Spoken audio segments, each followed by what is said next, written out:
Hey my watchers, welcome. Today we are gonna see, what if Harry Potter died Isekied as Bloodcrest with OP powers? Join Patreon for early access exclusive content of Super Op stories, also contents that's too far for YouTube. You will get 400 content there, please do check that too. Please subscribe this channel, because definitely I will try my best to provide a valuable content for you all. Also check the description to support the original author for this beautiful creation. Prologue. The boy who lived again. After the Battle of Hogwarts and the quiet years that followed, Harry Potter's story should have ended with peace. But Fativer Mischievous had other plans. When his soul brushed the Hallows one last time, something answered. On a night when the sky split without clouds and every wand in Britain went still, Harry awoke crying in a world not his own. He was reborn to an ancient wizarding house Potter by crest and thunder by blood. James, sharper than any blade, and Lily, whose magic bent storms, called him son. The world called him something else. He would learn wands and words were scarce here, magic was raw, will was law, and the old families ruled like small countries. Fine. Harry had never needed a wand to choose the right fight. This is not the tale of Kaito Bloodcrest. This is Harry Potter pulled through fate's keyhole, raised beneath a different sky, learning to set a foreign world alight without burning himself to ash. 7-year-old Harry Potter was born with crimson eyes and a curse even the gods fear. Heir to a house that once drowned kingdoms in blood, hunted by nobles, worshipped by commoners, and exiled by his own family. Harry is sent away not to live, but to survive. But survival is not enough. As empires stir and ancient monsters wake, Harry must carve his own path through the molten heart of the dwarf kingdom, where politics are forged in fire and broken with hammers. The war-torn steppes of the Beastkin clans, where children learn to kill before they can speak. The honeyed lies of the fairy courts, where every favor costs more than a soul can bear. And when the blood moon rises again, so will he. It wasn't supposed to storm that night. There were no clouds, no winds, no signs from the stars. And yet, boom, the heavens split in half. A spear of golden lightning tore through the sky, crashing down upon the heart of the Potter estate. The very earth trembled. Stone cracked. Birds dropped from the sky, dead before they hit the ground. In that instant, all magic in the region vanished. Not suppressed, erased. High priests panicked. Archmages screamed. Even beasts deep in the forest howled in confusion. Head Auror Bones Dawnvale, commander of the Auror office, stood atop the southern watchtower, hands tight on the pommel of her blade. She felt it before she saw it. Magic gone. The world hollow. Soldiers around her clutched their chests, blinking in confusion. Captain, I can't feel my magic. Is this an invasion? Bones narrowed her eyes toward the palace, heart pounding. No, she whispered. This is something else entirely. Her voice was calm, but even she felt a ripple of fear run down her spine. At that exact moment, as if summoned by her dread, the first whisper slithered through the palace halls. He has come. The birthing chamber was unnaturally quiet. Candlelight flickered across the walls, casting long, dancing shadows. The smell of incense mixed with blood hung heavy in the air. Lily lay on the bed, drenched in sweat, her silver hair plastered to her skin. She gritted her teeth as pain tore through her body again. Beside her, her husband James Potter stood holding her hand. Even his calm presence couldn't mask the unease in his eyes. Something was wrong. Very wrong. The midwives froze. Not a soul moved. The very air itself felt paused. And then silence. Not peaceful. Not calm. Dead. Lily's lips parted to scream, but no sound escaped. James's hand tightened. His golden eyes, normally sharp and fearless, widened slightly. And then whispers. From nowhere. From everywhere. He has come. The heir to ruin, a god among men, or the end of them. The candles blew out. The doors slammed shut. The windows sealed. Still, a wind rushed through like a scream from the depths of another realm. And then, thump, not a baby's cry, a deep, powerful heartbeat. Everyone gasped. A newborn opened his eyes, red, burning, watching, not confused, not crying, but aware, focused, too aware. Lily stared at him in disbelief. He didn't feel fragile. He didn't feel human. He felt ancient, like a king born in the flesh of a child. Lily held him close. Her arms shook. She had expected pain, blood, and tears, but not this. No one dared speak. James took a step forward and slowly extended his arms. "I'll hold him," he said softly. Lily hesitated, then gently passed Harry into his hands. And in that instant, everything changed. The nightmare begins. The moment James cradled his son, his body froze.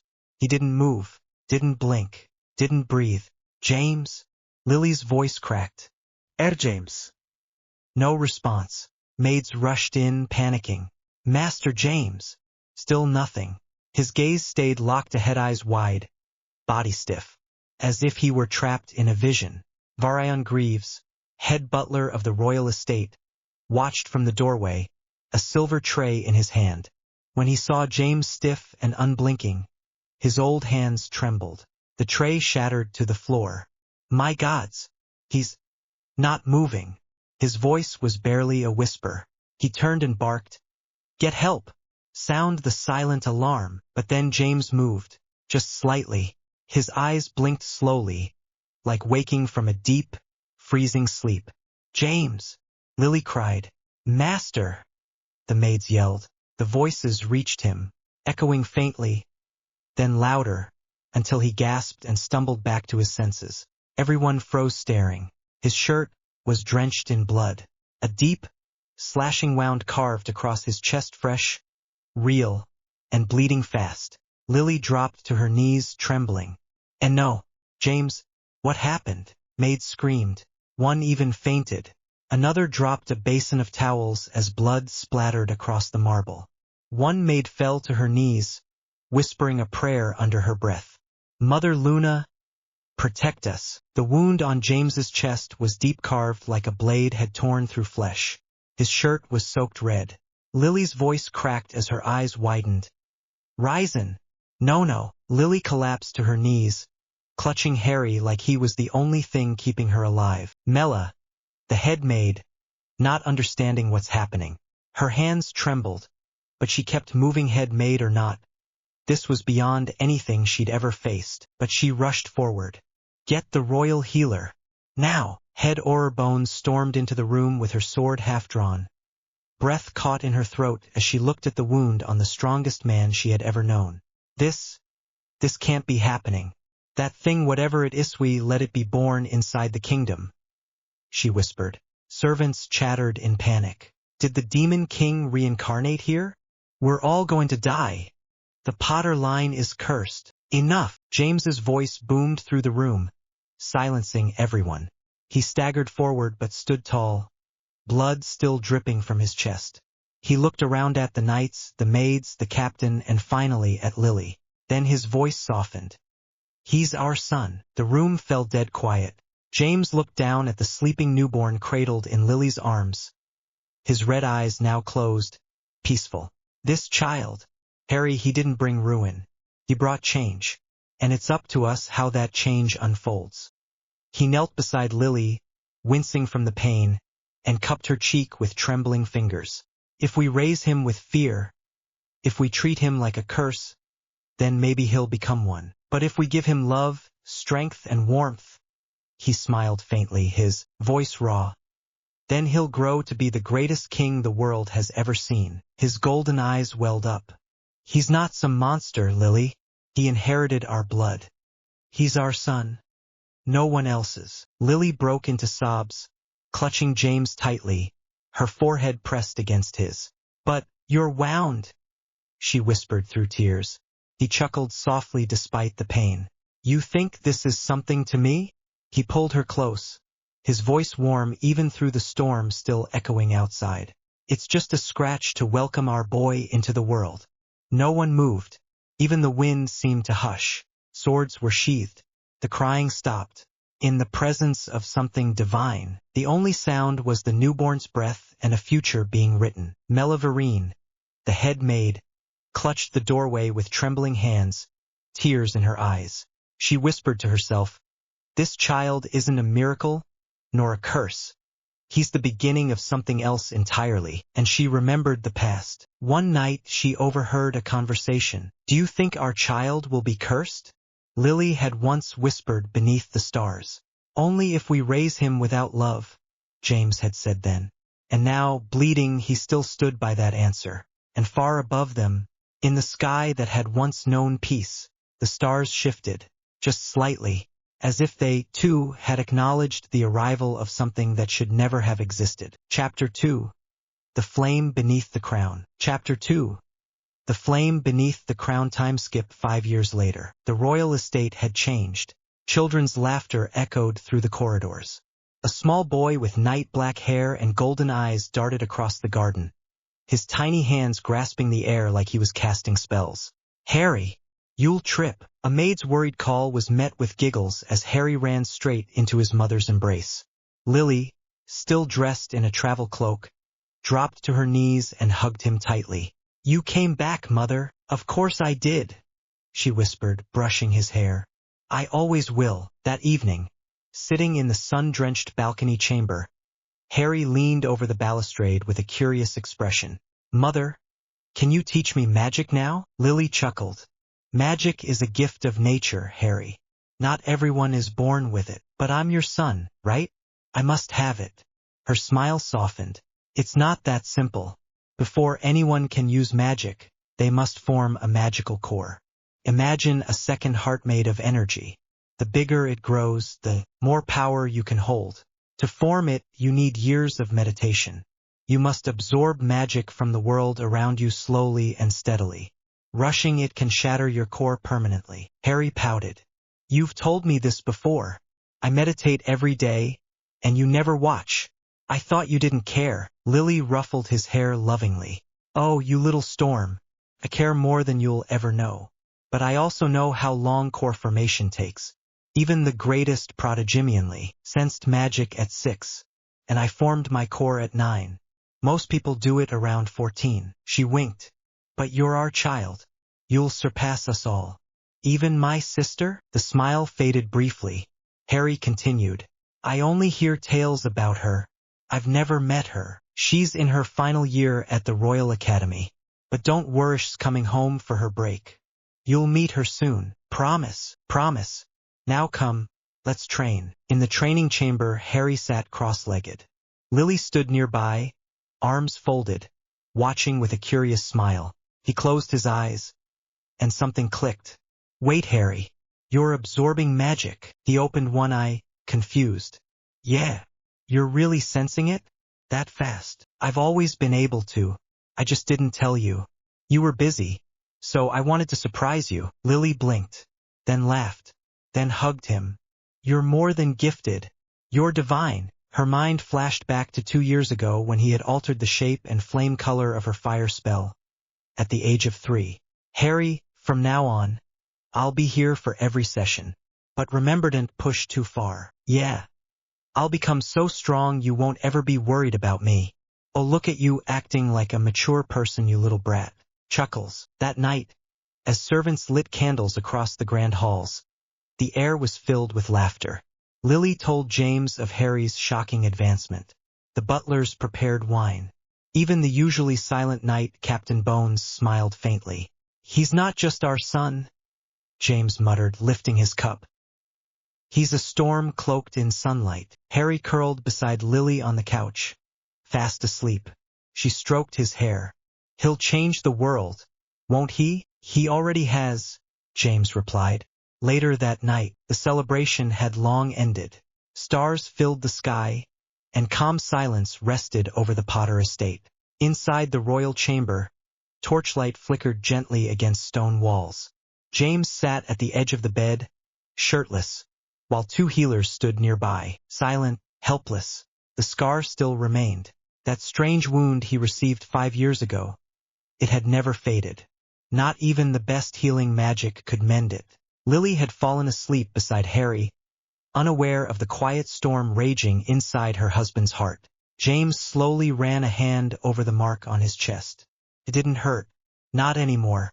But it burned every time he remembered that night. That nightmare. Even now, after all these years, the memory was as sharp as ever. and no matter how much time passed, he couldn't forget it. He couldn't share it. He couldn't run from it.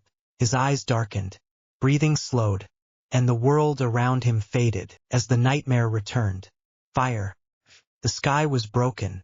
James stood in the middle of a battlefield drenched in blood. Giants, beasts, and dragons lay dead around him.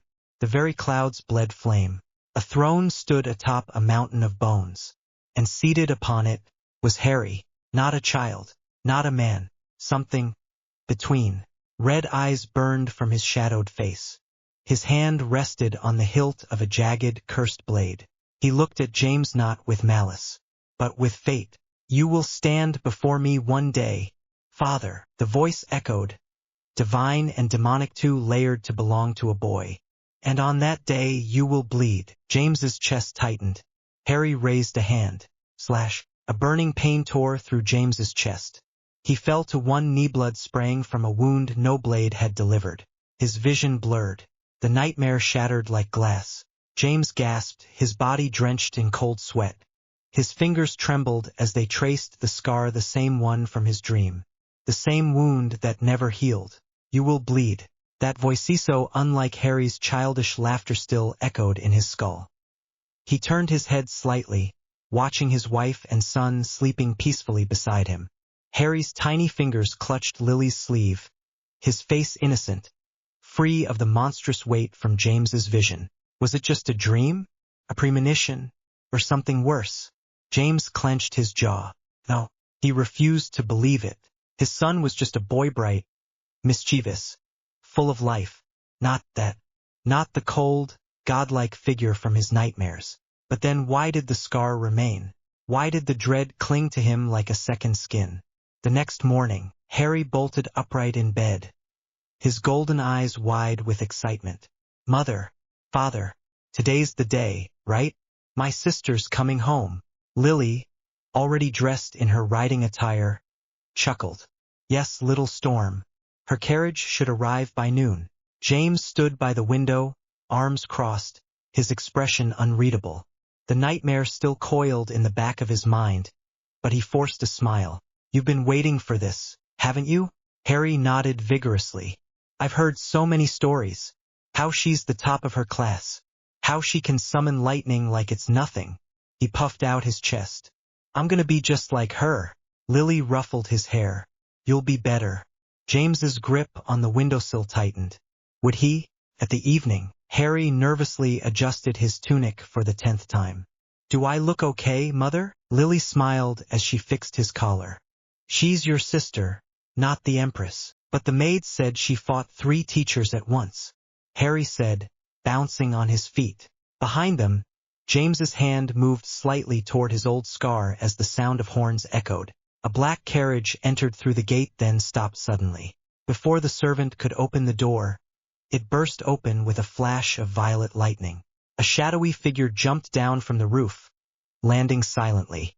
Smoke swirled around her as she stood tall. Her academy cloak flared open, showing a slim sword on her back. Its handle was wrapped in gray leather. Harry held his breath.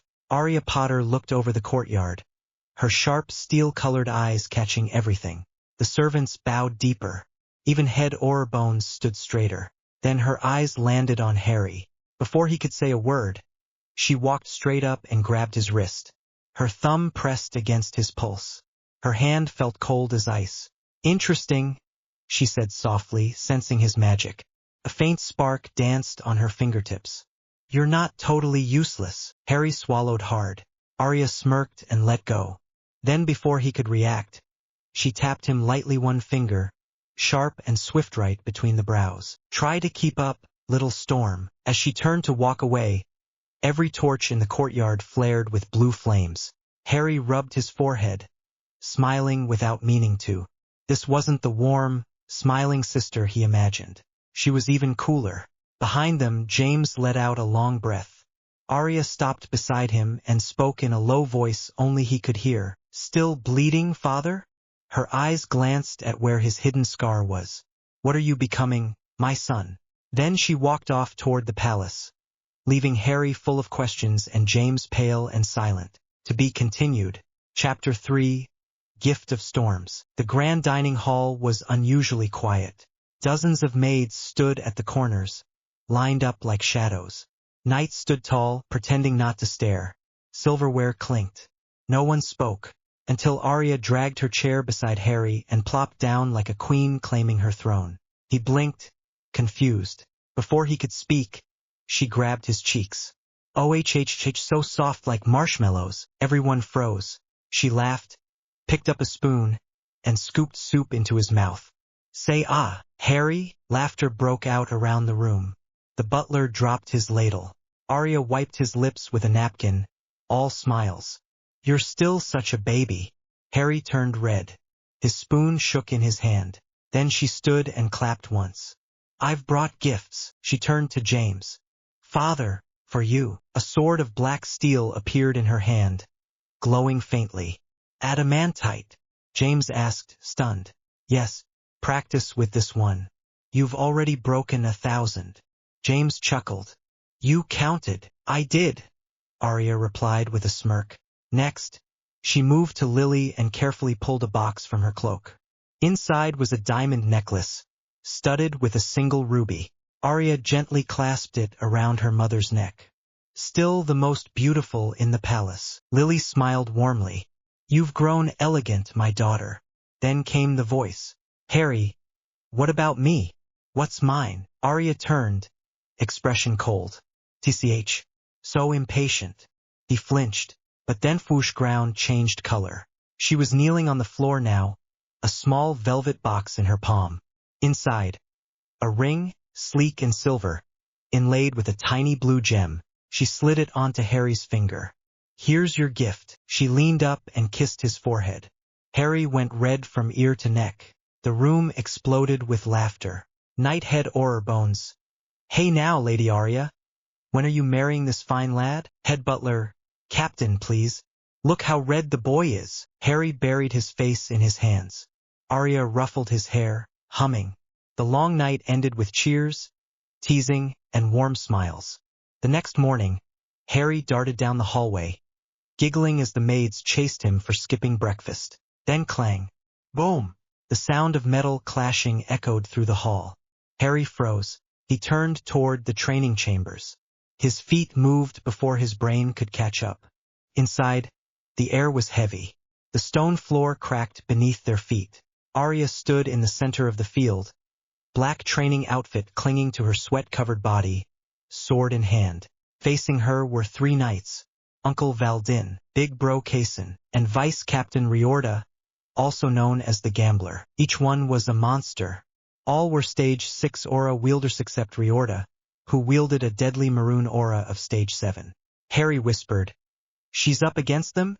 FWOSH Arya vanished. Her sword lit up, a deep red flame dancing on the blade. Valdin's sword went flying. Riorda's eyes widened. 9 strikes in a second. Harry couldn't even count them. To him it looked like 2.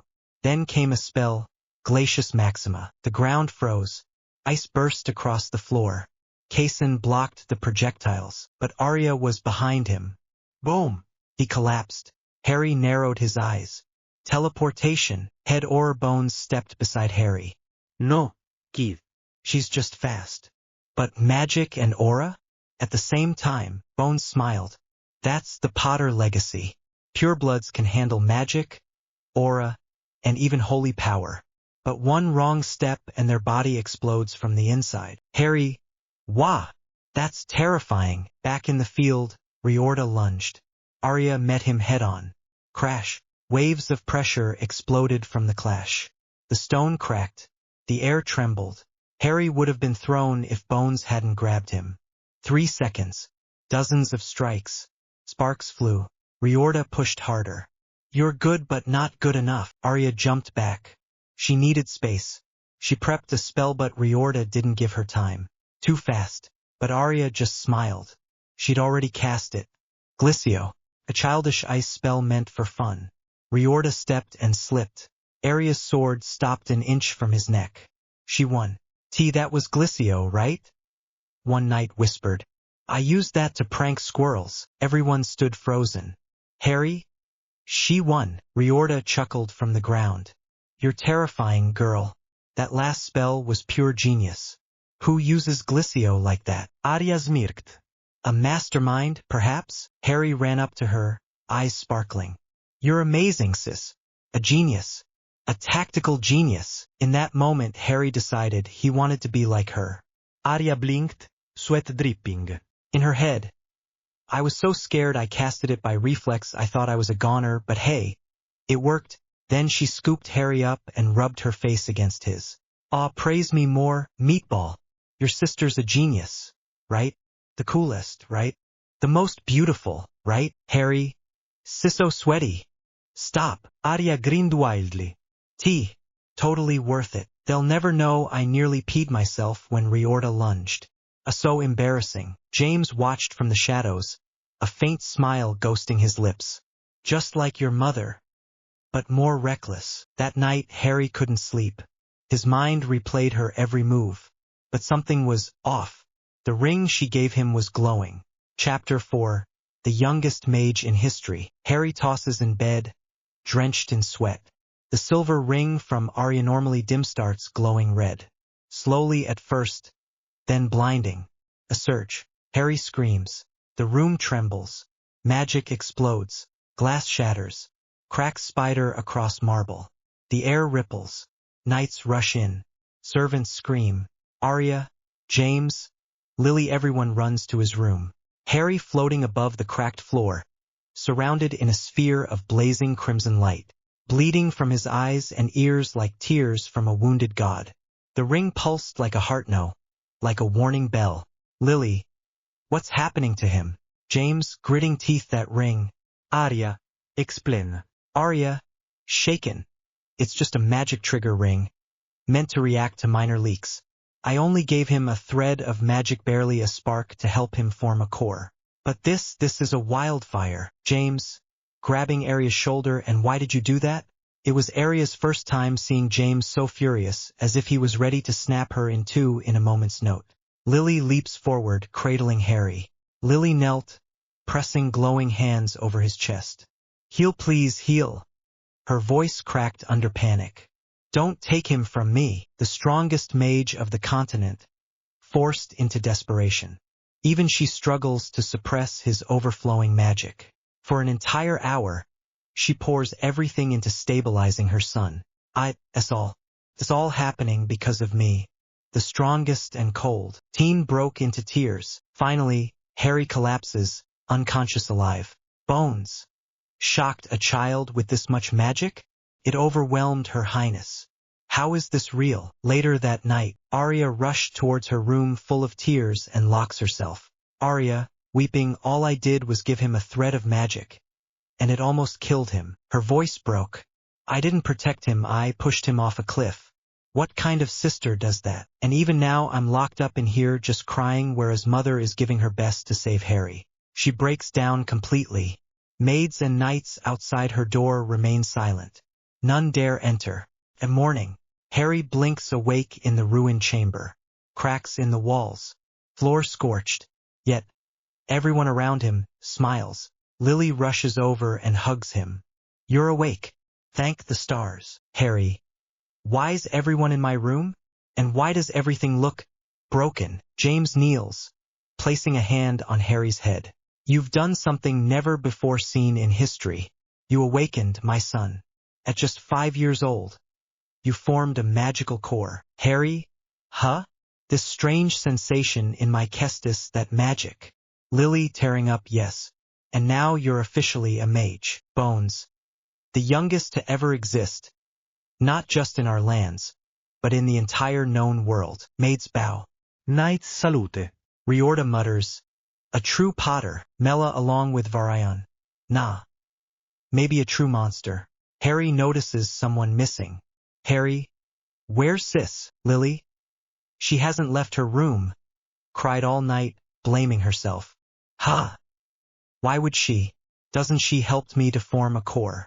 Both James and Lily quietly just nodded their heads. Harry quicked rushed towards Arya's room and knocked on the door. Arya, muffled voice, go away, I'm a failure. You sensed who I was from behind the door. As expected of big sis, he slowly opens the door. Harry, sis. I'm okay. You didn't hurt me, oh, helped me awaken. Isn't that amazing? She turns, red-eyed, broken. You almost died. Because of me. I wasn't your shield, I became the blade that cut you. When I saw your blood, I froze. I didn't fight, I fled. What kind of sister does that? Harry hugs her tight. I'm not gonna be in a better mood already? You're not weak and you didn't hurt me, rather you wished good by providing aid to form my core, and it was a success. You're still my hero, sis. But I'm not staying behind anymore. Soon I'll beat you. Arya breaks into a sobbing laugh. You meatball. Don't get cocky. You ain't gonna beat me even in 1,000 years. But her smile faded as she watched him walk ahead.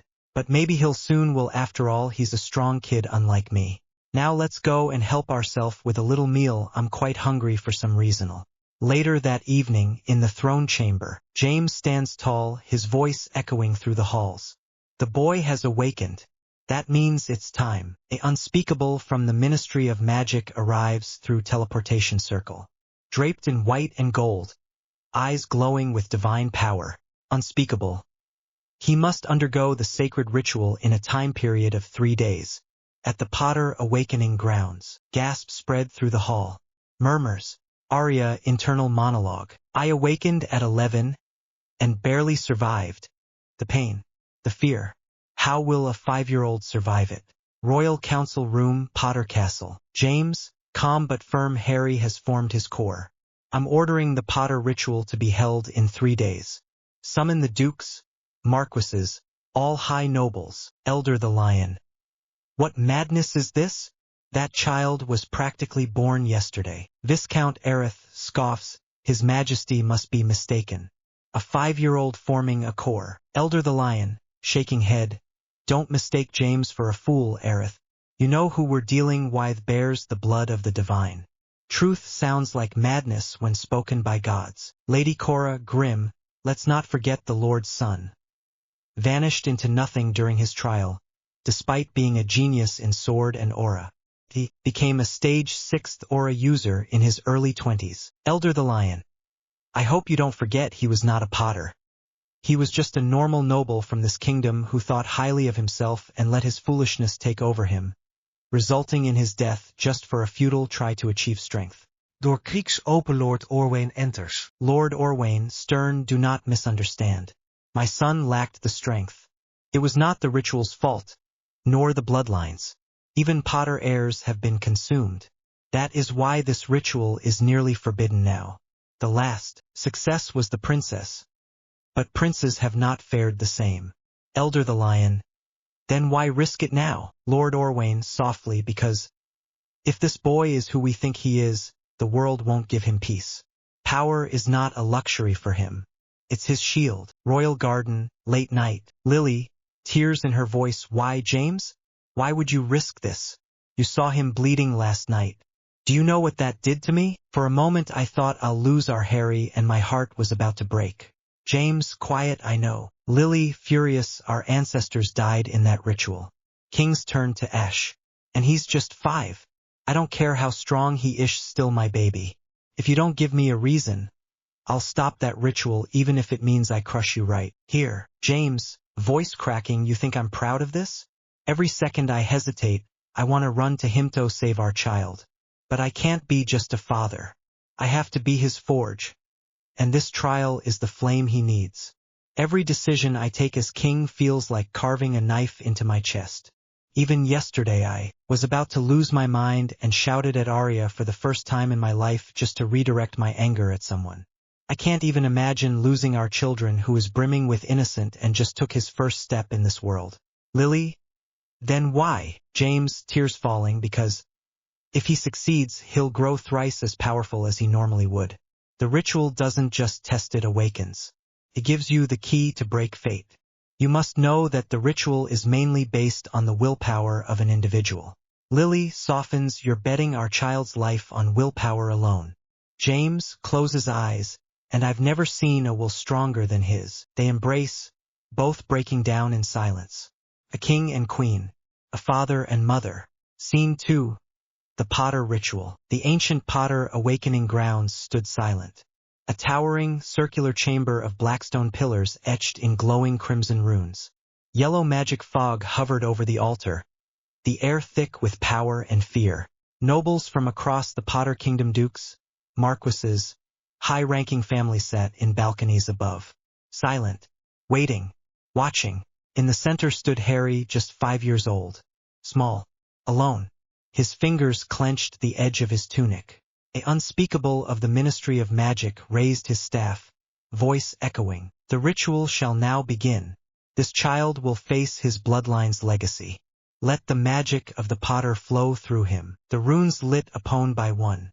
Then all at once, a massive surge of magic exploded from the ground and shot into Harry's body. He gasped. His eyes rolled back. His body jerked. Inside the ritual trial, Harry floated in a black void. Then came pain, not on his skin or bones, but deeper. His soul screamed. Memories flashed. Arya laughing, carrying him on her back. James gently patting his head. Lily's warm embrace. Then the void turned red. A voice echoed low, monstrous. You are weak. Too young. Break. Shatter. Fade. Break? I don't bend, I blaze. I was born to burn the rules to ash. So shut up and watch a 5-year-old carve fear into the gods. This is the will of a Potter. Suddenly, fire surged through him. His body snapped. Reality, the chamber trembled. Runes burst. Magic spiraled like a storm. Harry's black hair began turning blood red, strand by strand. His veins glowed red, pulsing violently. His body rose, engulfed in a blazing golden aura. Gasps echoed across the arena. Bones, panicked. This isn't backlash, it's collapse. His core's about to implode. Elder Halder. What is happening to the boy? Lord Grevian, voice trembling, barely containing panic. Your Majesty, enough. If we lose him, it won't be just a tragedy, it'll be a catastrophe. That boy, he's not a Gems the future. Arya stood up, her eyes wide with horror. He's just 5. He still sleeps with his toy sword. How can he endure this? Lily's breath caught. He's going to burn out, his core can't take this. They moved to intervene. But James raised a hand, eyes locked on his son though his hands trembled. Stay away, his voice cold, but eyes trembling. You fear he'll die, but I fear worse. That I'd steal the strength he was born for, that I fear I'll cage the god he. Mela shouted. But only if he lives. Still not too late. We can still stop this. A second later, silence. The aura vanished. The runes faded. Harry dropped to his knees, breathing hard, his hair now fully red. A glowing Potter sigil shimmered on his forehead. Everyone froze. The unspeakable of the Ministry of Magic staggered. A flawless awakening. No deviation. No madness. Just raw, full purity. In centuries of awakening, never has a soul burned so bright. Then shouted. Not even the first flame's air burned this brightly. James ran forward and lifted him. Harry opened his eyes slightly. Did I pass? Unspeakable, shaken no. You didn't pass. He kneels. You didn't awaken, you ascended. This wasn't survival. It was a coronation by fire. Arya burst into tears. Lily ran to his side, pressing her forehead to his. Around them the nobles stood. Arya, muttering, a 5-year-old, withstood what even battle-hardened knights couldn't. Riorda, smirking, not just a Potter, a monster in the making. But James's smile faded as he looked toward the horizon. The world will hear of this, and not all will celebrate. He's far beyond what I imagined. Is this still my son? Or something else entirely? Far beyond the kingdom's borders, in places shrouded in shadow, others had already taken notice. Chapter 5. The Boy Who Shook the Empire. Across the continent, news of Harry Potter's awakening at the mere age of 5 swept through the continent like wildfire. In every pub, guild hall, noble court, and remote village, voices rose in disbelief. What the hell do they feed their kids? First the queen, then the princess, and now even the prince? Are the Bloodcrests even human anymore? In a smoky tavern, kingdom of Ryan, a pair of weathered adventurers nursed their ale. So the damn prince awakened already? Muttered Ghanem, a D-rank adventurer, slamming his cup. 5 years old. I wasn't even potty trained at that age. His friend Poka, a seasoned C-rank, grunted. We've trained for decades, and we're still stuck at D-rank, barely using stage 1 aura. Meanwhile, that brat's probably already stronger than us. A silence fell. Jealousy? Resentment? Maybe both. This world's unfair. Ghanem sighed. I just wish God would bless people like us with even 1% of that luck. Suddenly, another voice jumped in. Did you hear? Word is, he already formed his magical core. The 5. No way. That's faster than Princess Arya, the greatest prodigy of this generation. Faster than Lily, the war goddess herself. I saw his portrait. Cute face. Golden eyes. He doesn't look like a boy, more like a god who decided to descend for fun. Nah, Cilia, that ain't no god. That's a demon lord in disguise. Laughter, nervous and uneasy, echoed in the background.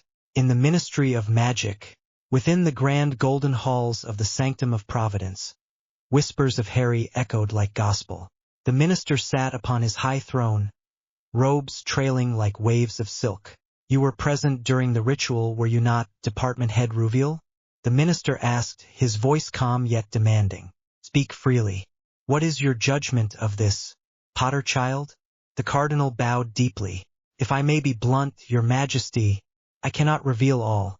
But I saw enough to believe this boy will soon become a force unlike anything this world has ever known, surpassing everyone within a decade or two should he be trained right. If we play this well, he may become an asset, a divine one. The minister's lips curved into a smile. My high praise coming from you. I suppose whether he becomes ally or enemy depends on the boy himself. He rose from his throne. Prepare a diplomatic visit. 2 days from now we travel to the Potter Palace. Let us attend the so-called birthday party and see this child firsthand. In Lilith Kingdom, capital of the Royal Academy. You're telling me the Potter brat formed his core? At 5, Queen Lilith, sipping wine, raised an eyebrow at her advisors. Lord Janeborg stepped forward. Yes, your majesty. Our spies are confident. The Bloodcrests gain nothing by faking such news. Elder Mar then scoffed. With all due respect, it's impossible. Even the most gifted elves awaken at 12, the Princess of Elves at 10. No human could. Lily awakened at 9. Arya at 11. Queen Lilith interrupted. Don't compare insects to dragons. She placed her glass down gently. That woman, she didn't just birth children. She created monsters. Then her golden eyes gleamed. Prepare the carriages. I'm visiting my dearest sister. If my cute little nephew truly is a monster, I'll be sure to crush his tiny head. With love, of course. A bone-chilling giggle echoed through the palace halls. Potter, a kingdom staring at the storm. Every kingdom had different opinions. Some saw an opportunity. Others saw a threat. But all agreed on one thing. If the Potter Prince truly awakened, then the balance of the world has just tilted. Soon, rulers and envoys from across the continent would descend upon the Potter Palace under the guise of celebrating the prince's 5th birthday. But behind every smile was a sword waiting to strike. Is Harry a divine ally to nurture, or a dangerous anomaly to erase? Potter Palace, Prince's Chamber. Moonlight streamed through the grand glass windows, casting a silver glow across the sleeping boy. Harry Potter, the prince who had just awakened a magical core at age 5, lay peacefully in his bed. His breathing was light, his chest rising and falling in rhythm as if untouched by the storm his name had sent across the continent. At his bedside sat Lily, gently humming a lullaby. The stars watch over brave hearts, while kings rise from broken dreams. Her voice was warm, tender. Yet beneath each word, there was a quiet intensity like a lioness singing to her cub, knowing it was destined to become a predator feared by the world. Standing nearby, Arya Potter leaned against the wall, arms folded, eyes fixed on her little brother. There was a small, rare smile on her lips, but it was mixed with worry. He still looked so small. Even now, the pressure he'll face. The world's already watching him. And at the edge of the bed, seated calmly, was James Potter, the King of Potter. His hand gently stroked Harry's hair as he watched his son sleep, the usual coldness in his eyes replaced with something softer, something real. Moments later. Harry stirred. His golden eyes slowly opened, blinking at the soft moonlight and the faces around him. Mom? Sis. Dad? Good morning, my son, James said, a faint smile on his lips. You've slept enough. It's time. Harry rubbed his eyes. Time for what? James stood and looked down at him, the warmth vanishing from his tone. Training. The power inside you is not normal. Not for a 5-year-old. From now on, we'll teach you how to control that strength. You'll begin swordsmanship training under the strongest swordsman alive, the one known as the second strongest man on the continent. Harry's eyes lit up, but not with childish excitement, something sharper, something like pride igniting deep inside. Wow! You found someone like that for me? Thank you, Dad, he said, eyes shining with silent fire, not happiness, but feral anticipation. What's he like? Is he a giant? Or maybe a beastkin? Wait, no, he must be a dragonoid. Their scales would be perfect for swordplay. James blinked, then burst into laughter. Thahaha! Look at you, jumping to wild conclusions. He leaned closer, eyes gleaming like blades. Your sword mentor is me. Not to brag, but I'm known as the strongest swordmaster of this era. Harry froze. What? He had seen his father train every morning, practicing silent strikes with steel that cut the wind, but to him, James had always been the cheerful dad who acted like a cold king when necessary. He never imagined that the man who used to carry him on his shoulders was the peak of swordsmanship. Before Harry could recover, Lily stepped forward, her long black hair shimmering under the moonlight. And as for magic, she placed her hands softly on Harry's chest. I'll be your mentor. You will learn magic and magic from me. It is the greatest honor this world can offer, to be taught by the mage whom even gods are said to envy. People also call me something like the greatest mage in history. Harry's mind shattered. What? The kind queen who always kissed his forehead, who tucked him in at night and hummed lullabies? She was that greatest mage he read stories of. The one whose name was whispered in war zones and revered in spellbooks? He thought Arya was the only monster in the family. Now he understood. This is where our strength comes from. This blood, this name. Harry's head began to spin. His small hands trembled. His vision blurred. The pressure, the weight of expectation, the truth of his lineage crushed him like gravity. And then, he fainted, eyes rolling back, body slumping forward, collapsing into James's arms. James, he held on longer than I expected. Lily sighs. He's still just a small boy. Arya, grinning slightly, but not for long. Scene 3, the dream of fire and chains. After Harry fell unconscious, he found himself in an unknown place. He was floating. There was no ground, no sky, only a void painted in flickers of starlight and ash. He stood in the middle of nothing, barefoot and small, and yet he felt watched. Not by one, but by many. Suddenly shackles burst from the darkness and clamped around his wrists and ankles, dragging him to his knees. Clink, clink, clang. He looked up. A throne stood ahead of him, massive, molten, and bleeding shadows. On it sat a twisted silhouette made of smoke and fire. A crown floated above its head, upside down. And beside that throne, one corpse impaled on a golden spear, burning endlessly. Another chained and kneeling, whispering, "Forgive me, my king." Harry's eyes widened in terror. What is this? Who am I? Then a whisper, soft yet world-shaking, echoed across the void. You will bring ruin or salvation, and both shall burn. Suddenly, flames erupted behind him, a battlefield, littered with corpses. He saw a silver-haired woman screaming his name as she fell to her knees, covered in blood. He saw a black-haired man standing atop a tower, holding a broken crown, eyes hollow. He saw himself, standing alone, unaging, unmoving, unmatched, staring at the moon as it bled crimson. What is happening to me? Harry clutched his chest. Why do I feel like I've lived this before? Then a voice called him back. A whisper of warmth. Potter Palace, morning light, wake up, little prince. Harry gasped and sat up, drenched in sweat, heart pounding like a war drum. The dream still echoed behind his eyes. Fire, thrones, chains, and something inside him howling. He clutched his chest, panting, as if the chains from the dream still lingered around his soul. Lily sat beside him, brushing back his damp hair. "You're burning up," she said softly. "I saw things. Arya, father, people dying of me, changing," he whispered. Lily smiled gently but said nothing. She only leaned closer and whispered, "Dreams are the echoes of the soul, my son. If they frighten you, it means you're still human." Then James's voice boomed from outside the room. "Harry, get up. It's time." Training ground moments later. The boy stepped out, dressed in black training gear lined with silver patterns.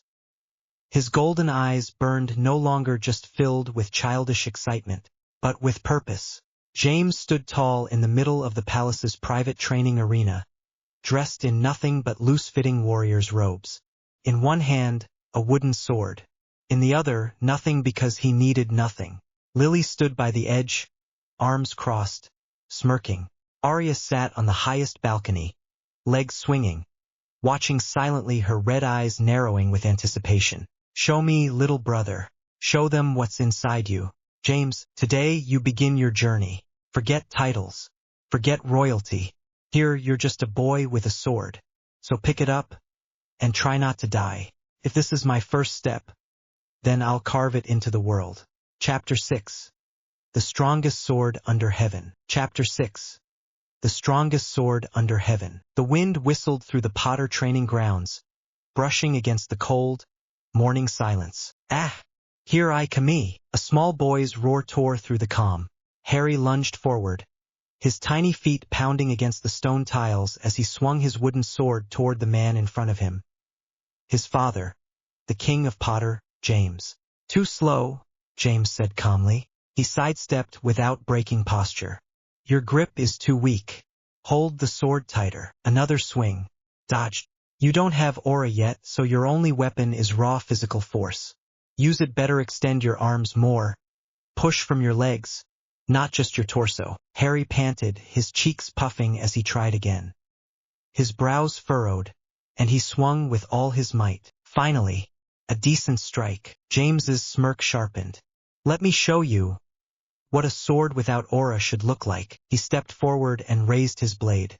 Soul Sever, Stage 1. With a single slash, a shockwave blasted for Warden, invisible blade of force tearing through the entire ground.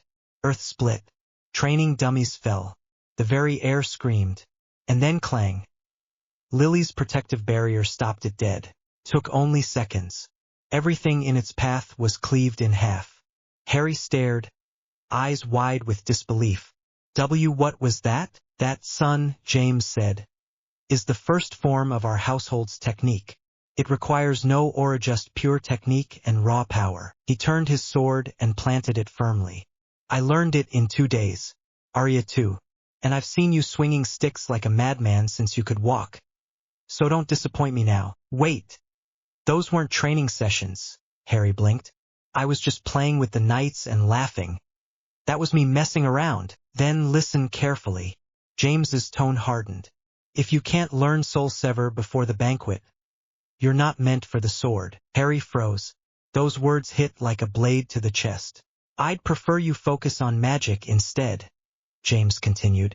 "Being a spells word like Arya and I is a rare path. You must earn it." He turned. "Swing your sword 10,000 times. Do not loosen your grip. Each slash must be as sharp as your first. I'll be back in 2 hours. Rest if you finish early." "Yes, father." "I'm not your father right now. I'm your teacher." "Shout it clearly." "Yes, sir." "Begin." 1, 2, 3, 112, 236, 297. From a nearby balcony, Lily sipped her tea. "He's doing quite well, huh?" Arya leaned over the railing, watching silently. "Every slash looks better than the last. Father's methods are brutal, but I guess only we can survive them." Lily chuckled. "That's true. You two are cut from a different cloth." Arya narrowed her eyes. "I better go train too, before that little chump surpasses me." Back at the field. "This swing's too slow." That was better. "Focus. Keep the rhythm." Harry's body screamed in pain. His palms bled. His shoulders burned. His breath stuttered, but he kept going. A king can't afford to be weak. If I fall, my family and this kingdom fall with me. And that figure in my dream, was that truly me? If so, then I must become strong enough to defy even fate. 9,897. 9,998. 9,999. 10,000. Harry dropped to one knee, gasping. It hurts. I can't feel my arms, but I have to be ready. James returned, eyes sharp. I see. You did it. He knelt and inspected Harry's hands. They're a mess. But pain is inevitable from now on. He tapped Harry's forehead. Now sit down. Let's begin aura training. Harry sat cross-legged, eyes closed. Aura is not magic. It's willpower made physical. Magic creates the impossible. Aura sharpens the real. At stage 3, you can crush blades barehanded. But before that, you must find the light within darkness. Go deep inside your mind. Dwell in the void. You'll see nothing at first. Only endless black. James stood silent, watching. Let's see. Lily awakened Aura in 8 months. Arya, Isekied. Can you surpass even that, Harry? Time slowed. Inside the abyss of his mind, Harry floated searching. Waiting. The darkness pressed on him from all sides. Cold. Silent. Eternal. But deep within, a flicker. A single spark of light. Inside the pitch-black abyss of Harry's mind, that single spark ignited into torches. Those torches became a wall of flame. And then, an inferno. As if an entire village had caught fire within his consciousness. The heat surged through his body, even though it all existed only in his mind. Sweat poured down his temples. His chest heaved. His breath became ragged. James's eyes narrowed. Ha! He stepped forward. What's going on with Harry? Why is he sweating this much? Suddenly, a blur descended from above. Lily leapt from the balcony, landing beside Harry in an instant. Something's wrong, we have to stop this. She knelt, gripping his shoulders. Harry? Harry! Wake up! She shook him, no response. His entire body trembled, yet his mind remained locked. What the hell? She muttered. He's not even flinching. He doesn't hear us, doesn't feel us, not even when I'm shaking him with full force. James's expression darkened. Impossible. A child's concentration should break from the slightest disturbance. But his isn't wavering at all. Lily's voice quivered. This isn't normal.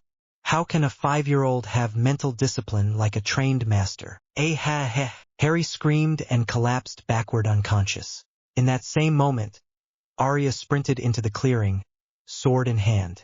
What the hell happened? I was training when I heard that scream.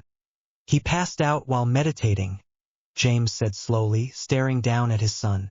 But something's not right. Arya's eyes widened. Wait. No, wait and tell me he manifested the realm? Lily's voice trembled. The realm? But one can only manifest it after reaching rank 6 aura.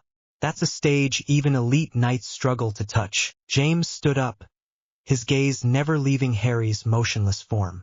As its name suggests, a realm is a dimensional space, a subconscious world, where time flows differently. It allows warriors to train within their own mind, accelerating growth far beyond normal limits. Lily added, only those with terrifying focus can access it. Even among rank 6 aura users, only a rare few manage it. They're called Realmherts. James finished grimly. In the entire continent, there are only 18 Realmherts alive. That includes our Potter lineage and Captain Earlbones, the commander of our Aurs. Just manifesting a realm is enough to grant someone a noble title. Estates, land, authority. They're allowed to enter restricted zones across the continent untouchable. Arya's voice dropped to a whisper. And now Harry might be one of them. Lily gently brushed the sweat-soaked hair from her son's forehead.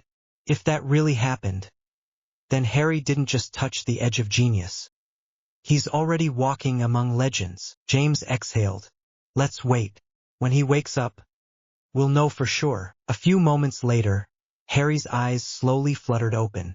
His vision was hazy, his mind spinning. Sweat clung to his forehead like a second skin. What was that? His heart raced as fragmented flashes of fire, screams, and unbearable heat flickered through his mind. You're awake. James's voice came soft, filled with worry. Harry turned, blinking rapidly. He saw James kneeling beside him, and just behind him Lily and Arya, both pale with concern. Yeah, I feel better, Harry mumbled. But, Father, why didn't you tell me I'd see something like that? That inferno. It shocked me.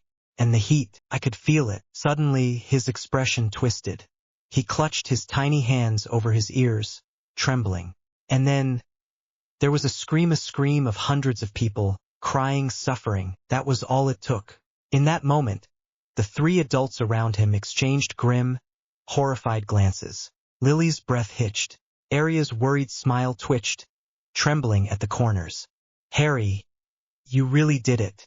You manifested the realm. James bit his lip until blood surfaced. You? What? Harry asked, voice shaking. Why are you all looking at me like that? What does it mean? James stepped forward, his voice warm but laced with dread. Listen carefully, Harry. The realm is a space, a dimension, a gift from the heavens, bestowed only upon those deemed truly chosen. A mental world where time slows and the body is untouched by fatigue or hunger. In there, a single hour outside feels like days inside. It's a sanctuary for rapid growth. But, he paused, struggling to find the words. There's a price. Lily lowered her head. Arya turned away. James's voice turned heavy. The more a person uses the realm, the more their emotions begin to fade. Little by little, they become cold, empty, hollow. A weapon made for war and nothing more. He knelt before his son. Even among millions, not one may ever awaken a realm. And even if someone reaches rank 6 aura, it still doesn't guarantee it. I've only used mine 8 times. Because of the pain. Because of what it takes away. He looked down. But Harry, you didn't awaken the realm by choice. It forced itself open. Uncontrolled. That's dangerous. Lily finally stepped forward, eyes wide and wet. If this continues, your young mind won't survive. You'll either lose yourself, or worse. Harry looked towards James. Yes, it's true. James worriedly, his voice breaking. You needs to understand how deep this goes. For the first time in his life, Harry saw tears. Not just in his mother's and sister's eyes, but from his father. The man he thought unbreakable. It struck him like a blade to the chest. These people, they didn't just train him. They loved him, cherished him, protected him, and he had to protect them back. Harry wiped his eyes with his sleeve, sniffling. Don't cry. Please. I'll be all right. Promise. You know I'm a genius, right? He forced a teary grin. I'll master this realm. I'll make it bend to me. I'll make it mine. You won't have to worry anymore. His voice cracked as he burst into loud sobs, but he didn't hide them. Not this time. A few moments passed in silence before James finally spoke. There's someone who'll help guide you. She's a realm Hertone of the few who've truly mastered the realm. She is Head Or Bones, the captain of Oars. She's one of the strongest in the continent. Lily nodded. She sacrificed her emotions to gain strength. Like most realm hurts, she believes emotions are a weakness. Arya added quietly. You'll be training under her from now on. Once you master the realm, we'll begin the next stage of your training. James ruffled his son's hair. Be careful, Harry. She's strict and emotionless. He smiled softly. But you'll be the first to tame the realm without losing yourself. Chapter 7. The Emotionless Sword. Harry stood in front of the massive gates of the Oars training ground. The air felt heavy, cold, filled with pressure. Behind him, James placed a hand on his shoulder. This is where you'll meet her. Arya crossed her arms. Head Or Bones doesn't go easy on anyone. If you show weakness, she'll crush you. Harry nodded. I won't disappoint you. The gates creaked open. A tall woman stood in the middle of the courtyard, her back facing them. She wore red royal knight armor, and her silver braid hung like a blade. Captain Earl Bones, the strongest knight in Potter. She turned. Her eyes were empty, cold, sharp and lifeless. So, she said, our little prince done something again. This time awakened a realm. Harry straightened. Yes, ma'am, Bones. I told you that was top secret information, snapped James. Don't worry, Bones said. Everyone here is trustworthy. I handpicked these top Aurors myself. Then suddenly, in an instant, she teleported to Harry and flicked his wrist without any warning. Thwack! A wooden sword slammed into his chest. He fell back, gasping for air. Weak, she said. If you can't catch a sword, you'll never wield one. James stayed silent. This was her territory. Harry picked up the sword, trembling. But he didn't back down. This time Bones felt different from usual. He felt a pressure so strong to make him breath heavy just by being in the same room as her, and his chest felt tighter. Bones turned. Follow. Training hell. For hours Bones trained him. Stance. Footwork. Breathing. Every mistake earned him a hit: arms, legs, back. Again. Too slow. Wrong form. Harry's body burned. But he didn't stop. Because every time he closed his eyes he saw the fire. The screams. The realm. He had to master it. Night. Harry collapsed on his bed, bruised and aching. A knock. Arya entered with soup. You look like a dead person. I feel like it. She sat beside him. Bones is harsh, but if you survive her, you'll be stronger than most knights before you turn 10. Harry stared at the soup. Arya, have you seen the realm? She hesitated. Once. Mine was just darkness. No fire. No voices. He whispered. Mine feels alive, like it's watching me. Her smile faded. Then be careful. The realm reflects your soul. And yours might be dangerous. The next morning, Bones stood in front of him. Today, you enter the realm. Harry's eyes widened. Already, you awakened it. Now control it. She touched his forehead.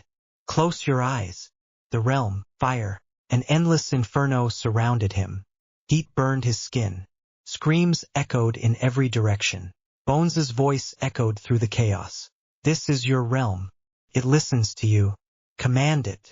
Stop! Harry yelled. The flames flickered but didn't stop. The screams grew louder. Again, I said stop. A wave of will exploded from Harry's body.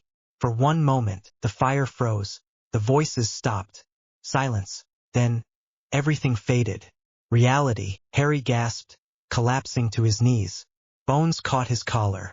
She stared into his eyes. Not bad. For the first time her voice held something new. Approval. Okay, now get up, kid. Time for some more punches. Harry's body trembled. He dug his fingers into the ground, trying to steady his breath. He could still feel the heat of the realm on his skin, phantom flames licking at his nerves. Bones let go of his collar, letting him drop fully. You forced it to stop, she said. But you still hesitated. Harry clenched his fists. I stopped it, didn't I? Bones's eyes stayed cold. Stopping it once means nothing. The realm is your soul, wild and dangerous. If you falter, it will devour you. James, leaning against a pillar nearby, spoke calmly. She's right. My realm threw me into a lightning storm so fierce, I couldn't walk for a week. Harry looked up. Then how do I master it? Bones turned away. You don't. Harry blinked. What? She unsheathed her sword. It gleamed silver in the sunlight. You don't master the realm, she said. You live with it. Feel it. Harmonize. She swung once clean and smooth. A controlled flame burst from her blade, dancing gently along the steel like it belonged there. Harry's breath caught. Your realm is fire, she said. So learn to burn, without getting burned. She flicked her wrist, and the fire vanished. Again. Noon. Harry's arms ached as he held the wooden sword. Every time he tried to summon his fire, it either didn't respond or went wild, nearly burning him. Bones watched. You're thinking too much. Frustrated, Harry shouted. Then what do I do? Stop fighting it. She stepped forward and tapped his chest. Harry gasped, and the realm pulled him in again. The realm, the fire returned. So did the screams, the chaos, the heat. But this time Bones stood beside him, untouched. Listen, she said. Harry was about to speak, but then he heard something, a heartbeat, a rhythm inside the fire. It wasn't just destruction. It was alive. It was calling to him. Bones's voice echoed.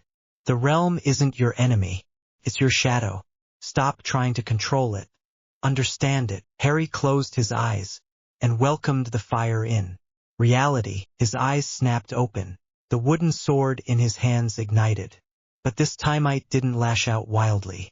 It wrapped around the blade like it belonged there. Calm, focused, strong. Bones watched silently. Then for the first time, the corner of her mouth moved. Faint smile.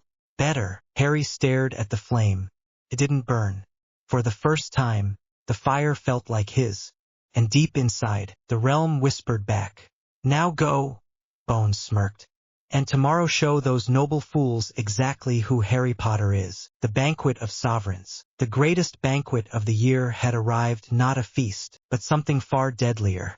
A silent battlefield of pride, power, and veiled ambition. And those who gathered here were the pinnacle of this world. The rulers of the 8 great kingdom overlords of their own realms, guardians of entire bloodlines, stood united under one roof for the first time in decades. Alongside them, the highest-ranking nobles, territorial lords, and archdukes who managed the continent's affairs. But no one arrived plainly. From the skies descended carriages drawn by divine unicorns, their hooves igniting the air with silvery flame. A floating fortress, surrounded in celestial fire, was carried by the legendary Phoenix, a beast whose existence was believed to be myth. And far in the distance, a mansion-sized war carriage soared through the clouds, guarded by a horde of armored wyverns, their screeches shaking the heavens. These were not means of travel. They were declarations of strength. Every flick of the wrist, every step, every symbol was a deliberate display. Nobility marched like kings. Royalty descended like gods. The capital of the Potter Empire burned with sacred white flame, illuminating the skies as if the stars themselves bowed to this divine summit. Citizens flooded rooftops, watchtowers, and plazas gathered like moths to a mythic flamingo witness, a sight only whispered in legends. Divine beasts, living myths, not in books, but soaring through their skies. And inside the palace, just as anticipation reached its peak, a voice echoed, calm, commanding, absolute. The Potter family is entering. The room fell into silence.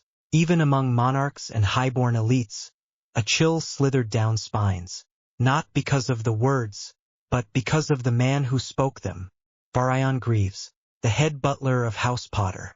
A man who had served 3 generations of rulers.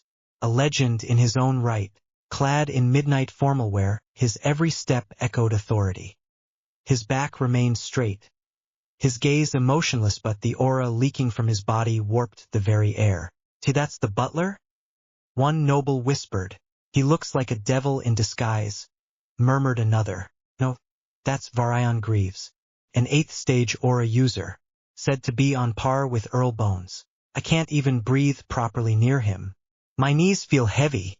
In that moment many realized, if even the butler of Potter radiated such dread, then what kind of monsters were about to walk through those doors?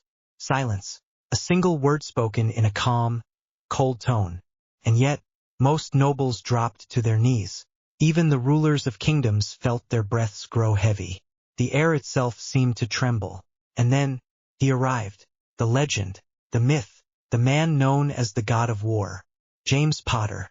The only person in history to reach stage 10 aura. The strongest swordsman the continent had ever known.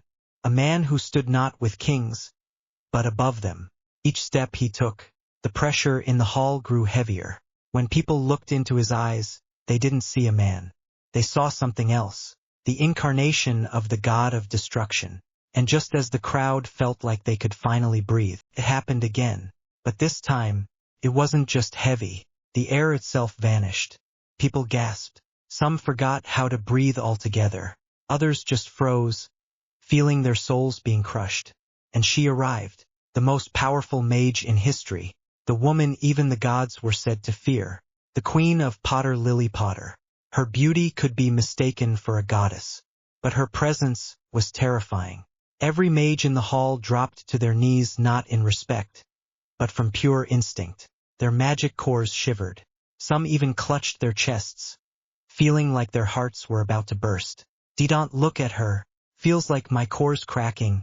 What kind of monster is she? She didn't smile. She didn't speak. But in that moment, everyone understood why she was called the war goddess. And together, standing side by side, James and Lily felt like a storm and silence colliding. The king and queen of Potter had arrived, and their very presence made it clear this banquet no longer belonged to the continent. It now belonged to them, but it wasn't over yet, because now came her, the pride of Potter, the greatest prodigy of this generation, the princess, Arya Potter, clad in a black royal dress with silver threads swirling like starlight. She walked like a blade wrapped in silk, a beauty so divine, many forgot to breathe. But it wasn't just her looks. Everyone felt it. Her presence was ancient, as if a warrior who had already faced every battlefield the world could throw at her. Only 17, yet already a stage 6 aura user. And her magical core? Already at stage 5. A dual talent in both aura and magic. No, not talent. A miracle. She's not just a genius. One noble whispered, trembling. She's something beyond human. The great Arya Potter. Even though her presence wasn't as crushing as James's or Lily's, it felt commanding, like a general stepping onto a battlefield, like a queen in the body of a girl. All right, everyone. Arya smiled playfully, her red eyes sparkling like rubies. Now the star of the show enters. And then, a hush spread across the hall. The air shifted. A small figure walked in, clad in black and crimson royal robes, with the Potter emblem blazing on his chest. Harry Potter, the boy who made the entire continent tremble. The youngest ever to awaken a magical core. The child who made even the royal seers speak in whispers. The heir of Potter. People stared, some with awe, some with doubt. He's just a child? That's the one causing the storm? But the wise ones, the true monsters of each kingdom, they saw it. Wait, no, something's off. The Pope himself narrowed his eyes. That boy, he whispered. There's divinity in him. It wasn't his power now. It was the feeling of what he would become. A terrifying silence filled the room. He may be small now, someone muttered, sweating, but he's going to surpass all of them. And in that moment, without even speaking a word, Harry Potter declared his arrival to the world. Let the banquet begin. Chapter 9. The Night of Thousand Eyes. The air in the grand hall was heavy. Not with sound, but with pressure. Power lingered in the air like a storm waiting to break. At the center of it all stood the Potter family, untouchable, undeniable. James's sharp eyes swept across the kings and queens. His presence alone made seasoned warlords stand straighter. Beside him, Lily's fingers moved ever so slightly, and the ambient magic bent to her will. It was a quiet threat, a reminder she could unmake this room if she wished. And then there was Arya, the princess of blood and steel, poised like a predator, smirking as she observed the gathering nobles. Pathetic, she thought. They think they're players, but they're just pieces. The music began. The dancers moved. The feast started. Nobles gathered, clinking glasses and exchanging fake smiles. But around the Bloodcrests, the real royalty gathered, each bearing gifts and blessings. They had come for one thing, to witness the boy who shook the continent. Harry Potter. Congratulations on your 5th birthday, Harry Potter. One noble bowed, offering a magic crystal engraved with runes. Another brought a mythical beast's egg, a token worth a fortune. And then, hey Lily, won't you introduce your sister to your son? A teasing voice called out. Lily turned, smiling warmly. Oh Lilith, you came. Harry looked up. A beautiful woman approached, her red gown shimmering like embers.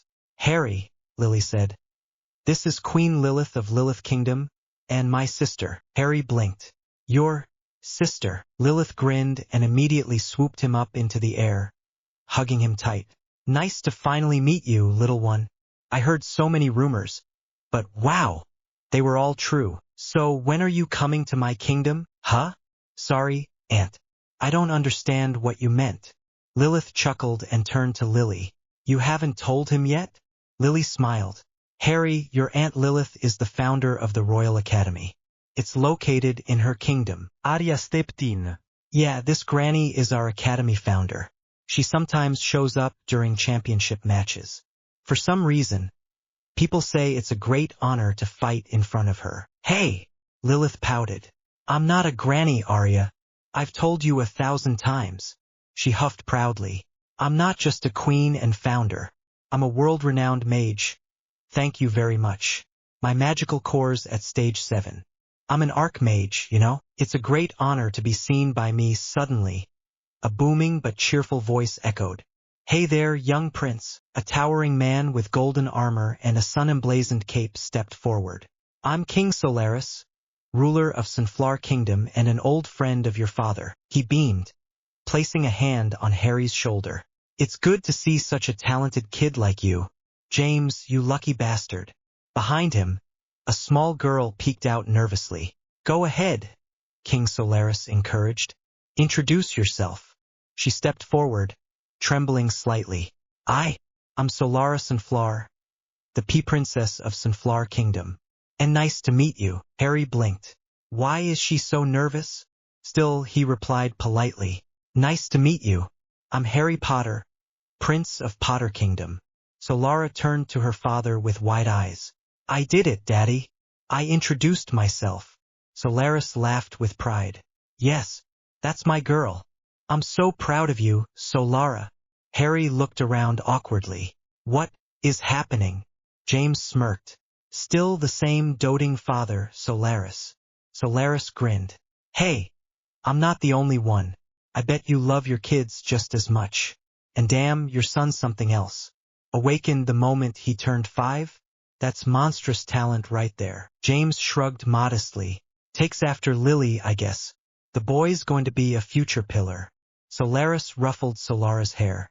Well, my girl isn't bad either. Even at 7. She can see spirits, and that's rare even among spirit sorcerers. She's going to be the best in the world someday. All right, you too. Solaris smiled. Go enjoy the banquet. Talk to the other kids. Okay, Solara said, walking beside Harry. Daddy will miss you, Solaris called dramatically. Solara flushed red. Stop embarrassing me. Once away from the crowd, Harry asked gently, why were you so nervous? This is my first time talking to a stranger, she said quietly. Since I was born, I lived inside the castle. I've never had friends. Harry's eyes softened. Me too. I also lived in the castle and only talked to my family. But how are you so comfortable talking to me? She asked. And how can you call servants your family? We have royal blood. Harry smiled. My mother always says, family isn't made by blood. It's made by bonds. Solara blinked. And then she saw it. Spirits, all kinds, floating, swirling gently around Harry. Not just fire or wind elements. It was impossible. Normally, only one type of spirit surrounds a mage, and even that only if they're chosen. But this boy, he was surrounded by every type of elemental spirit. Like the world itself was drawn to him. She stared at him, her mouth slightly open. Who is this boy? Harry Potter, son of James and Lily. He didn't just inherit power. He was born to reshape the world. Is there something on my face? Huh? And no, it's nothing. Just as Harry and Solara were about to head toward the banquet tables, a voice cut through the crowd. Hey, little prince. The tone was cocky, smug, and dripping with arrogance.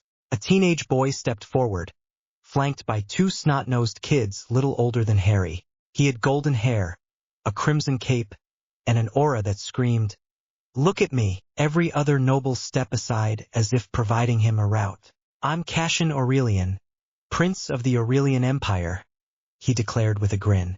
I heard you're some kind of prodigy, huh? He crossed his arms and raised his chin. Well, people call me a prodigy too. But unlike you mage brats, I'm a swordsman. I've already reached stage 2, and I'm just 13. Moreover, I've already beaten a mage. Pretty impressive, right? He smirked like he'd just conquered a kingdom. Consider it a great honor to meet someone like Mayor Future Emperor. The two boys beside him suddenly jumped in with practiced loyalty. "Young master is the strongest," shouted the first one. "Young master is the bravest," added the second. They puffed up their chests. "I'm Posi," said the first, "son of the Lord of Aurelian Empire." "And I'm Lassie," said the second, "son of the Marquis." Both pointed at Harry dramatically. "Remember our names. We're the strongest trio. We'll even slay a dragon one day." Then, just like that, the three turned around and walked off grinning like they just left the world in shock. Harry blinked. "What was that?" Solara looked just as confused. I don't know." A beat passed. Then she tugged gently on his sleeve. Harry. I'm hungry." He smiled. "Yeah, let's go. Everything's prepared by our royal chef himself. You'll love it." And just like that, they left the arrogance behind hand in hand, walking toward the warmth of the feast. Cassian Aurelian may have walked in with noise, but tonight, the hall belonged to Harry Potter. Solara took a bite of the silverdew dumplings, and her eyes lit up. So yummy. This is my first time eating this dish, and it's so good, filled with soft stuff and full of flavors. I'm gonna ask Father to take some back to our castle." Harry chuckled. Yeah, now eat slowly or else you'll choke." Solara looked at him, a bit hesitant, then blurted out, "K Harry? Would you like to be my friend?" She shouted that last word without realizing, and in an instant, the hall went silent. Dozens of eyes turned toward them. Solara's face turned bright red. Everyone is looking. I must be so weird. Why would someone like you want to be friends with someone like me?" "What do you mean, someone like me?" Harry smiled. "I thought we were already friends. But let's say our friendship starts now." Solara's face lit up with the purest joy. Before she could even respond, "Oh, my little angels!" Solaris, king of the Sunflower Kingdom, rushed forward and swept them both into his arms, lifting them off the ground in a massive bear hug. "You're friends now? Solara, you've grown up. You made your first friend. I'm so proud. My cute little baby girl." Now, said James, walking over with a smile. "I know you're happy, but loosen your grip or they'll faint." MMMPH. Huff, huff, I thought I'd die, Harry panted. "Your father is so strong," he whispered to Solara. "Dad," Solara groaned. "I told you not to be this overexcited about everything." I'm sorry, kid. "I just couldn't help it." Solaris grinned. "Seeing you and Harry become friends reminded me of myself and James. You know, he was my first friend too." James chuckled. "This fool really was." "So the legacy continues," Solaris said dramatically. And for the first time all night, laughter echoed through the grand hall.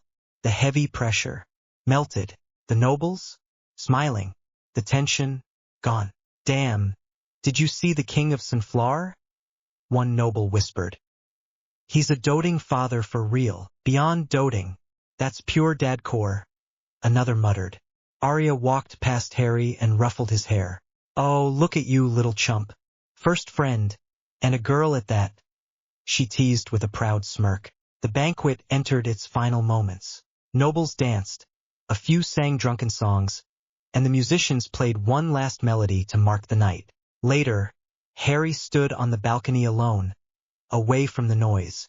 His gaze wandered across the starry night, deep in thought. The world inside was still bright, but here, everything felt still, until presence. Harry turned around slowly. Standing a few steps behind him was a tall man with white hair and piercing blue eyes. Beside him stood a girl around Harry's age, her eyes quiet but sharp. The man spoke, his voice calm but heavy. "Finally, we meet you. Alone." He stepped forward. "The Divine One." Chapter 10. Where Light Can't Reach. "Huh?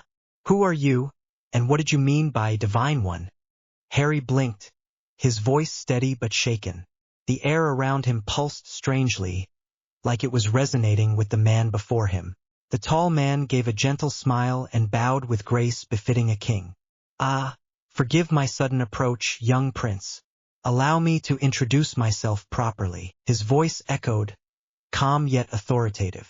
"I am Arvin Solmira, current ruler of the Ministry of Magic and the apostle of Goddess Lunashi who wields divine light. He raised his hand to his chest in reverence. And by Divine One, I meant exactly that. You, Lord Harry, possess divinity. Harry's eyes widened. Another voice followed softer, clearer. I'm Lyra Solmira, princess of the Ministry of Magic, and a saint. A saint? Harry had read about them beings said to be blessed by gods themselves. But she was barely older than him. A saint? At that age? Is that even possible? But more importantly, divinity? Me? They must be mistaken. I'm just me. The idea is absurd. Yet if it meant power to stand beside Arya, to protect my family, could I dismiss it? And what if they are right? What would that make me? Then does that means the man in my dreams is me? The person standing on countless corpses?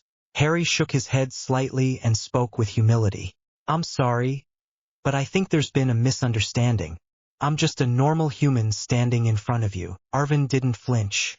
Ah, how humble. But I assure you there is no error. As the apostle of the goddess, I possess the highest form of holy perception. I can feel the divine energy flowing within you, clearly, strongly. Lyra stepped forward, her eyes glowing faintly. Even now, just standing near you, I feel the purity of your magic. It's warm, like the light of the heavens. Arvin continued, we would be honored to host you in the Ministry of Magic, Lord Harry. Not only can we help you awaken your divine energy, but once you do, you'll possess infinite holy magic, the purest form of magic capable of healing, banishment, and even purifying the dead. Harry's heart skipped. Holy magic, the strongest healing, the natural enemy of undead and curses, and I could have infinite of it? His mind raced. If I master that, maybe I could catch up to Arya, maybe even surpass her. He smirked briefly, then composed himself. Your Imperial Majesty, I'm honored by your offer, Harry said, bowing slightly. But there are still tasks I must complete here. I'm under the guidance of Swordmaster Bones. When the time comes, I'll gladly visit the Holy Empire. Arvin smiled, eyes twinkling like starlight. What a dignified response. Even without memory, your divine nature shines through. Oh, great goddess, grant me the grace to earn favor in his eyes. Lyra added quietly, whenever you wish to visit, Lord Harry, we will prepare a palace worthy of a god. Harry, what are you doing out here alone on the balcony? A calm, deep voice interrupted James, with Lily and Arya beside him. Lily's expression softened as she noticed Arvin. Arvan. You're here with Harry. Her eyes landed on the girl. And why 'tis that, Lyra? You've grown so much, I barely recognized you. Arya walked forward with a smirk.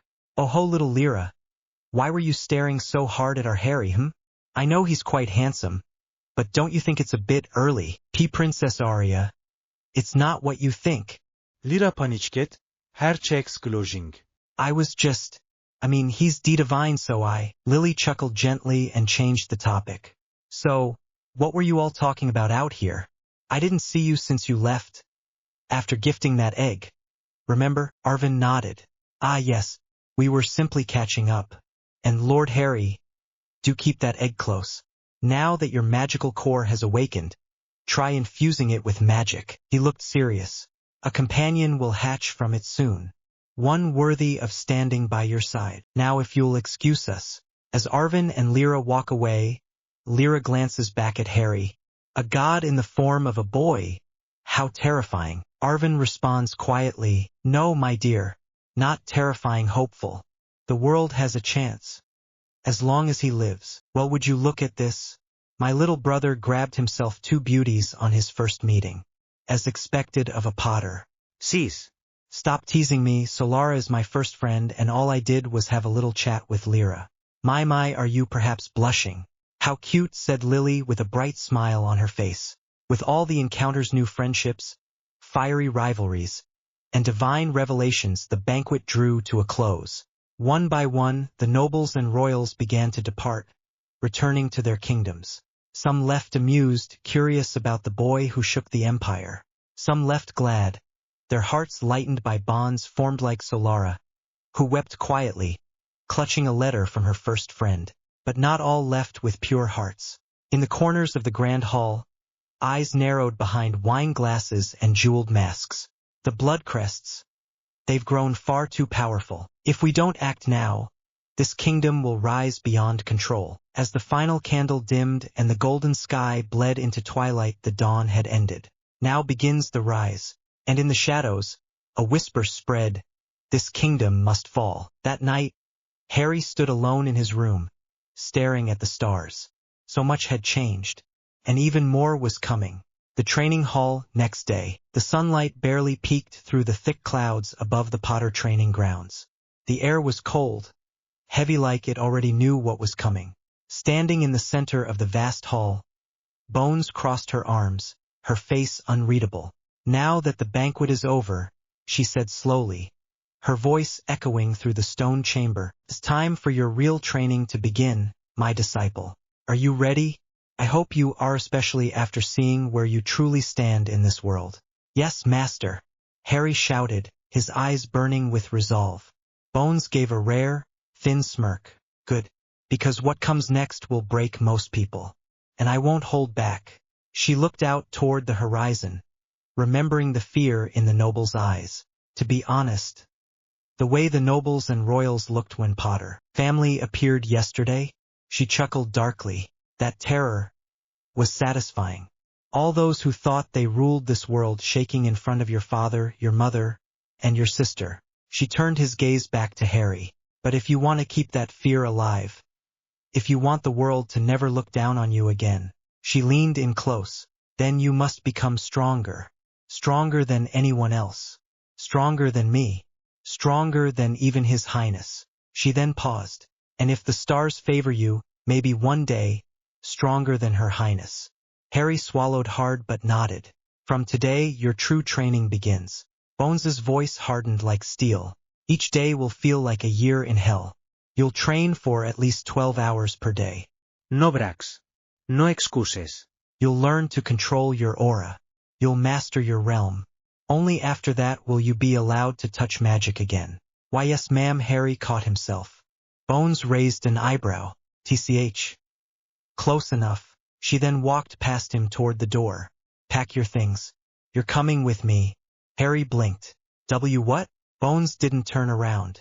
"You'll be living at my estate from now on. No more home. No more games. No more comfort." She paused and finally looked back at Harry, eyes cold and sharp. "This is the price of strength, little prince. From now on you belong to the abyss, and I'll drag you through hell to survive it. No more comfort. No more palace halls. If I want to rise, I have to bleed for it." Chapter 11. The fledgling who took flight. Bones commanding. "For today, now that you're here at the training hall, you'll begin by dueling against actual knights." Gora stepped forward. A tall, muscular knight with messy black hair and a jagged scar across his brow walks up, posture sharp like a blade unsheathed. "Bones," to Harry, "he'll be your first opponent. He was just promoted from the foot soldiers to the Royal Knights. A good match to start with the weakest of them all." Whispers among the knights ripple across the hall. Knight A whispering, "Hey, isn't that Goro? Why's the captain throwing him to the wolves?" Knight B nervous. "If he lands a single serious strike on the prince, it's treason. Could be jailed or executed. But if he loses to a 5-year-old, he'll be a laughingstock, probably demoted back to a foot soldier." Knight C, "Poor bastard must have offended someone to get stuck like this on his first day of promotion." Bones coldly smiling to herself, "Fools. They don't know." She steps forward, gaze sharp like a knife. Bones to everyone, "You all assume Goro is doomed. But that's only because you don't know what he's capable of." Bones turns to Harry, then to the gathered knights. "Goro was raised in the dirtiest slums, among thieves and pickpockets. But he walked away from it alto fight with honor. He's been mocked, doubted, looked down on because of his blood. But out of everyone here, he has some of the best instincts I've ever seen. Even before this, he took down 12 armed soldiers in under a minute.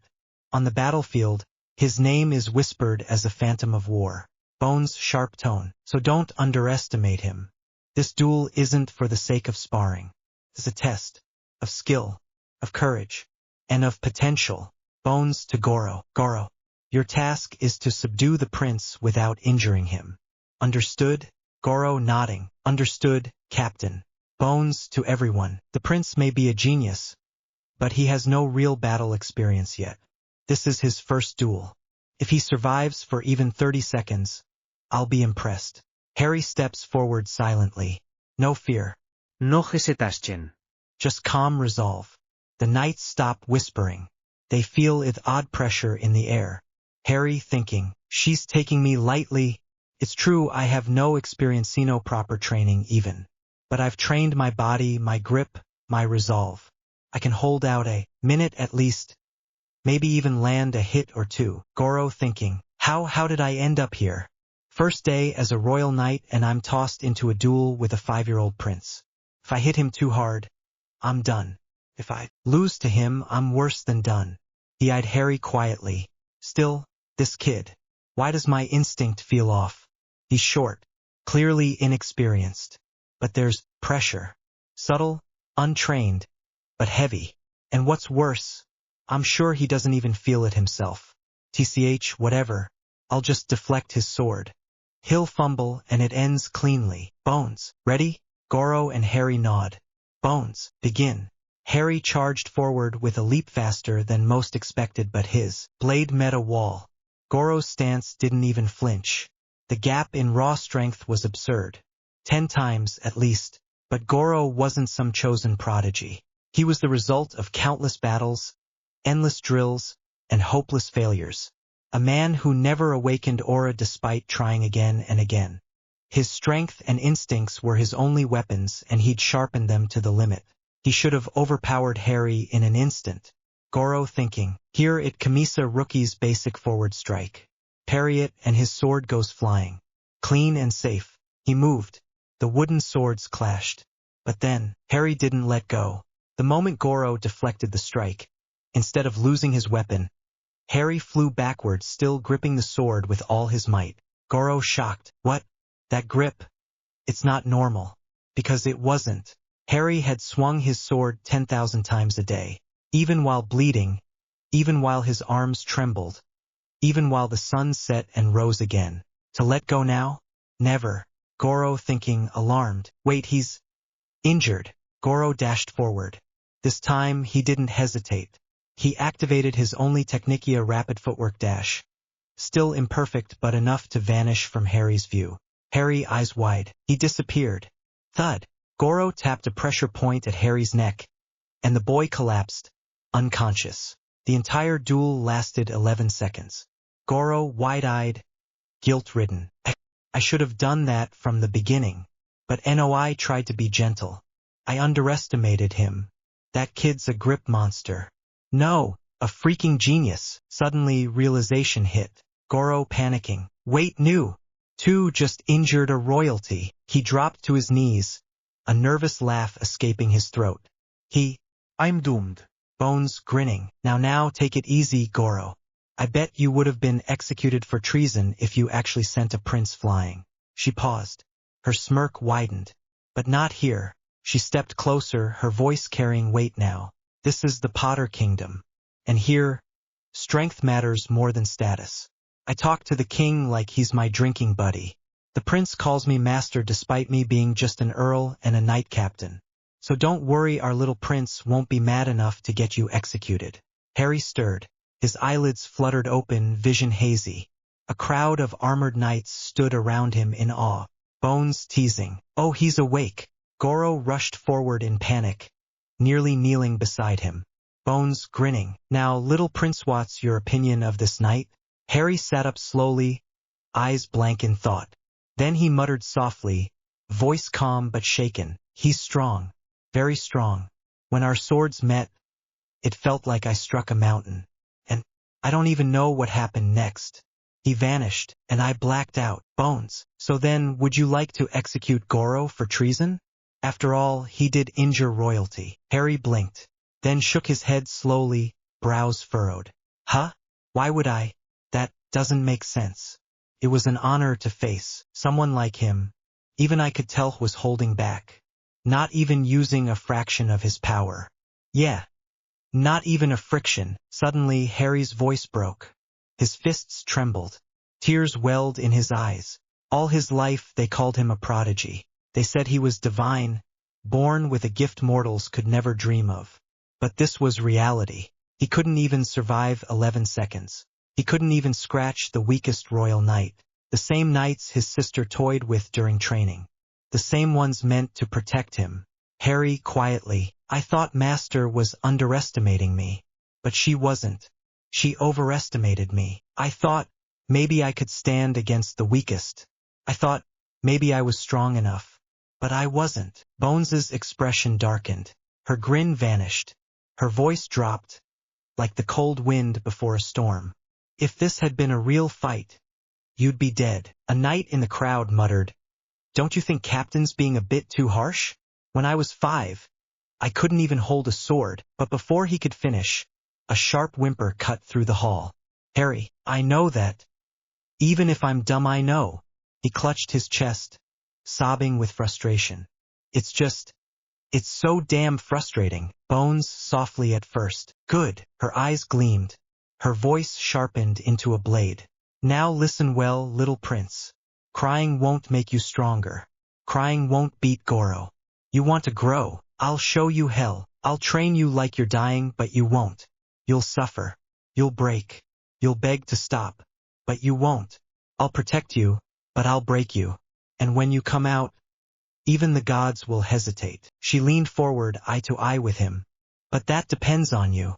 So, tell me, what is your resolve? I'm not a genius. I'm not divine. I'm just a boy who refuses to stay weak. Mark my words. This same boy who cried today will be the man the Empire prays for tomorrow. If death is what it takes, then I'll greet it 1,000 times. But I'll never bow again. So next time I fall, it'll be the sky that cracks, not me. Scene shift. Royal courtyard. The sun was rising. Harry stood at the gates of the royal palace, a lone carriage waiting before him. Behind him was the towering legacy of Potter. Ahead of him the mansion of the Earl Knight, the place where hell awaited him. He looked back one last time, his fists clenched. Harry shouting, When we meet again, I'll be stronger. I promise you, I'll master the realm and awaken Aura before we see each other again. Suddenly his voice trembled. His knees wobbled, and tears welled in his golden eyes. Harry crying softly, I'll miss you all. But I have to become strong. Strong enough to never lose again. He wiped his tears. I promise after surviving Master's training, I'll come back stronger than ever. So please wait for me. His voice dropped to a whisper. So, don't forget about me. A hush fell over the palace. To the world, he was the divine era miracle born once in eternity. But in that moment, he was just a 5-year-old boy.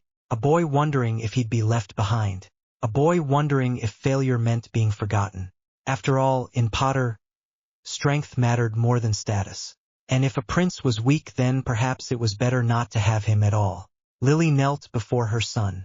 She touched her forehead gently against his and pulled him into a warm hug. Lily, softly, be safe, my love. It doesn't matter how strong you become. The only thing that matters is you remain safe and always smile that bright smile of yours. She tightened her hold. Why would we forget you? How could we ever forget you? You're our one and only son, the future ruler of Potter, the legendary heir, the genius of our bloodline. Yes, you were defeated. But so what? A royal knight stands above 95% of this world. How could a child who just learned to hold a sword win against such a force? She wiped his tears. You didn't lose your grip. You didn't break. And your resolve only grew stronger. That's what matters. James walked up and ruffled Harry's hair. James, smiling. Next time, break a leg or two. Training will be hell. But in this world, nothing comes easy. So go. Train. Survive. Come back as strong as a knight, no, stronger. I believe you'll awaken your aura soon. After all, you're a Potter. Harry took one deep breath and turned to the carriage. He glanced around, searching for her. But Arya wasn't there. His shoulders slumped just a bit, and then a voice echoed from above. No need for weaklings in Potter. He froze, but then the voice softened. But you're not a weakling, you're a fledgling, you chumpy little kid. Harry's head snapped up, and there she was, Arya Potter, standing atop a pile of fainted oars, their armor dented, swords scattered. Beside her stood Vice Captain Riorda, sighing in defeat, arms crossed. And at the very top of the unconscious heap, Goro was lying unconscious, eyes wide open but rolled back, and atop of them all Arya grinning with two thumbs up. Harry's eyes widened. Arya, grinning, come back stronger than all of them combined. Or don't come back at all. To walk away from the throne is easy, but to return with the power to claim it, that's the path of a Potter. Chapter 12. The Devil's Apprentice. The carriage screeched to a halt in the middle of a dead forest. Harry peeked through the window. Dark trees. No roads. Just silence and decay. Where are we? Bones cracked her knuckles, stepping out in casual clothes that screamed war veteran. Bones, welcome to Dreadroot Forest. Before we reach my mansion in Vexra, let's warm up, shall we? She snapped her fingers. Suddenly, from the thicket, shadows moved.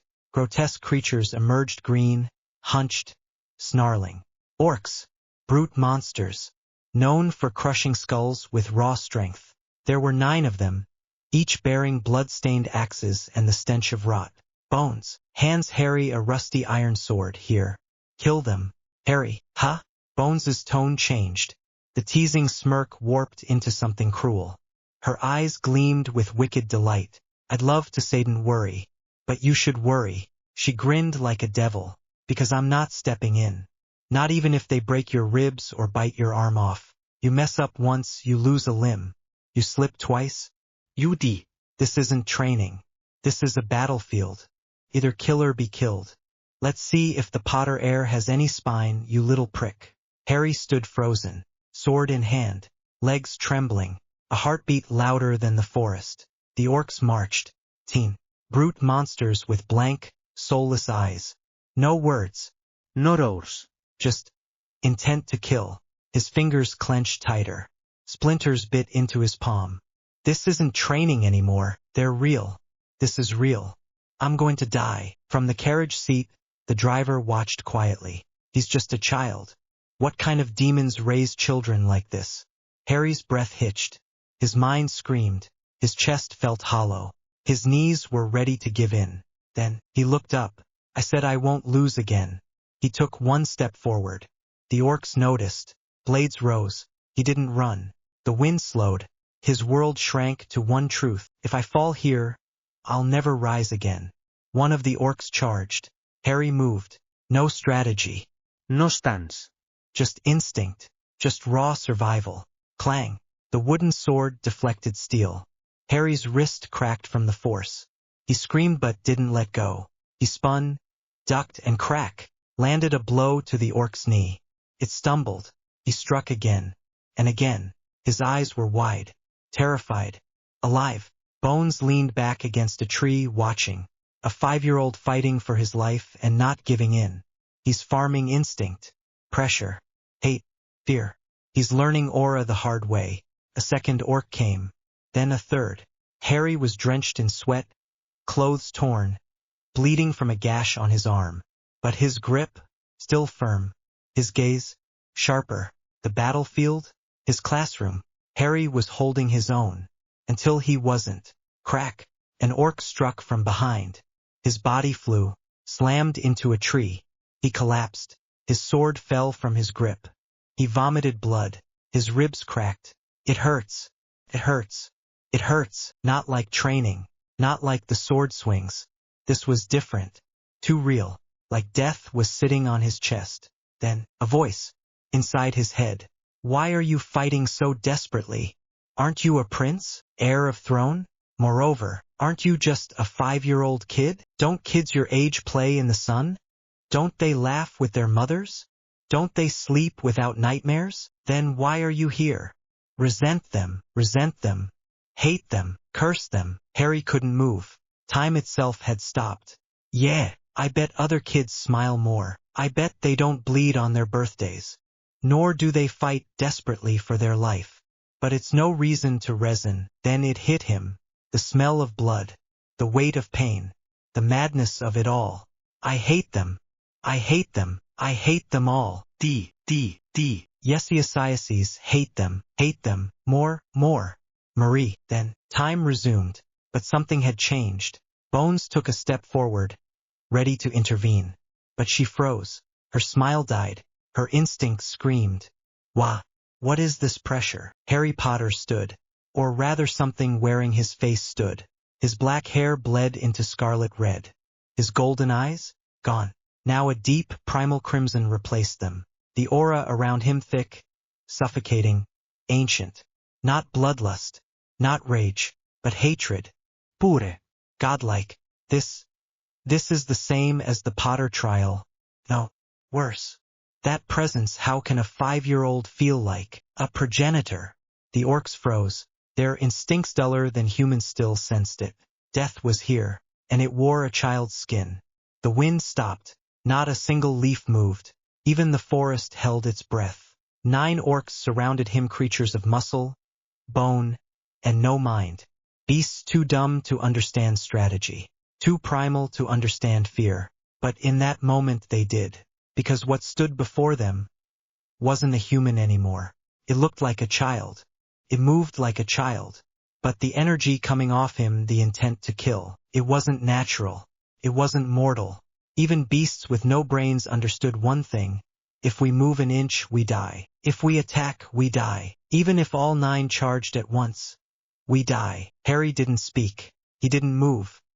He just stood there, bathed in bloodlust, as the red mist of his aura thickened like a blight upon the land. And then thud. One orc dropped to its knees, bowing his head in fear. Thud, thud, thud. Another. Then all. 9 monstrous beings, known for their savagery and stupidity, kneeling, bowing, as if before a god. Their foreheads touched the mud. Not a sound came from them, only silence. The silence of those who had seen death itself, and knew there was no running from it. The carriage driver, far behind the tree line, whispered in disbelief. Monsters can kneel? Bones's eyes narrowed. No. They can't. They don't. She stepped forward slowly. Her hand instinctively gripped her sword, not to fight Harry, but to defend herself if she had to. What the hell are you becoming, Harry? And Harry? He didn't hear them. He didn't see the orcs. All he could feel was this voice, still screaming in his mind. Hate them. Kill them. Make them kneel. Make the world kneel. The forest would remember this day. The day a 5-year-old boy made monsters bow. Give it to me. Your body. Give it. I'll kill every enemy. I'll kill everyone you hate. Rest, child. Sleep in slumber. The next time you awaken, you'll be fine. Everyone who dared to hurt you will be gone. Harry floated. No, he sank. Deeper and deeper into a pool. A pool not made of water, but of blood. A blood-soaked ocean beneath reality. Thick, cold, eternal. Countless bodies surrounded him, their souls whispering, their minds broken, their corpses sacrificed. And yet, he felt at peace. He felt safe, as if this place wasn't hell, but a haven. And then laughter. Manic, cold, wild. Harry burst out laughing, shocking even Bones. Finally a change occurred that didn't happen during Potter ritual. Harry's scara changed from white to deep black, as if it would swallow even darkness itself. The carriage driver jolted in place, eyes wide in horror. That laugh wasn't a child's. It wasn't innocent. It was the laugh of someone who had accepted madness and made it his strength. Boom! Flames erupted, but not normal ones. Not warmth. Not fire. These were flames of hell. Black and red. Thick and cursed. The same flames from Harry's realm. His rusted sword glowed with it. The fire coiled around his small body like a crown of demons. And then it was over. In one breath, 9 heads flew. The orcs didn't scream. They didn't resist. They were already kneeling. And yet, in an instant, their heads were cleaved clean off, their eyes still wide with the memory of the fear that consumed them. A child didn't do this. A 5-year-old couldn't have done this. This was something else. Something unnatural. Something forbidden. Bones didn't speak. She couldn't. Her breath hitched as she felt the murderous intent shift. It was no longer directed at monsters. It was aimed at her. Her instincts screamed. Her body trembled. Even as a sword saint, she had never felt this kind of death pressure. And then, the carriage driver whispered, his voice broken, "I take it back. That woman isn't a devil. That child wasn't the one fighting devils, nor was the woman who made him fight them a devil. The truth is, the child was the devil all along." Author's note: with this chapter we came closer to Arc 1, and with Arc 2, we enter the shadows where strength is not taught, but torn out of you. Harry won't simply train, he'll survive. He won't grow stronger. He'll grow unkillable. And as for Bones, even she doesn't know what she just awakened. Welcome to the forest. Welcome to the Devil's Path. Chapter 13. Slumber of the Devil Child. Harry instantly reached behind Bones in a mere second, almost as if he teleported. But she knew he didn't. What? How can this be? Earl Bones, captain of the Aurors, an 8th stage Aura sword saint, can't follow the movements of a 5-year-old boy? She was shocked. Nosh was in disbelief. She wasn't witnessing a mere child. She was witnessing a miracle born in flames. The bloodlust aimed at her wasn't just sharp, it was growing every second. The hellfire igniting from his body wasn't simply burning. It was consuming. Orc corpses turned to charcoal in seconds. Trees nearby were reduced to gray ash. And yet, the flames didn't spread, they devoured only what he allowed.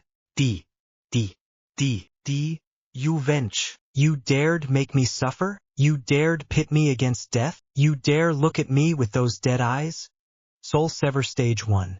Bones's eyes widened. No. Can't be. He didn't learn that.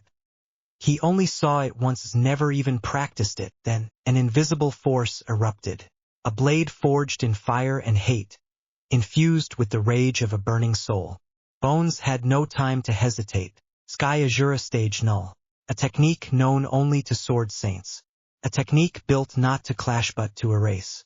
This sword nullifies all it touches. A void that devours attacks. You're strong, Harry. Maybe even at Riorda's level. She narrowed her eyes. But he's nothing compared to me. Swish, swish, silence. Utter, terrifying silence. And then, backlash. Harry's body twisted in pain. Blood burst from his nose, ears, and eyes. His skin began to burn, his own flames turning against him. Again. Just like when he awakened his magical core. And yet he stood. And then he moved. Clank, clank, clank. A child-shaped inferno clashing with a knight. Harry's attacks came at the speed of Arya's swordplay. Maybe faster. Bones defended, but she couldn't retaliate. Not without killing him. His body is breaking apart, bleeding, burning alive. I have to end this or he'll die. She gritted her teeth. You fucking brat. Sky Azura Stage 9. Limitless void. A void opened. Space twisted. Heat cracked. Air screamed. Where am I? Let me out. Release. A blast of hellfire surged, exploding like a volcanic scream. But the void? Unscathed.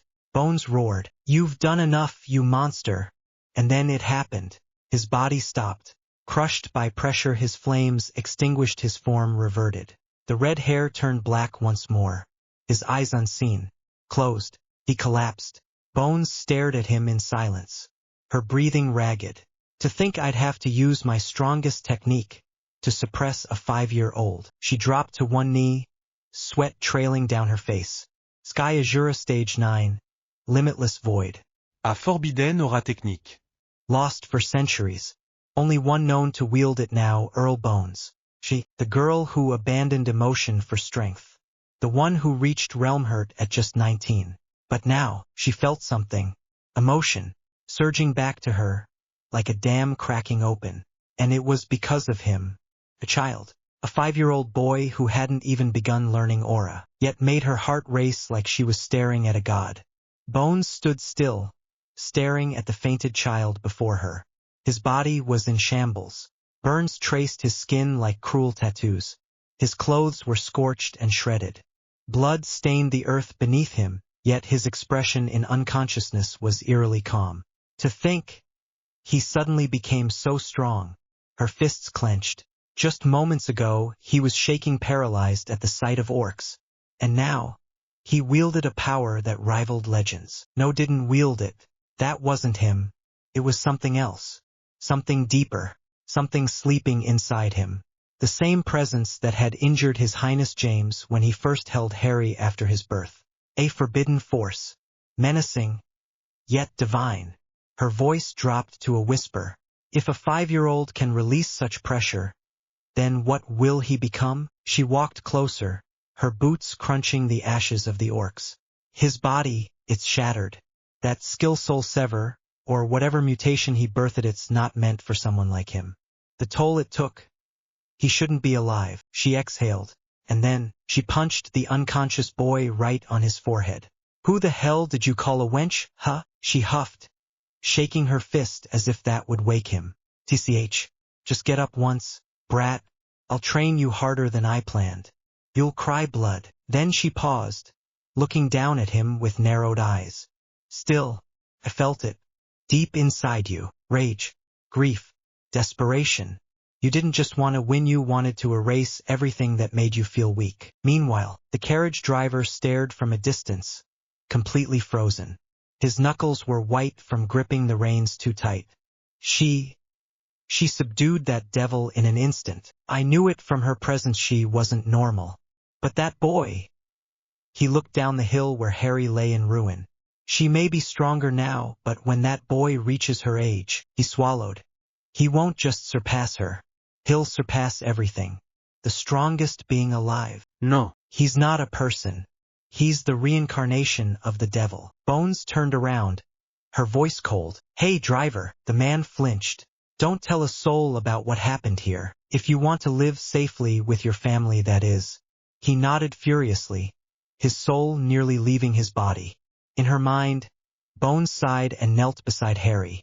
Now I guess I'll take him to a healer. Can't exactly show the Bloodcrests their heir looking like roasted meat. She lifted him carefully. Such a pain. Such a damn trouble. And yet her lips twitched, just barely. Truly, far beyond the burning forest, cloaked in the veil of dusk, a shadowed figure stood atop a high cliff watching everything. Not a breath, not a sound. Only his eyes, glowing faintly from beneath his hood, witnessed the chaos unfold. The orcs burned. The trees turned to ash. A mere child had made the monsters bow. His heart thumped. This can't be real. His pupils dilated behind the mask of shadows. A mere boy made monsters kneel? He bent fear itself to his will, and he hasn't even awakened aura. That wasn't natural talent. That was divine terror. His gaze shifted to Bones, her clothes torn, her body steaming, her blade faintly trembling. He forced Earl Bones, an aura sword saint, to use a forbidden technique. He took a single step back.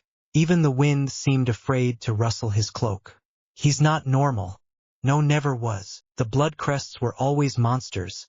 But he surpasses them all. A trembling breath escaped his lips. He's not a miracle. He's the calamity itself. He turned, the shadows swallowing his presence. This information must be reported at once, before the world loses its chance to prepare. And with a final whisper of wind, the figure vanished. Author's note: Harry's first real battle ends, but not without a terrifying glimpse of what lies inside him. We've now concluded Arc 1, The Awakening Flame, with this chapter. From a trembling child to a being feared by even an aura sword saint, Harry's transformation has only just begun. But with power comes consequence, and what he awakened today might not be a blessing, but a curse the world isn't ready for. Starting tomorrow, we enter Arc 2, The Potter Heir, where training intensifies, secrets deepen, and the real world begins to react to what just happened. If you've made it this far, thank you for being part of Harry's journey. Drop a comment, a power stone, or just let me know your favorite moments so far. Chapter 14, Training in Hell, Leading into Shadows. He'll be fine, the healer said, wiping his hands clean. Just a few days of proper rest and he'll be back to normal. Please, don't push him too hard before that, Miss Bones. Bones scoffed, arms crossed. Yeah, I'm not that dumb. She turned away, her lips twitching into a crooked smile. I'll wait for him to heal properly, and then train him until he cries blood again. She chuckled. Then she laughed louder. Then, wah ha ha ha ha ha, the air chilled. Somewhere in the universe, a child's soul trembled. Meanwhile, inside Harry's unconscious mind, my body feels heavy. My bones ache. Even breathing hurts. Wait, who the hell is laughing like that? So sinister, damn, that's scary. I can't even open my eyes right now. Then the memories hit him. The voice, the roar, the flames. I became powerful as hell. A pause. No, that's not the main problem right now. His mind raced as realization dawned. I cursed. I actually cursed. And then I screamed at her. Attacked her. My master bones. An 8th stage aura sword saint. His heartbeat spiked. Oh God, what have I done? The image of Bones's pissed off face flashed in his brain. He froze. Let me just go back to sleep. Maybe forever. Yeah, that's safer. Waking up won't save me. It'll just drop me deeper into hell. A single tear fell in his mind. I'm doomed. Bones glanced at the boy resting on a bed of warm moss, arms crossed as she leaned against a charred tree. The healer said he'd wake up soon. She tapped her foot. It's been hours. Her eyes narrowed. What's wrong with him now? She walked closer, giving the unconscious Harry a little poke. No reaction. Tsh. Is he really that weak? She turned away, voice low. The Bloodcrests must be just a bunch of overrated weaklings now. Tsk. What a joke. Even their name is trash. Flinch. Suddenly, Harry shot upright like he'd been struck by lightning. His eyes wide, still blurry. Bloodcrests aren't weak. And the name is super cool. Damn it. Bones blinked. Then slowly, her lips curled into a sinister grin. Harry froze mid-shout. His brain replayed the last few seconds in slow motion. Shit, I got baited. Ha ha ha. As expected of a toddler, Bones chuckled darkly. So easy to provoke. Harry swallowed hard. But don't worry. The healer said not to push you too hard. And I fully agree. Oh, thank God. Which is why I'll give you a few days to recover before dragging you into hell. In the meantime, train on Earth. Wait, wah. Her devilish smile widened. A breeze blew past her silver hair as she raised her hand dramatically. Honestly, why train in hell when I can make you suffer right here on Earth? Now get up, Potter Harry. Your real training begins soon. Harry stared at her. A single thought echoed in his head. I should have just stayed unconscious. Bones cracked her knuckles, standing tall atop a boulder with the wind billowing her cape behind her. Welcome, Harry, she said with a grin that screamed murder. To your first official training. Harry blinked, still groggy. Did I die again? No, she replied sweetly. But you might wish you had. He gulped. The field stretched for miles. No trees. No sabe. Only craters, sword marks, and burned scars across the earth, evidence of Bones's past students. None of them survived as children. You're 5, so your training will be age-appropriate, she said, pulling out a scroll. Harry brightened a little. Then she read, 100 push-ups on heated stone, 100 squats with weighted manacles, 500-meter sprint with magic arrows chasing your soul, 20,000 sword swings until your fingers bleed, magic meditation while hanging upside down. And once the week ends, you'll get real-world experience fighting monsters. Harry's eyes shook. This is for a 5-year-old? She nodded. I toned it down. Normally, I train them underwater in shark-infested lakes. You're insane. Are you a normal knight? No, you're a... She tossed a wooden sword at his head. Enough whining. You embarrassed me in the forest. Now show me you're not just a fluke. He barely caught the sword. Can I at least eat first? No. Just one bite, please. I'd even eat grass. I said no. Thunder rumbled. Begin. Harry's POV. I'm still recovering, I muttered, sweat already dripping down my chin. And I've never trained a day in my life. Push-ups on heated stones. Squats with weighted manacles. Sprinting from arrows. This woman wasn't a knight. She was a devil in armor. There's no way I can do that many in one go. I groaned, my arms shaking as I pushed off the scorching ground. I'll divide the push-ups and squats into 4 sets. 30 seconds rest in between. But what haunted me most wasn't the burn in my shoulders or the ache in my thighs. It was the 500-meter sprint while being chased by magic arrows. How the hell did she even find a mage so fast? A few minutes later, Ami arms. They're burning. I collapsed after my 3rd set. My breath came in short, broken bursts. If only I'd fully recovered first. This would have been easier, but even now my legs were screaming. My core was on fire. I could barely move. Just 5 more squats. Just 2. Bang. The signal rang. Magic surged behind me. And then the sprint began. Arrows formed from pure magic chased me like beasts with no mercy. Their tips pulsed with a warning. Stop, and you'll bleed. I ran. Faster than I'd ever run in my life. My speed dropped. My body dragged. But I didn't stop. Because if I did, I'd 10 seconds. Just 10 more seconds. Meanwhile, Kelvin, the mage.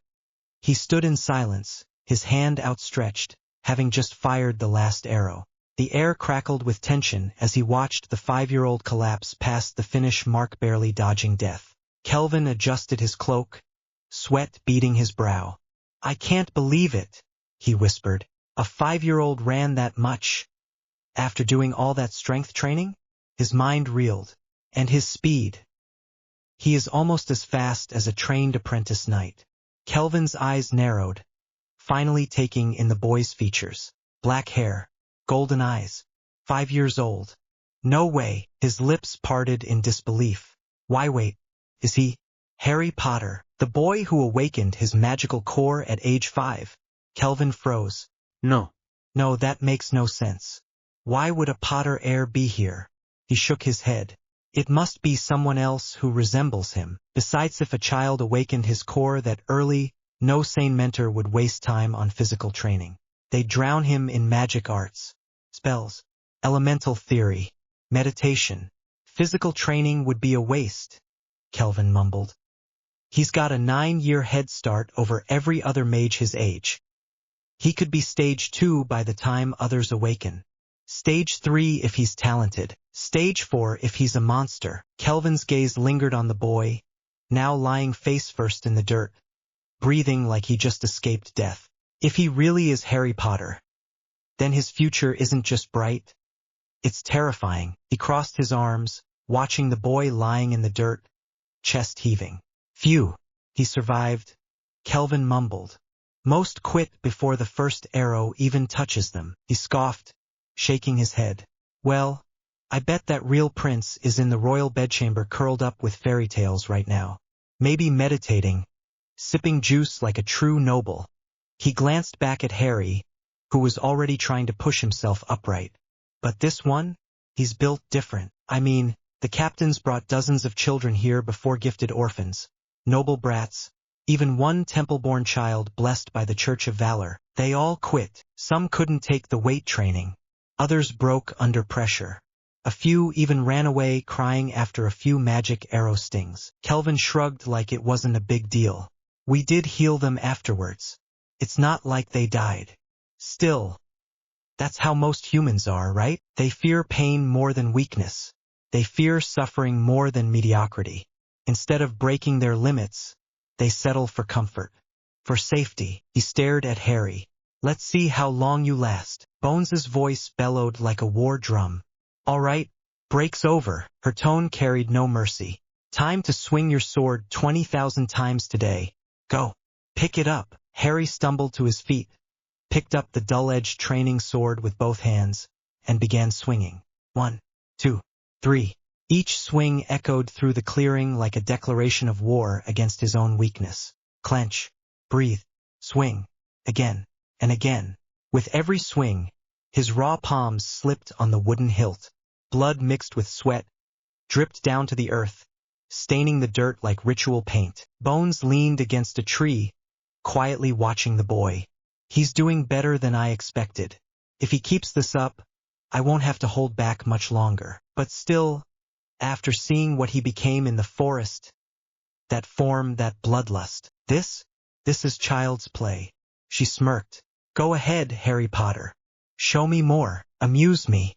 terrify me, because I've got a feeling you're going to become something the world's not ready for. And so the week passed not in rest, but in war against his own limits. Harry panting, phew, and 20,000. He dropped the training sword. His palms were torn again, blood dripping down his wrists, but his lips curved into a faint smile. No breaks this time. I did it all in one go. I wasn't just faster, I could feel the wind struggling to keep up. My stamina didn't falter.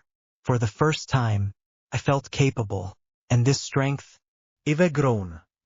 He looked up at the sunset. Master wouldn't push me unless she expected me to reach this. I won't disappoint. Harry walked toward a tree and with unnatural familiarity strapped himself upside down from a branch by his legs. Now meditation. Still don't get why it has to be done hanging like a fruit. But whatever. He exhaled and closed his eyes. Inside the realm, the once burning village in his realm was calm now. The flames had vanished days ago, and where ashes once danced, walls were rising. Charred ruins were replaced with foundations. Smoke was replaced with wind. The sky above no longer burned, it shimmered with deep crimson and gold, like a dusk painted by gods. Weird. It feels like someone's rebuilding the village, but that's impossible. It's just my mind, right? Then he started imagining. Let's add a big mansion this time. 35 rooms, big garden, beautiful flowers, and an oak tree in center. White color with little golden shades from place to place.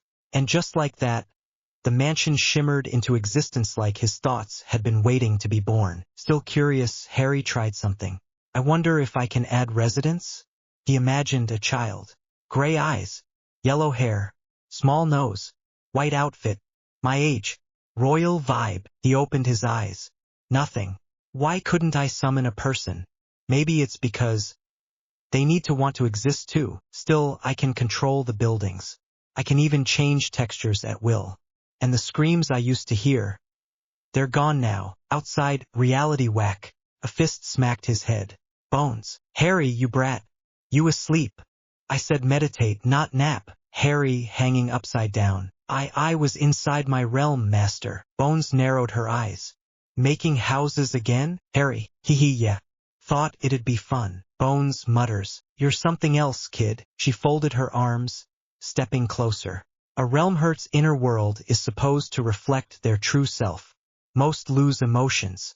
Most can't even enter willingly. But you've been diving in for 3 days straight. That's 5 visits total. The fire in your realms vanished. Burnt homes are rebuilding themselves. And you're adding houses like it's a damn Sims game. You should have gone emotionless by now. But you're still you. Harry grinning. I guess I'm just special. Bones smirked. More like a headache. She stepped back and cracked her knuckles. Anyway, meditation's done. 1 hour here. Which means 6 days inside that creepy little mind of yours. Her eyes gleamed coldly. Now it's time for your final training of the week. The orc hunt. Morning sunlight pierced through the training ground as Bones tossed a sack toward Harry. It landed with a loud thud. Inside were basic supplies. Rope, a dagger, dried meat, and a map. Bones' arms crossed. This time you won't be training alone. Harry tilting his head. Ha, Bones. You'll be going into the Shadowpine Wild's accursed forest known for low-tier monsters and orcs. But what's worse? They say the trees in Shadowpine whisper your darkest fears back to you. That's why most toddlers don't make it past day 1. Shadowpine isn't just cursed, it's alive. Some say the trees were once warlocks turned to timber, whispering madness to any child that enters. She pointed at the map. A handful of trainees will join you, but don't get comfortable. You're not there to make friends. You're leading them. There will be no hand-holding, no second chances. If you hesitate, you bleed. If you fail, you answer to me. You're leading them, Harry. Not because you're ready, because you're the most dangerous thing among them. Harry blinked. Wait, me? Leader? But Bones cutting him off. I'm not repeating myself, little prince. Kill 30 orcs and bring back ears, tusks, hell, their whole damn heads if you like. Just make sure they're dead. After all, the Adventurer Guild will pay 5 silver coins per orc. She stepped closer, her tone shifting from instructional to lethal. You'll be heading deep into Shadowpine. The monsters there won't hold back just because you're a child. You'll face more than orcs. Beasts that thrive on fear, illusions that prey on the weak-minded. Whether you fight or flee, choose wisely. This is your first mission. No hand to hold. No merci. Come back with everyone alive, or don't come back at all. Her eyes narrowed like daggers. Don't, you, Dare. disappoint me. She turned around and began walking away but paused, giving one final glance over her shoulder. You've awakened power beyond comprehension, Harry. Now let's see if you can survive without a hand to hold. No eyes watching your back. No merci. Oh, and you can't use that power of yours. We don't want people calling you a devil after all. He nodded slowly, but deep inside his chest, something stirred. That same fire, that same hunger. It wanted out. Bones, thinking. He'll be with the unspeakable's daughter, two noble brats who think they're some big shots, and a viscount's son who can't even stop crying. Quite an interest matchup overall. Now bleed, suffer, rise, and lead. That's what it means to be a Potter. But don't die out there, brat, she muttered, too quietly for him to hear. Chapter 15. Beneath the trees, beyond the veil. You're a 5-person team, Bones said, her voice crisp, sharp enough to cut steel. Then she smirked. Actually, a 5-kid team. The stone courtyard echoed with silence. A breeze rustled her long black coat as she stood with arms folded behind her back, expression unreadable. The youngest one here? Her boot tapped. He's your leader. Eyes widened. Bones stepped forward, her gaze sweeping the kids like a blade on trial. She pointed with her chin. That's Ren and Riku, twin sword brats. Not strong but synchronized. If they stick together, they won't die. Probably. Ren spun his dull blade once like a show-off. Riku mirrored him. Don't get cocky, Bones snapped. I'll gut you myself if you disobey orders. They stiffened. Next, she gestured toward the chubby boy hiding behind a kite shield. That whimpering pile is Bryce. He's a tank. Built like a wall, cries like a widow. 8 years old and still hugging his shield like a teddy bear. Sniff. Bryce whimpered, trembling. She looked to the girl. And that's Lyra, priestess in training. Smells like incense, speaks like scripture. She can heal minor wounds and buff your sorry hides. Don't expect miracles.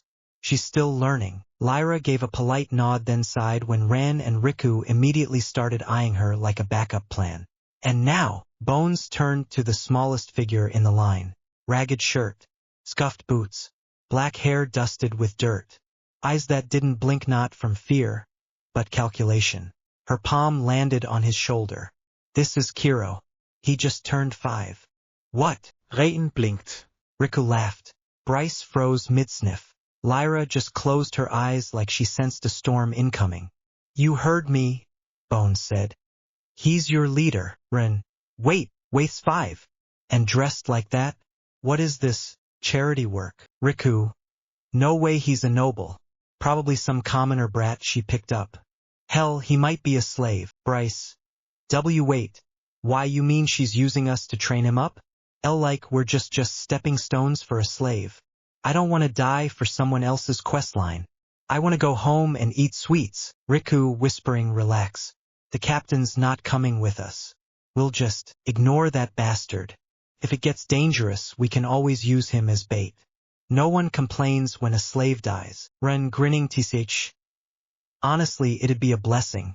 We'd get some room to breathe without that runt slowing us down. Maybe toss him toward the first orc we see. Lyra. Oh God. Here they go again. Plotting something stupid. She gave a tired smile. If things go south, guess I'll have to join them. In prayer. Or treachery. Harry stood still. Watching. Listening. So this is my first team, huh? A coward with a wall complex. Priestess smelling like burnt trees. Twin swordsmen with one brain cell between them. And all of them hate me. She gave me one hell of a first mission. 30 orcs would have been easier than leading this band of traitors and drama queens. He looked down at Bryce, who was hugging his shield tighter. Why's his build like that? He looks like a brick but squeals like a squirrel. Bones turned away, her voice trailing like thunder. You'll enter the Shadowpine Wilds by noon. Survive. Hunt. Return. Follow Kira or die trying. Your choice. Then she vanished into the shadows. The cracked gates of the capital loomed behind them. Infrontingly silence. And beyond that silence, the Shadowpine Wilds. The forest stretched like a wound across the land. Gnarled trees twisted toward the sky like broken fingers. Mist curled around roots like ghosts whispering ancient secrets. Every step into it felt like trespassing into a place the world had forgotten or abandoned on purpose. The sky dimmed, even though it was noon. The sun didn't dare touch this place. Even the air changed. Cold. Thick. Like it watched. Bryce. We're really going in? He gripped his shield so tight his knuckles turned white. I can't even see the end of the path. What if something's already watching us? His eyes widened. What was that? Did you hear that? Thump. A heavy echo rumbled deep in the woods. Bryce. Sweet saints above, there's something in there. He nearly dropped his shield, shaking violently. What if it's an orc? Two haven't written my will. I think I peed a little. Ren rolled his eyes, drawing his practice sword. Rain. Seriously.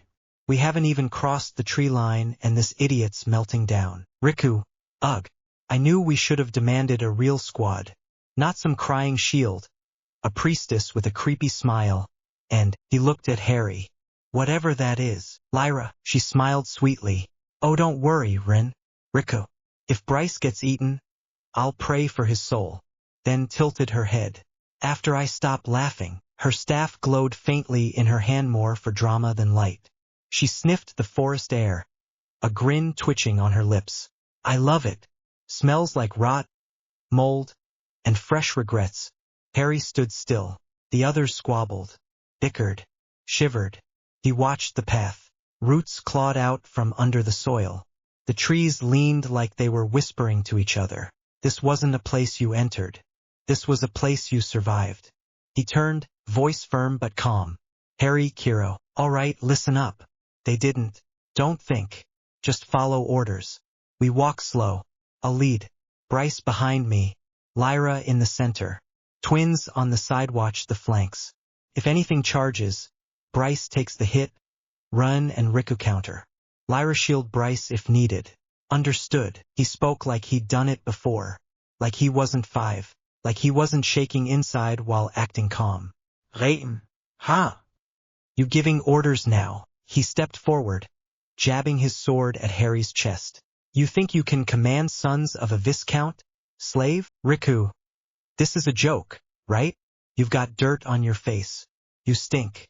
And that shirt, what even is that? We're supposed to take orders from some gutter kid she picked up out of pity? Brise. Yeah. I mean, I don't mean to be rude, but maybe we should, vote or something. Harry looked at them all, one by one. Then he stepped forward. Just one step. But his eyes, they weren't a kid's. Not anymore. Harry, you can ignore me if you want. He spoke low, cold. But out there, that forest won't care about your title. It won't stop to ask if your father's a viscount or a god. He pointed behind them. That way's home. You can run now.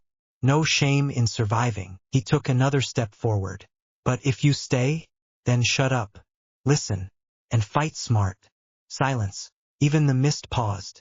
Then, thump. Deeper this time. Closer. Bryce whimpered. Ren gritted his teeth. Lyra just laughed. And then Harry the boy named Kira took his first step into the Shadowpine Wilds. And the forest took a breath. Scene.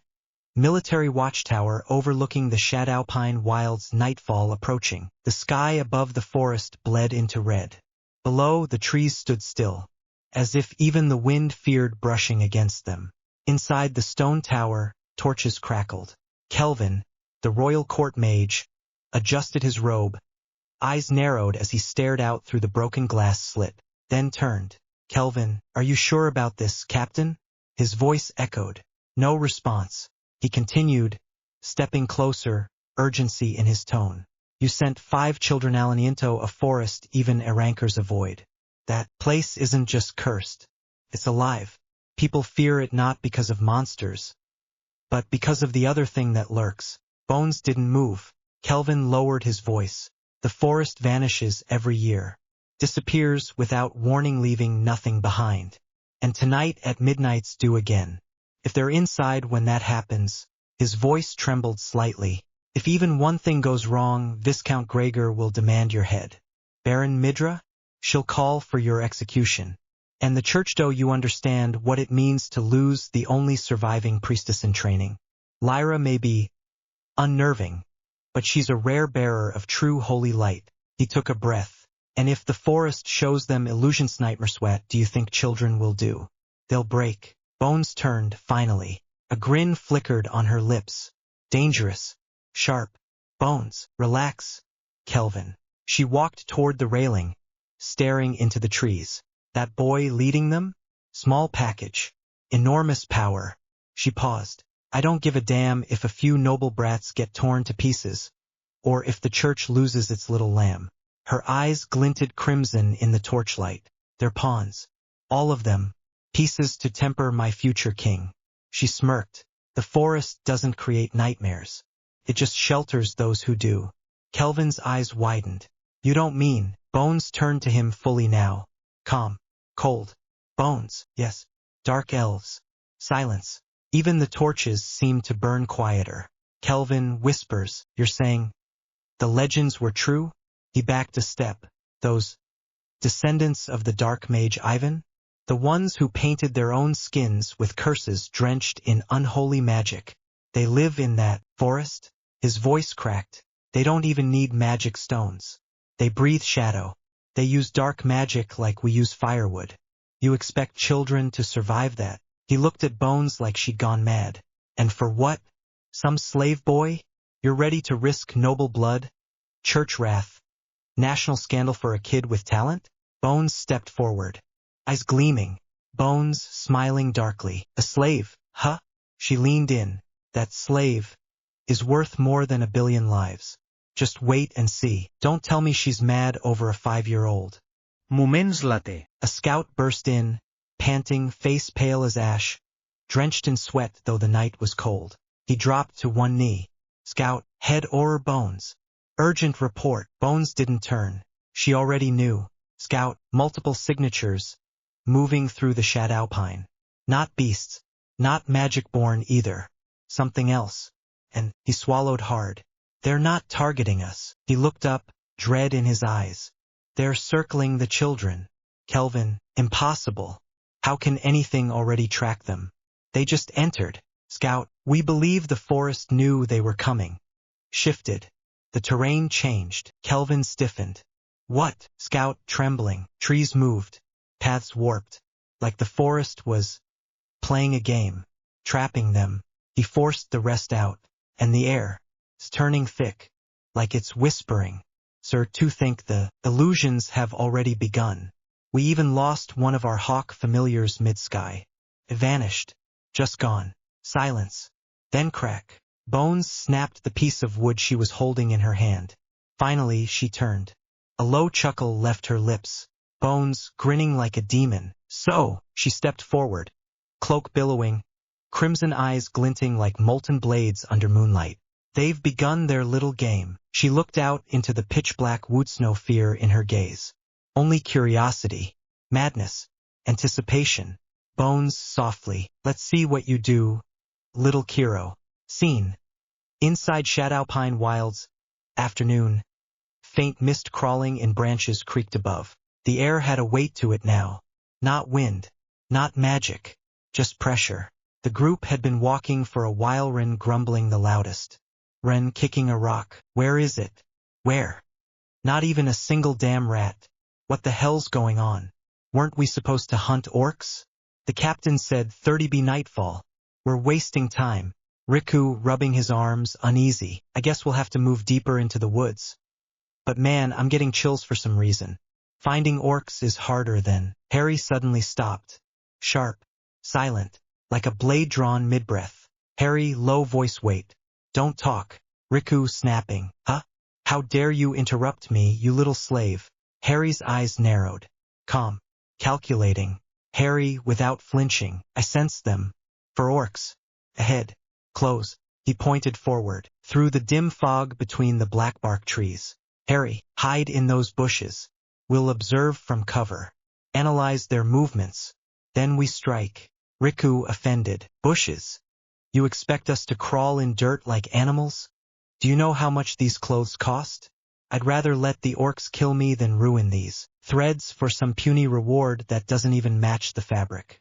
Rain, mocking. Why not send yourself in, slave boy? Go play bait and impress your mistress, Captain. Harry didn't respond. He just stared empty-eyed at the trees. Lyra clicking her tongue. Idiots. If you're so scared of dirt, maybe next time come in your ballroom dresses. She crossed her arms and smirked. Lyra, behind the trees, then. That's your royal bush. But let me skiff your precious outfits can't handle blood. What'll you do when orcs tear your guts out? Bryce whimpering. Till please don't talk about blood. Harry sighed. Not out of frustration. Just preparation. Harry firm. They're moving. If we waste another minute, they'll vanish or worse.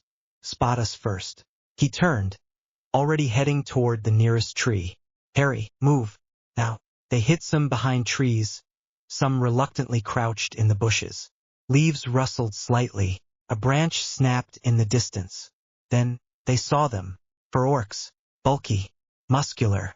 Dark green skin glistening under faint mist and sweat. Tusks scraping the air as they grunted, sniffing, growling, guarding a makeshift nest of bones like territorial wolves. Harry's golden eyes narrowed. They weren't moving randomly. There was a rhythm in their patrol. Every 23 seconds, one would circle outward. Every time that one turned his back, another looked away to gnaw at something in its hand. Openings, patterns, weak spots. He could see all of it. Harry, internal monologue. 2 bruisers, slow but tanky. 1 scout fast but impulsive. 1 shaman. That's the problem. The shaman's hands were twitching, tiny sparks of magic flickering between its fingers. It was chanting to itself. Lyra leaned in near Harry. Lyra whispering, that one's a baby caster. If we don't silence it first, we might face illusions or worse. Orc shamans love mind magic. Harry, then we eliminate that one first. He turned to the group. Harry, commanding, quiet. Ren, Rikuyu, flank left and take down the scout. Don't let it escape or alert the others. Riku scoffed. TCH. Acting like a commander again, Harry ignored him. Bryce, block the bruiser if it charges. You don't have to win, just hold for 6 seconds. Bryce, terrified. A 6. That's a whole eternity. Harry, cutting him off. You'll survive. I'll take the shaman. Lyra, support Bryce. Heal only when necessary. They nodded reluctantly. Even the brothers. Maybe it was the cold certainty in Harry's tone. Or maybe the fear that he wasn't afraid. They moved. Silent.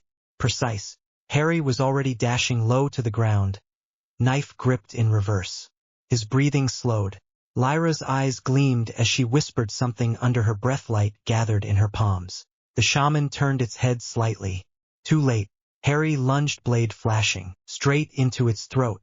The shaman gargled, stumbled. Its illusion spell fizzled out mid-cast. The other orcs roared. Run and Riku charged from the sides. The scout tried to flee. Riku cut its Achilles clean. Run drove a blade through its back. Bryce, shaking, took the hit from the larger bruisery's shield, slammed back but held. He screamed like a pig, but didn't break. Lyra flared holy light behind him, buffing his defense. The second bruiser came crashing in, confused and too slow to react. Within 22 seconds, the party overwhelmed them. Harry twisted his dagger free from the shaman's neck and stood covered in blood. Bryce collapsed on his knees, panting. What the hell just happened? Riku, spitting on the ground. TCH. Lucky that went smooth. Rain, mocking. Don't get cocky, slave. They were weaklings. Not even C-rank. Lyra raised an eyebrow. Lyra, oh, but you were the one crying about your silk pants getting ruined in a bush. Now you're a war hero? Harry cleaned his blade on a leaf. Harry, that was the easy part. We need 26 more. He turned back toward the forest where darker shadows stirred beyond the trees. Bryce collapsed to his knees, shield slipping from his trembling hands. We actually killed them? I didn't die? I didn't die. The bulky crybaby was almost sobbing. His eyes darted to the corpses like they'd rise again. Ren, trying to look cool, wiped his blade with a cocky flick. For weaklings, hardly worth the effort, but the tremble in his fingers betrayed him. Lyra, calm as ever, knelt beside the corpses. Her staff glowed faintly. She traced a finger along their strange, ritual-like scars. These weren't random strays, they were sentries. A branch cracked, then another. Too clean, too deliberate. Not wind. Harry's head snapped up. We're being, boom. The forest erupted. 10 orcs surged out of the mist-bone armor, violet fire burning in their eyes. And behind them a chieftain, twice their size, tusks glowing with runes. Every step it took shook the forest floor. Bryce screamed. The twins froze. The chieftain roared a thunderous bellow that rattled bones and broke minds. The runes on its tusks flared brighter. Even Lyra's staff slipped from her hand. Oh hell, that's no ordinary orc. Harry moved first. Shield wall. Now! His voice cut through the chaos. Too powerful for a 5-year-old. Too commanding to ignore. Bryce stumbled into formation. Shield raised. Clang. Bone axes hit steel. Ren staggered with a grunt. Damn it! They're weapons. Poisoned? Lyra cut in, already glowing with holy light. But that's not all. Look at the chieftain. He's not commanding them. He's feeding them. She was right. The violet fire in the orc's eyes pulsed with the chieftain's runes. Every pulse healed their wounds slightly. Harry's eyes narrowed. Break the link. Kill the chieftain first. Riku scoffed. Brilliant. Just waltz through 10 bloodthirsty monsters. But Harry was already gone. He bolted straight toward the densest group of orcs. Lyra!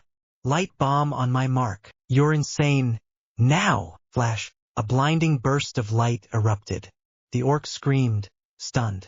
Harry rolled through the chaos, leapt off one's back like a springboard straight for the chieftain's face. Shink! His dagger plunged toward its left eye. Crack! The dagger shattered on impact. The runes had blocked it. Harry twisted midair, barely dodging a tusk swipe that would have split him in half. He hit the ground, panting. Distraction successful. Lyra the eyes. Lyra understood immediately. She began chanting, twin beams of light forming. The twins finally moved, shaking off the shock. Rein screamed. Riku followed. Bryce grunted, shield raised, charging in with the others. But the chieftain wasn't looking at them. Its blazing violet eyes locked on Harry. He didn't move, just watched, waited. Lyra's spell fired. Twin beams of light hit the orc's armor reflected. Hit the chieftain's runes from multiple angles. The violet glow flickered. Harry dashed forward. 1 step. 2. A leap. A broken dagger shard in hand stab, straight into the chieftain's other eye. Shatter. The runes cracked like glass. The berserkers froze.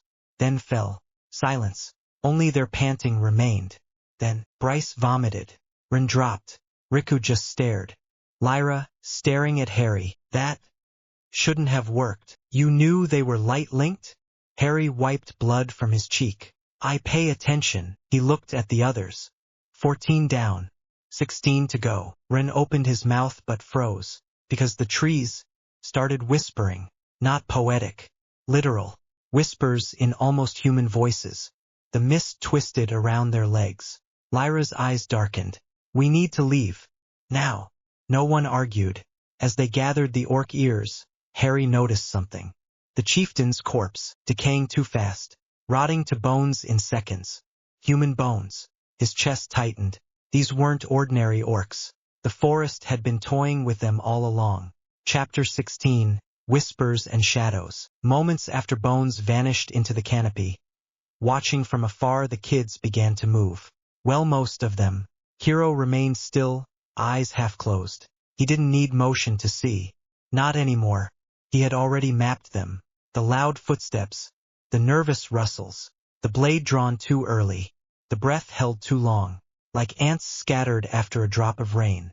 His gaze turned sideways. Ren and Riku, twin swordsmen. Fast, präzise but predictable. They'll try to flank the orcs while Bryce draws aggro. Lyra, The priestess still thinks healing is her main job. She doesn't realize her real role yet, keeping the squad sane. Bryce, the tank, big shield, bigger mouth, already muttering, "I'm not scared," like a broken prayer. Kiro's eyes flickered gold. Nora. No sound, just insight. He had spent 3 days watching shadows in the forest, learning how to exist without existing. He didn't just move quietly now. He moved like the idea of silence. Deep in the thickets, the orcs weren't idle either. KRRH, Shunsha, RRRGH, 4, maybe 5 humans. Wait, no, there's a 6th. A scout, smaller than the rest, raised his nose to the wind. He sniffed and paused. Something was off. The scent wasn't fear. Not yet. It was something colder, a calm predator. But before he could signal, a whisper passed beside his ear. Not wind, not steel, something else. You saw too much. The scout dropped. No sound. No scream. Just silence swallowing a corpse. Meanwhile, Bryce shouted, "I see them!" 6 orcs appeared from the shadows, just as planned. The twins rushed in, blades flashing. Lyra readied her chant. Sanctum Aegis, fortify flesh and shield. But one orc didn't charge. It looked confused. Its eyes were locked behind them, where Kiro should have been. Except, he wasn't there, because Kiro had never entered with the group. He was already in the trees, already behind them, already watching. Whispers in the wind. An orc raised its axe to swing at Bryce, but something flickered. A golden shimmer. A hand. Crack. The axe was gone. So was the orc's wrist. Turned too slow. Kiro stood there, expressionless, his palm open, glowing faintly. "Don't scream," he whispered. The orc opened its mouth. Kiro stepped forward and vanished. A flash of golden thread. The orc's head hit the ground before its body knew it died. 3 seconds later, the others noticed. "Where's the 6th one? He was behind me just now." "No, he's everywhere." Back on the hill, Bones crossed her arms. Her voice was quiet, almost amused. "Good. They were sloppy. So you cleaned up. And now," she said, eyes gleaming, "let's see how far you go, little Kiro." In the forest, 3 orcs down. 3 remained. But now they hesitated. The children weren't coordinated. They weren't strong. But something else stalked them. Not an enemy. Presence. No, predator. Bryce raised his shield with shaking hands. "We're winning, right? Guys!" Clang. A club hit his shield, sending him tumbling. Run and Riku sliced in, moving like mirrored fury. One struck high, the other swept low. But the orc twisted, blocked both, grabbed one blade, ripped it from Riku's hand. "Ha! Let go, bastard!" The orc roared and lunged. The knit froze, not from pain, but fear. Its instinct screamed. "Behind you." Too late. Kiro's hand sank into its back. No blade. Just raw force. A precise strike between bones, beneath muscle. Golden light burst like veins erupting from the point of impact. The orc dropped its body smoking, spine shattered. Ren and Riku stared. What was that? He's not even using a sword. Lyra had stopped chanting. She hadn't even moved. She just watched the boy. No, not a boy. Not anymore. "Kiro," she whispered. He turned toward her. Not fully. Just enough for his golden eyes to gleam beneath shadow. "Names fall in war, Lyra. Call me that again and I'll assume you forgot what mission we're on." The last 2 orcs tried to run. Not fight. Not defend. Just flee. But the whisper chased them. Too slow. One tripped over a root only to find Kiro already in front of him. "You shouldn't have looked at me." A twist of his wrist. Golden sparks crackled around his arm, a shadowy snap. The orc's neck twisted sideways, unnaturally clean. Final one broke into full sprint. It almost made it. 10 meters. 5. 3-step. Kiro didn't blink. He just breathed out. And the final orc's leg shattered mid-step. The shockwave came after. Then the scream. Then silence. Blood soaked the grass. It wasn't a battlefield. It was a lesson. And every kid watched it unfold in real time. "This isn't a hunt." Kiro said quietly. It's a test. He turned to the team. Expression unreadable. And you just barely passed. From the trees above, Bones's lips curled into a cold smile. He's not a leader. He's a damn nightmare. She turned away, vanishing into the shadows. But her words remained, hanging in the air like prophecy. Blood ignites, and names fall. The silence after the bloodbath was deafening. 6 orcs, dead, but not a single cheer, only heavy breaths and haunted eyes. The smell of death clung to their clothes, staining more than fabric. Ren clutched his sword tighter than before. That was brutal. Why did they freeze? That one orky was stronger, right? Rika's face had lost all color. No. Not stronger. Smarter. It ran. He glanced toward Kiro. They weren't running from us. They were running from him. Bryce wiped his forehead. Sweat. Tears. Maybe something else. Wait. What's that noise? Thump, thump. A low vibration rippled through the forest floor. Don't tell me it's more, but nothing came. Only the sound. Over and over. Thump, thump. Almost like a heartbeat. Lyra whispered. Suddenly, the forest darkened, not the sky. The trees themselves seemed to shift. Their path curved left where it was straight a moment ago. The air thicker. Something's wrong, Kiro muttered. We killed them too easily. This isn't how orcs behave. Renspun. Weren't you the one barking orders just now? Then explain what the hell this is. Kiro stared ahead, then slowly smiled, but not a kind smile. Cold, knowing one. We're being watched. By something smarter. Something having fun. Lyra suddenly laughed. Not out of joy, but madness. Oh gods. This is it. Isn't it? The stories weren't lies. Her golden eyes shimmered with strange glee. The forest lives. It changes. And it's toying with us. They all turned to her. She pointed to the sky. Where once it had been dusky blue, now it was gray. Evening? Already? Time.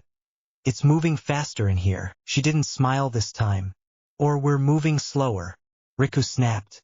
Then why the hell did we come here? Why send kids into a cursed maze? Bryce collapsed to his knees. I can't do this. That thump's getting closer. I swear I saw something behind that tree. He pointed. Nothing there. But they all felt it. The presence. The game had just begun. Kiro stepped forward.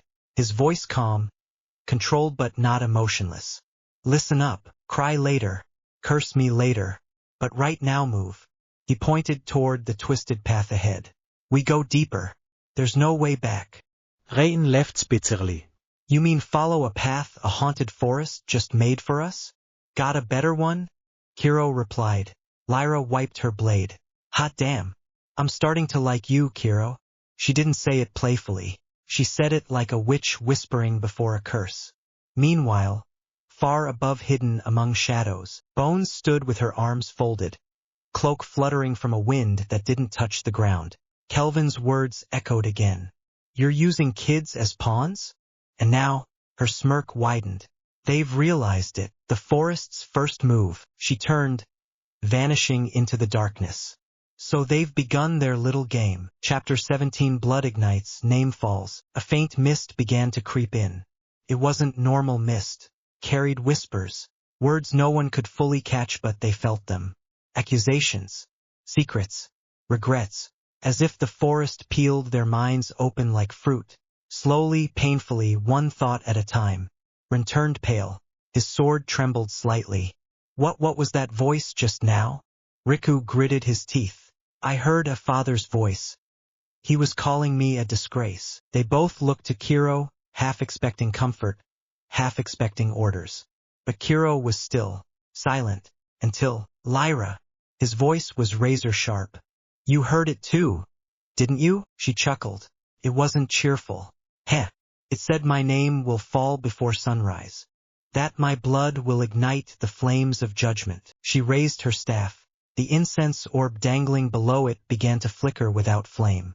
I think the forest is hungry, and it wants us to feed it stories before it feeds on us. Bryce suddenly snapped. I want to go back. I don't care about noble pride or goddamn rewards.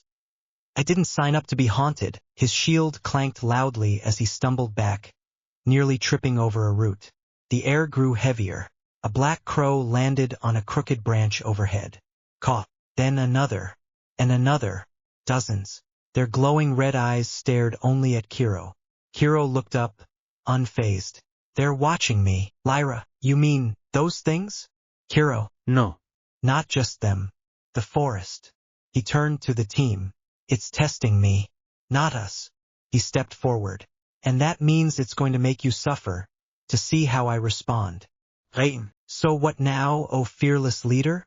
We die for your damn test? Kiro quietly. No. He gripped the dagger at his side. Not the one he used to fight, but the one he was gifted by Bones. It began to vibrate, as if recognizing something. This forest likes games, so let's give it one. He turned around, golden eyes sharp as blades. From this point on we follow no path. We carve our own. Riku raised a brow. You mean we just go off-road? In this death maze? Kiro's voice deepened, calm but commanding. No. We stop being prey. We move fast. We move smart. We don't stop for illusions. And we never split. He pointed ahead into the twisted tree line. Blood might ignite. Names might fall. But I didn't come here to carry corpses. The ground shook again. Faint laughter echoed. Not from any of them. Not human. Looks like the forest heard you, whispered Lyra. The trees were different now. They weren't just twisted. They were watching. Veins of black moss pulsed faintly on their bark like they were breathing. No more illusions. No more voices. Just silence. And cold clarity. Kiro's team moved with tightened focus. Even Bryce stopped whining. They were deep now. Too deep. But that's when it happened. Thump, thump, thump. A rhythmic pulse underfoot. Rain whispered. Footsteps. No, not footsteps. A call. Something ancient. Suddenly, a shadow darted between trees. Then another. Then three more. They weren't orcs. They were too fast. Too silent. Riku drew his blade. Kiro, what the hell are those? Kiro didn't answer immediately. He was focused, tracking the rhythm. Each movement, each blink of shadow. And then, it stopped. A whisper echoed across the clearing, cold and smooth. So you're the one they sent. From the darkness, she stepped out. A woman, but not quite. Her skin was ash black. Hair long and silver blue like moonlight reflected on oil. Eyes, not red, not gold violet, cracked at the edges. Unholy, beautiful, terrifying. Dark elf. She smiled without warmth. I was told the next heir would come here eventually. But I expected more. She flicked her hand. From behind, for orcs bound in black thorn vines were dragged into view. Throats cut. You were hunting these? I used them as bait. Kiro stood still. No fear. No flinch. He stepped forward. Who are you? She tilted her head. I'm the first trial. The shadows challenge. Survive me and the forest brands you. Fail. She licked the blood from her fingernail. And you become fertilizer. Lyra whispered behind him. Kiro. She's not just a dark elf. She's a branded one. A nightbound. Kiro's eyes narrowed. He could see it now etched into her collarbone like molten ink was a sigil. A curse? Or a gift? Brand of the first veil. The elf raised a hand. Black magic surged. Riku and Rin both shouted, Kiro, move, but he didn't. He walked forward, right through the spell. The vines twisted around him, then shattered. I am Kiro Potter. I came to lead, not run. So if you're the challenge, his eyes glowed gold. Then break me or kneel. The elf blinked, then smiled. Interesting, she stepped back. Then let's begin the trial of fire and blood. From the trees, glyphs ignited. A circle surrounding the party, a ring of shadows. Survive one night within my domain. And I will mark you. That mark will be your first step into the forgotten. A dome of shadow slammed shut. No sky. No sun. No way back. They stood at the center of a cursed clearing, surrounded by trees with hanging bones and whispering leaves. The dark elf hovered above the circle, her violet eyes gleaming. This is my domain, she said. And these are the rules. A blood-red glyph carved itself mid-air. Rule 1, trust will betray. Rule 2, fear will feed me. Rule 3, only the leader may survive without a scar. She smiled. Let's see if you're worthy of the brand, little heir. Then she vanished. Instantly madness began. The forest shifted. The orc corpses twitched. Bryce screamed and dropped his shield. Did they just thee moved? Riku turned on Kiro. What the hell kind of test is this? You brought us to our graves. Kiro didn't blink, didn't flinch. He closed his eyes. The whispers stirred in his mind, low and deep like echoing drums. Command, boy, or bleed. Suddenly, a dozen orcs surged from the trees. Eyes empty, movements jerky, puppets, but real enough to kill. Kiro's eyes snapped open. Formation. Now. Rain left. Formation. We don't follow orders from a dam. Kiro moved. One motion, blade drawn, wind split. He sliced an orc in half before Ren finished his insult. You do if you want to live. Lyra grinned darkly, fingers glowing with cursed light. I like him. She raised both hands. Pillars of black fire exploded behind the trees, frying 3 of the charging orcs. That one's mine. Kiro pointed. Ren, Rikuyu circle and flank. Bryce, center defense. Lyra control backline. I'll take lead. Now, they moved. Because this wasn't about pride anymore. This was survival. The trees roared. The glyph pulsed again. Fear will feed me. Suddenly, visions hit them. Bryce saw his mother's corpse, her eyes missing. Lyra saw her priestess mentor burning. Riku heard Ren screaming in his ears, though his brother was right beside him. The illusions were tearing them apart. But Kiro's vision was different. He saw Lily, his mother, eyes empty, body torn, saying nothing, just staring. His hand trembled. She's not real. But the pain, the rage, it was. His magic boiled. Enough, he roared, and his aura flared gold and black, pulsing outward like a shockwave. The illusions shattered. The trees screamed. Above them, the dark elf hovered again, smiling wide now. Oh, you're better than I thought. She held out her hand. A crimson ember formed a sigil of flame and shadow.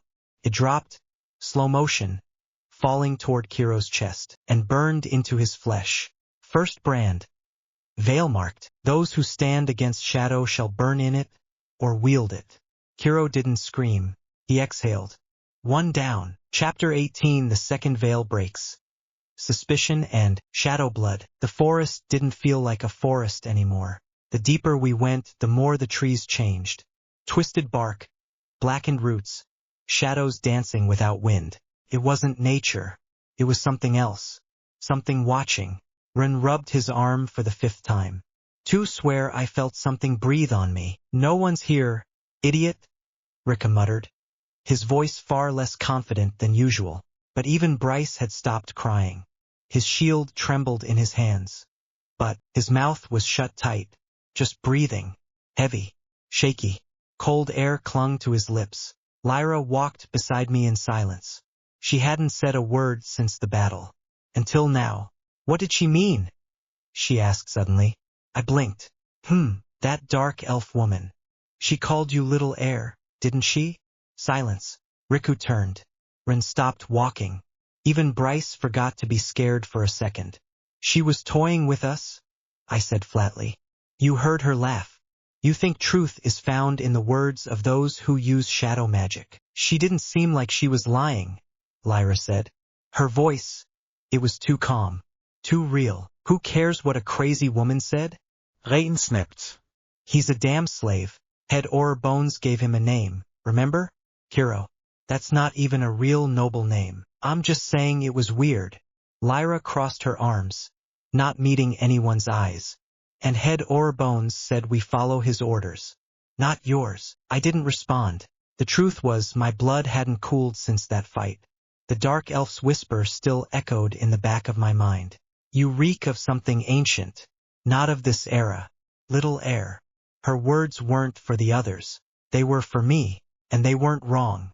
We walked for hours. Time twisted strangely in the wilds. The sun never moved. The fog never lifted. No birds. No insects. Just the rustling of leaves. When none of us were walking, the second veil began when we found the markings. Bryce tripped first, landed hard, got up pale. "Gee guys," he whispered. Look, it was a sigil, burned into the earth. Circular, woven in threads of blood and ink, pulsing with faint violet light. A whisper slithered across our minds. "Welcome, prey of the veil." Reten swore. Riku drew his sword. Lyra stepped back. I stepped forward. A black feather drifted from the trees above. The sigil pulsed once, then vanished. Bryce screamed and pointed behind us. The path was gone, replaced by a stone doorway, twisting symbols carved into obsidian. The forest had shifted again. Just like the dark elf said, we'd been moved. Trial space. We entered. Not because we wanted Tobit, because something pulled us. Inside was a clearing.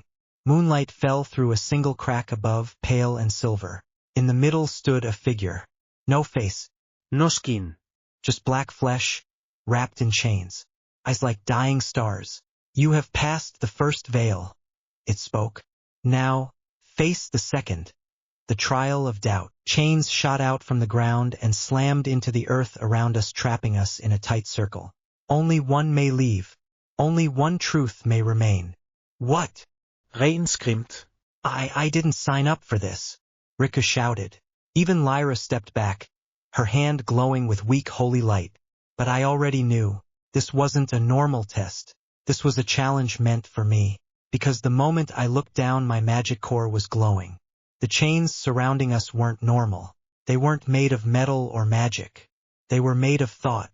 Each link vibrated with something older than language, echoes of fear, betrayal, regret. And when the creature in the center spoke, it wasn't a voice. It was a memory crawling down our spines. "Doubt is the oldest shadow. Let it bloom." The ground glowed. A mirror formed. Nonit, a mirror. A screen. Of the past. Is that me?" Bryce gasped. It showed a younger Bryce, in a training hall, crying. Again. While other trainees laughed, mocked, spat. "You're too soft. Just quit, crybaby." "Two didn't ask for this," Bryce whispered, backing away. Next, the mirror shifted. Ren and Riku, sparring against each other in sync. Then one of them stumbled. The other hesitated. A voice rang out. "You'll never be strong if you keep protecting each other. Only the stronger brother survives." Both froze. "That's not what happened," Ren muttered. "It was you who almost got kicked out," Riku snapped. "Bullshit. You got saved by my cover." Their voices rose. Eyes narrowed. Swords rattled. And then, Lyra's memory played. A noble mansion. Gold-lined windows. She stood beside her Moth-era high priestess, listening to Bones's voice echoing from another room. "She has potential, but her healing is weak. She won't survive in real combat." Her mother's voice. "If she dies, she dies. Just send her somewhere quiet, with other failures." Lyra's face went pale. She looked like she might break. But then the mirror shimmered again. And this time, it showed me, not as Kiro, but as Harry Potter, cloaked in black, standing atop a mountain of corpses. My silver-trimmed uniform, the crimson eye of the family crest burning on my chest, my golden eyes glowing. Behind me, the dark elf knelt, smiling. "My lord." Silence. Dead, frozen silence. Even the whispers in the forest stopped. Bryce dropped his shield. Riku took a step back. Ren's hand trembled. Only Lyra spoke. "You're not a slave." I didn't respond. I didn't need to. The creature in the center laughed, a sound like wet bones snapping. And now doubt takes root. Chains burst from the ground aimed at each of us. The boys screamed. Lyra froze. But mine stopped midair and shattered. A mark blazed across my back. A burning sigil. Blood red. The brand of the shadow blood. Bearer of two names. The heir walks again. "You may proceed." The circle split open. The veil cracked like glass. And standing at the edge of the broken reality, cloaked in midnight silk, silver tattoos pulsing under her obsidian skin, the dark elf returned. But this time, she wasn't laughing. She was bowing. The second veil breaks. Shall we walk, little heir? The dark elf walked ahead barefoot, each step silent like the forest itself feared her touch. Her silver tattoos shimmered with each motion, threads of lunar script winding across her collarbone and vanishing beneath her robe. Don't fall behind, children. The third veil doesn't take kindly to the slow. Riku muttered. Tch, she's treating us like bugs. Then crawl faster, I said flatly. He went quiet. The path shifted underfoot, transforming from dark soil to something unnatural, like ink-frozen glass, black and reflective. Above, no stars. No moon. Only an empty sky, cracked with faint pulses of silver. The trial of doubt has passed, the elf whispered. Now begins the trial of origin. I felt it before she even finished saying it. My magic twisted. My breathing slowed. Every step got heavier. Something was peeling the layers of our soul away. One by one, a great archway rose ahead, silver bones entwined with obsidian vines. The moment we stepped under it, we fell. Not physically, spiritually. My team dropped around me screaming, gasping, shivering. Ren clutched his head. To see my parents, why are they crying? Riku screamed. They never wanted us. They only trained us to die.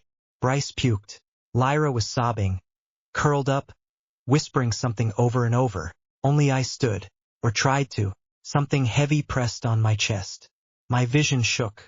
And then, Kiro, that voice again, but deeper this time. A whisper that came from inside. A mirror formed again, but not one of memory. A mirror of soul.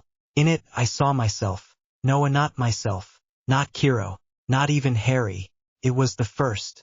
The boy whose power I held. The one whose brand had burned into me. He stared back. Cold. Bloody. Timeless. He raised a hand. I did too. He opened his mouth and we spoke at the same time.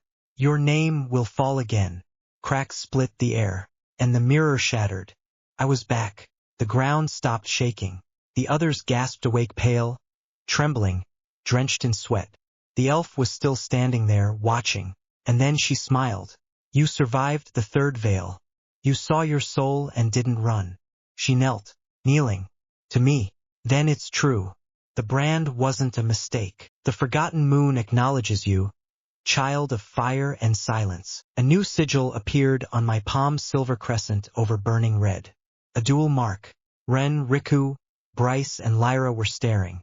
Finally, Lyra choked out. Asher. You're Harry Potter. Aren't you? The word hit like thunder. I met her gaze. Calm. Unmoving. You knew.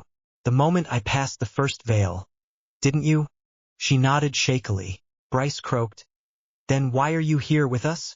I turned to walk forward, but stopped and said quietly, because the king doesn't rise alone. Chapter 19. Fangs in silence. The veil didn't open like a door. Peeled. Reality folded back in on itself, and we stepped into something colder. Quieter. Too quiet. The dark elf walked ahead of us, her bare feet leaving no trace. Her tattoos dimmed slightly as if even they didn't like what was coming. This isn't a trial, she murmured. It's a gate. One that doesn't open for cowards. Ren stumbled beside me, face pale. What the hell was that thing back there? The voice. The mirror. You saw what it wanted you to see, I said. No. I saw what was real, he spat. Riku didn't speak. Bryce couldn't. His lips were moving, but no sound came out. And Lyra? She hadn't looked at me once since saying my name. Harry, not Kiro. We entered a wide chamber, but this wasn't part of the forest anymore. This was architecture. Ancient. Marble bones, silver veins, dead pillars that leaned like broken ribs. Floating candles cast violet flames, flickering without heat. And at the center a throne. Empty, but not dead. The elf stopped. She turned to us for the first time with genuine discomfort. The first built this chamber when he abandoned the path, she said softly. What do you mean abandoned? Lyra asked, her voice barely audible. The elf's eyes glowed faint silver. I mean, he rejected his crown and carved this tomb into the world. A place where heirs could bleed without witnesses. No one moved, until a sound echoed. Metal, grinding, footsteps, From behind the throne, someone was coming. The figure that stepped forward wasn't human. First, it looked like a knight, clad in silver armor. Tall, built like a cathedral, helm shaped like a crescent moon. But its sword was jagged, dripping with black ichor, and its eyes empty, glass, artificial. "Oh, construct," the elf whispered. "The silent Fong, a guardian born from regret." The construct raised its blade and pointed it at me. "Prince of the cracked bloodline," it rasped, voice layered like broken strings. "You walk with borrowed flame." Rin swore and backed up. "Why is it talking like you're cursed?" I stepped forward, because something in me remembered this place. Not my mind, not even my soul. Something older. "I'm not cursed," I said. "I'm just unfinished." The Fong didn't wait for permission. It attacked. I blocked its first swing with my forearm, not because I meant to, but because I had to. Pain lanced through my bones. My vision flared, but my core didn't flinch. It flared. My magic erupted. Crimson, silent, violent. I caught the second strike with my hand and shattered the blade. Bryce gasped. Riku stared. Even the elf blinked. The Fong staggered back but didn't fall. Instead, its helm cracked. A single voice echoed from inside, whispering in old tongue. "You are not him." And then the construct lunged, straight for Rin. I didn't think. I moved. One step. One breath. My palm hit the Fong's chest and the brand on my back flared. The creature exploded into silver dust. Silence. No one spoke. Even Lyra looked frozen. Then the elf exhaled softly. "So the veil accepted you." Riku stepped forward, trembling. What are you?" I turned to him, not angry, not soft, just honest. "Someone who shouldn't be here yet." Ren skålede. "Then leave. Go take your throne. We're not your problem." I tilted my head. "A king who walks alone dies alone." And then I walked past him. Ahead, another door waited. Not carved, grown, vines and flame, twisted together into a frame of bone and breath. The fourth veil, and this one, felt like it was watching us back. We didn't talk as we approached the next door. Not because we were scared, because our mouths had forgotten how to form words. The air felt like it would steal them the second we tried. Ren's knuckles were white around his sword. Bryce's eyes stayed locked on me. Riku walked in silence. And Lyra still didn't look at me, even after I shattered the Fong. Even after the brand on my back bled power, she hadn't spoken. Not until now. "Harry," I stopped. The others did too. Her voice was quiet, too quiet for this place. It sounded like something the shadows might punish for daring to exist. But she said it anyway. "Harry, what are you?" Not the question again, but the way she asked. She wasn't afraid. She was angry. "You said we were in this together," she whispered. "You said you weren't hiding anything." "I'm not." "You're lying." I turned. Not fast. Not slow. Just enough that our eyes met. Her hand was trembling, but her eyes weren't. The incense scent around her had faded, only fear and iron remained. I stepped forward, not to threaten, to let her see. See what? Even I didn't know anymore. "You want the truth?" I asked. She nodded. I opened my mouth, and didn't say anything. Not because I was holding back. Because the words weren't there. This wasn't something I could explain. Because the core inside me was still shifting, still becoming something else. The elf finally broke the silence. "We don't have time for this." She walked past us and touched the next veil. It didn't open. Tested. Crimson light bled from the vines. Flames coiled into script. A voice spoke, not aloud, but in us. The fourth veil. Trial of the fractured. Lyra gasped. "Fractured?" The elf turned, face unreadable. "This one doesn't test your body. It doesn't test your courage. Tests," she hesitated, "your belief in each other." I almost laughed. Of course, the hardest trial wasn't the construct. It was this.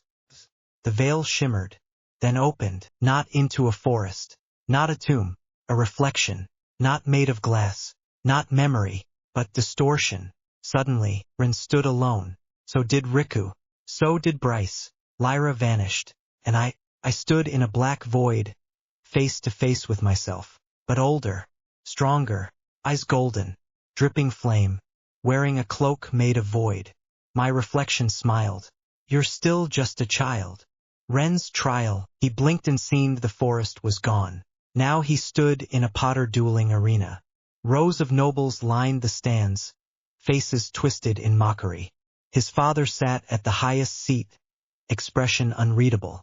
In front of him stood Riku, bloodied, on one knee, sword snapped in half. Ren's heart hammered. Riku, the trial voice boomed inside his skull. He drags you down. You could be great alone. A sword appeared in Ren's hand. Sleek, black, designed to sever more than flesh. Prove you can be stronger without him. Riku looked up. Ren, finish it. Do it. Nos hut up. I'm not. End him. No. But the blade moved, and Ren's scream echoed through the void, not of rage, of refusal. Riku's trial. He stood on a battlefield of broken stone. Ash rained from the skies. In front of him, Ren lay impaled by a dozen spears, still breathing, still calling for him. Riku, you said we'd fight together. Riku ran, sprinted, but the faster he moved, the farther his brother drifted away, like space itself was denying him. You follow, the voice hissed. You never lead. You never save. Nos hut up, shut the hell up. You don't deserve a sword. Riku collapsed, face in the mud, hands bleeding as he clawed forward. But even then, he screamed back. Then I'll earn it. I'll crawl if I have to. But I won't leave him, never again. Bryce's trial. Bryce stood in his old village. Fire everywhere. His parents charred. His siblings gone. His little sister's doll still clutched in his hand. And standing over them, himself, a darker version, taller, older, glowing with magic. Cold eyes. Mocking grin. You begged to run, remember? You cried while they burned. Tu was a kid. You are a kid. Still weak. Still useless. The dark Bryce laughed. No one will follow you. Not Ren. Not Riku. Not even that little heir you're clinging to. Bryce fell to his knees. I'm trying to be better. The world shook, and a whisper responded. Then prove it. Lyra's trial. The incense smoke was back. Heavy. Suffocating. She stood in the temple hall. Her mother was there. So was the high priestess. They were kneeling in front of Harry. The high priestess spoke. The heir returns. Abandon your place, girl. Harry didn't move. He just stared at her blank, as if he'd never known her. You were just a stepping stone, her mother whispered. He's divine. You're disposable. Lyra backed away. No. He's not like the wouldn't. Harry smiled. You believed that? Her chest cracked. The world crumbled. Then she saw the veil and walked toward it. No matter what I believe, I'll face him myself. All of them screamed, not out loud, but into the trial, into the fractured mirrors of who they were and what they feared most. One by one, the illusions shattered, and in the center chamber where Harry still stood before his older self, each of them reappeared, bloodied, breathless, and changed. The veil spoke once more. Unity forged. Belief reclaimed. Fourth seal broken. The elf stepped out of the shadows. Expression unreadable. Not bad, little team. And then, for the first time, Lyra turned to the others and said, by the way, he's not a slave. He's the heir. Chapter 20, The Fifth Veil. Throne of Ash and Chain. Chapter 20, The Fifth Veil. Throne of Ash and Chain. You don't inherit a crown. You bleed for it. We didn't speak after the fourth seal broke. Not because we didn't want to, because the forest wouldn't let us. Words died in the throat here. Even the dark elf walked in silence. Her robe dragged through the ash-covered ground, each step sinking slightly as if the land remembered war. Eventually, the trees ended. Or maybe they just stopped trying to be trees. Ahead was a throne, black stone, covered in rusted chains, mounted atop a mountain of skulls. At the summit stood a Gatino arch, no carvings. Just a single, jagged crack in space. The elf turned. This is as far as I go, she said. You're not coming? Ren asked. She tilted her head. I already died here once. What? She smiled. Not kindly. You'll understand when you stand before him. We climbed. Ash clung to our boots. Magic flickered around us, volatile, unstable. Every step burned. Not the body. The will. Halfway up, Bryce collapsed. 2 can't move. He wasn't lying. His arms wouldn't respond. I touched his shoulder. Pushed a little magic in. Not to heal. To ignite. His eyes snapped open. Get up, I said. He did. Not because he could. Because I told him to. At the summit the gate pulsed. And then it spoke. But not in words. It spoke in weight. A voice so old it broke the sky open. Who claims the right to bleed? I stepped forward. The others hesitated. But I didn't. My name is Harry Potter, I said. Silence. Then bleed. Chains exploded from the skulls below, wrapped around my limbs, dragged me forward. The others screamed. But they couldn't move. They weren't allowed. Only I was pulled through. The sky vanished. So did the world. I landed on black water. Fell but didn't sink. Floated but didn't rise. In front of me, a throne. And on it sat a boy. My age. Same eyes. Same face. But older somehow. Older in pain. His crown was carved from bone. His hands were wrapped in chains. His aura was crushing. You're not ready, he said. Then show me why. He stood. And the 5th veil began. The boy stepped down from the throne. Chains dragged behind him like cloaks. His golden eyes glowed, same as mine. But his smile, it was broken. Do you know why the world forgot our name? I don't care. He stopped. You will. The black water below us rippled. Dozens of weapons rose from its words. Spears. Broken staves, each one humming with blood-soaked memory. He raised his hand. A blade flew to him. One I'd never seen. Yet felt like I'd wielded before. A jagged longsword. Forged of obsidian and crimson veins. Living metal. I didn't summon anything. Didn't need to. My magic surged. The dual sigil on my palm pulsed. Shadow blood and forgotten moon. And the blade in his hand? It shattered. He grinned. Then I'll just tear you apart with my hands. He moved. No warning. No flash. Just impact. Fists slammed into my ribs. I felt something crack. But I didn't fall. My punch landed a heartbeat later. His jaw snapped sideways. Still standing. He laughed. Blood trailing from his mouth. That's it. That's the hatred. We clashed again. Strike for strike. Roar for roar. The throne world shook with each blow. He dragged me under the water. Tried to drown me in memory. I saw it. His life. The first. The original Harry. The boy born in flame. Raised with a blade against his throat. Crowned in chains. I saw the betrayal. His own brother's blade through his chest. The kingdom burning. The world forgetting. You want to wear this name? He growled. Then prove your spine won't snap like mine did. He shoved me down again. But this time, pulled him with me. My soul. My life. He saw my memory. Not Harry Potter. Hero. The cold meals. The mockery. The shackles. The missions designed to kill me. The smile I wore when they beat me. The rage I carved into silence. When he rose again, his face had changed. He wasn't laughing anymore. You survived too. I stood, bleeding, barely breathing, but I stood. I'm not your shadow, I said. I'm your rebirth. The black water exploded upward like a geyser of soulfire. And the throne behind him shattered. He didn't fall. He knelt, right hand over heart. Then rise, king of chains. A burning crown of silver and blood appeared over my head. Not worn, floating, waiting. I didn't reach for it. I walked through it. The moment I passed the 5th veil collapsed. I returned, back to the others. They saw me and froze. My shirt was torn. My eyes were burning red. The mark on my palm now spread up my arm, forming something like armor, living tattooed metal. Bryce dropped to a knee. He looks like, the dark elf interrupted softly, bowing again. He doesn't look like the heir. He is the king. To be continued. Chapter 21. The 6th veil breaks. Blood oaths and betrayal. Chapter 21. The 6th veil breaks. Blood oaths and betrayal. Rika's trial was next. The chains yanked him forward before he could resist, slamming him onto black stone. A blade appeared in his hand, its edge dripping molten silver. Kill him, the voice echoed. The one who's been holding you back since birth. Across from him Rin. What the hell is this? Rin shouted, struggling against his own bindings.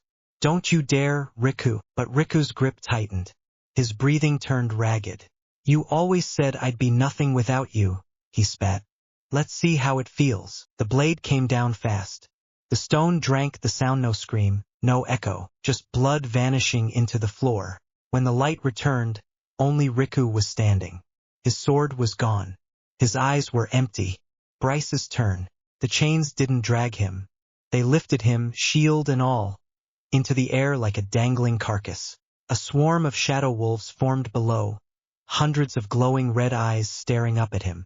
You survive until the last breath, the voice hissed. Or you are nothing. The first wolf leapt. Bryce screamed, his shield cracking under the impact.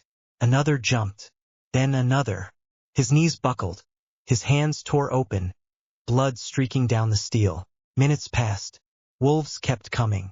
His shield shattered. The only thing between him and death was his bare forearm. When the last wolf fell, Bryce collapsed, sobbing, fingers twisted at unnatural angles. Lyra's trial. No chance. No weapon. Just a mirror, inside it herself. But older, colder. Her robes were soaked in black blood. A crown of bone on her head. Is this what you want to become? The reflection asked. No, Lyra whispered.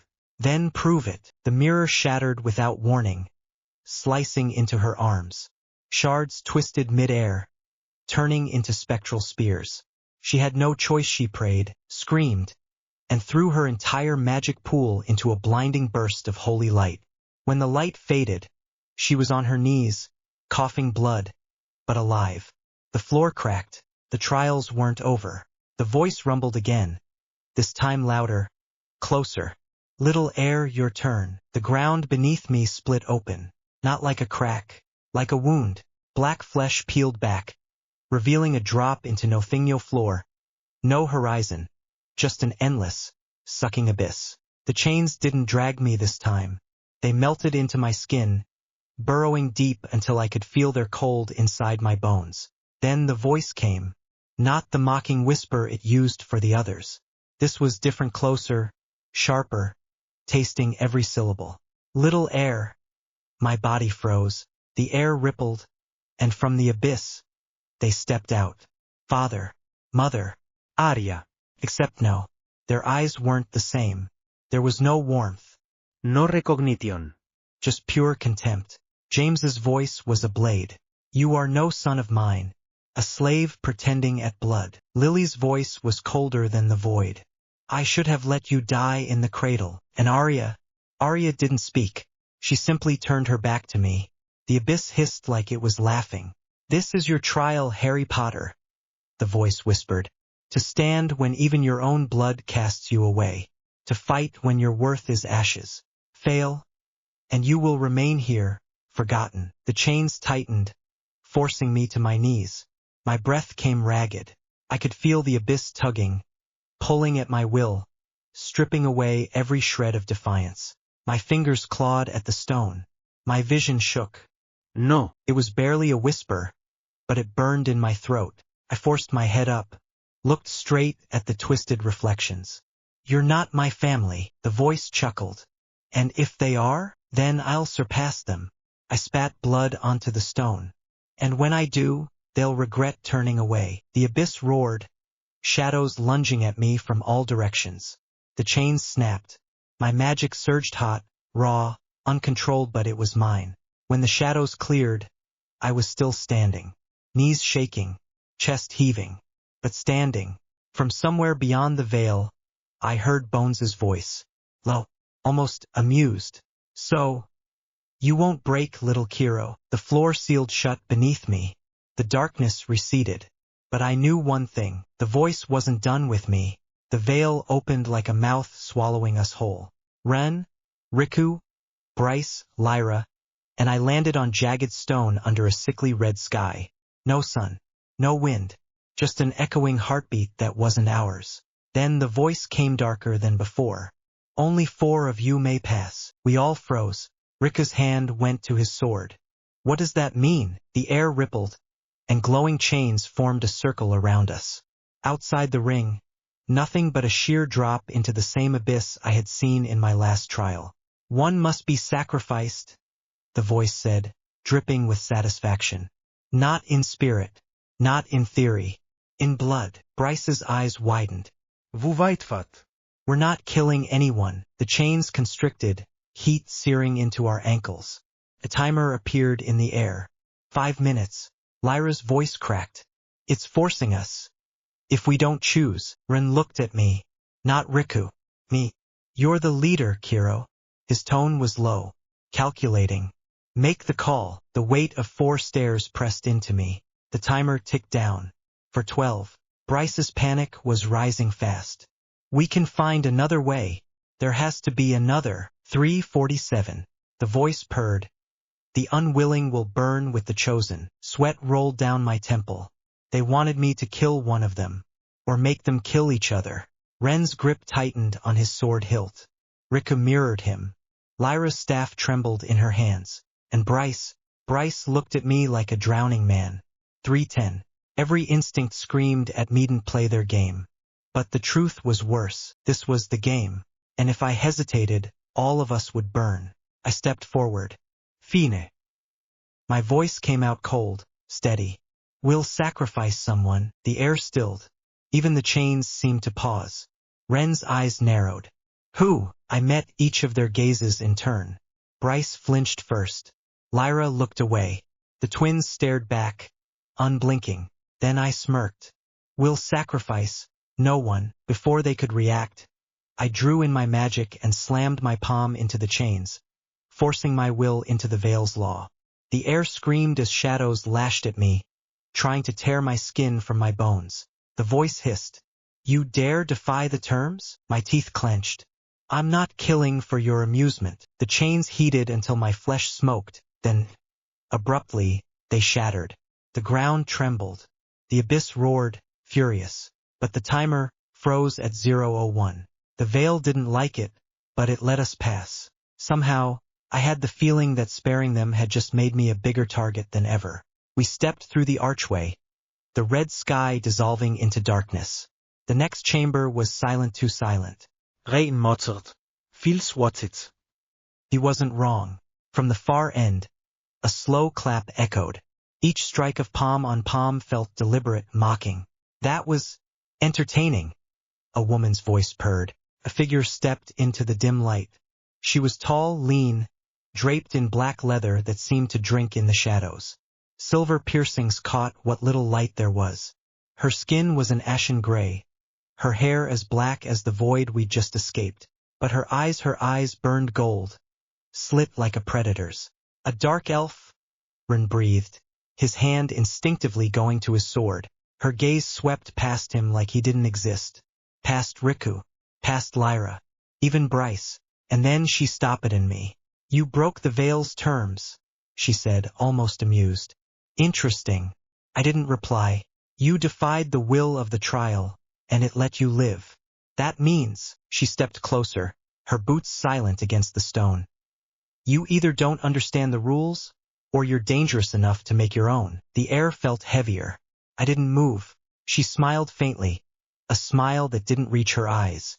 I'm Litara. And from this moment, little heir. Her voice dipped into a whisper. You're mine to test. The others looked at me sharply. Little heir? But I kept my expression flat, even as something cold and sharp coiled in my chest. Because the way she said it wasn't a title. It was a promise. Chapter 22. The Dark Elf's Game. The veil burned away in a hiss of black smoke. Cold forest, moonlight, and her. Lithra stepped out from between the trees like the shadows had dressed her. Dark skin catching silver light, eyes the color of blood in deep water. Her bow hung at her hip, but the way her fingers rested on it made the air feel tense. Kiro, she said, the name twisting into a smirk. Or should I say, little heir? My jaw tightened. You're mistaken. Am I? She started circling. Slow, measured. Not a hunter rushing prey. This was the way predators toyed when they weren't hungry yet. I see it in the way you walk, the way you don't flinch when the veil breathes on you, the way your magic clings like something older than this trial. The forest around us felt alive. Branches swayed without wind. The moon kept vanishing behind clouds that weren't there. What do you want? I asked. Her smile sharpened. To see if the potter's little secret is worth the rumors. Something shifted under my boots. The soil sank a trap. I leapt back just as a line of black thorns erupted from the ground where I'd been standing. Good, she murmured. Reflexes intact. This wasn't going to be a fight. This was going to be a game. And she'd already made the first move. A hiss like dry leaves tearing cut through the silence. An arrow hissed past my cheek. Not close enough to hit. Close enough to feel. Lythra was gone from where she stood. The forest swallowed her. I moved. Not forward sideways, weaving between trees, keeping my steps light enough to vanish under the ambient creak of branches. The veil here didn't just twist space. It liked to twist direction. A whisper reached my ear. Kiro. Ispun. Nothing. Then the arrow hit. Not meth trunk next to me. It sank all the way through and the wood rotted instantly, collapsing into dust. I slid behind a thicker tree, breathing quiet, heart steady. Another whisper. Too slow. My magic flared on instinct. The roots beneath me snapped, pulling me waist deep into the soil. My dagger flashed cutting them, but the earth was already refilling. From the tree-line, Lythra stepped into view, lowering her bow. Most would panic, scream, try to brute force. Her eyes tracked every twitch in my shoulder's weight. You measure. I'm not here to play, I said. Oh, but you are. All of you are. That's what the veil is. That's why the others are bleeding in their own little cages right now. Her smirk deepened. Survive my hunt for 1 moon's turn, and I'll let you leave with your life. 1 moon's turn. That was. An arrow thunked into the dirt where my foot had been half a second ago. You'd better start running, little heir. The forest exhaled darkness. And I did. The forest blurred into a smear of dark trunks and silver glints of moonlight. My boots barely touched the ground before I shifted direction again. Every time I slowed, an arrow buried itself in bark or soil where my heart had been. She wasn't aiming to kill. Not yet. The real kill was when you forgot you were prey. Think. The veil bends direction. Her voice isn't carried by arrows pushed into my head. She's not tracking me by sight. Magic signature. Breathing. Heartbeat. So I gave her all of it. Loud. Ragged. Easy to follow. I let her think she had me. A root snapped in front of me exactly where I was supposed to step. I didn't. Instead, I pivoted and ripped my magic downward. The tree to my left groaned, split, and toppled into her line of fire. A hiss. Not mine, hers. First time I'd heard her surprised. I moved through the fallen trunks hollow, crouched low, slowing my heart to a crawl. Now my magic pulse was almost gone, thin enough to blend with the forest. Where did you go, little heir? I didn't answer. I let her step closer. Her bowstring creaked, her shadow sliding into range. My dagger's hilt was cold in my palm. Not yet. Closer.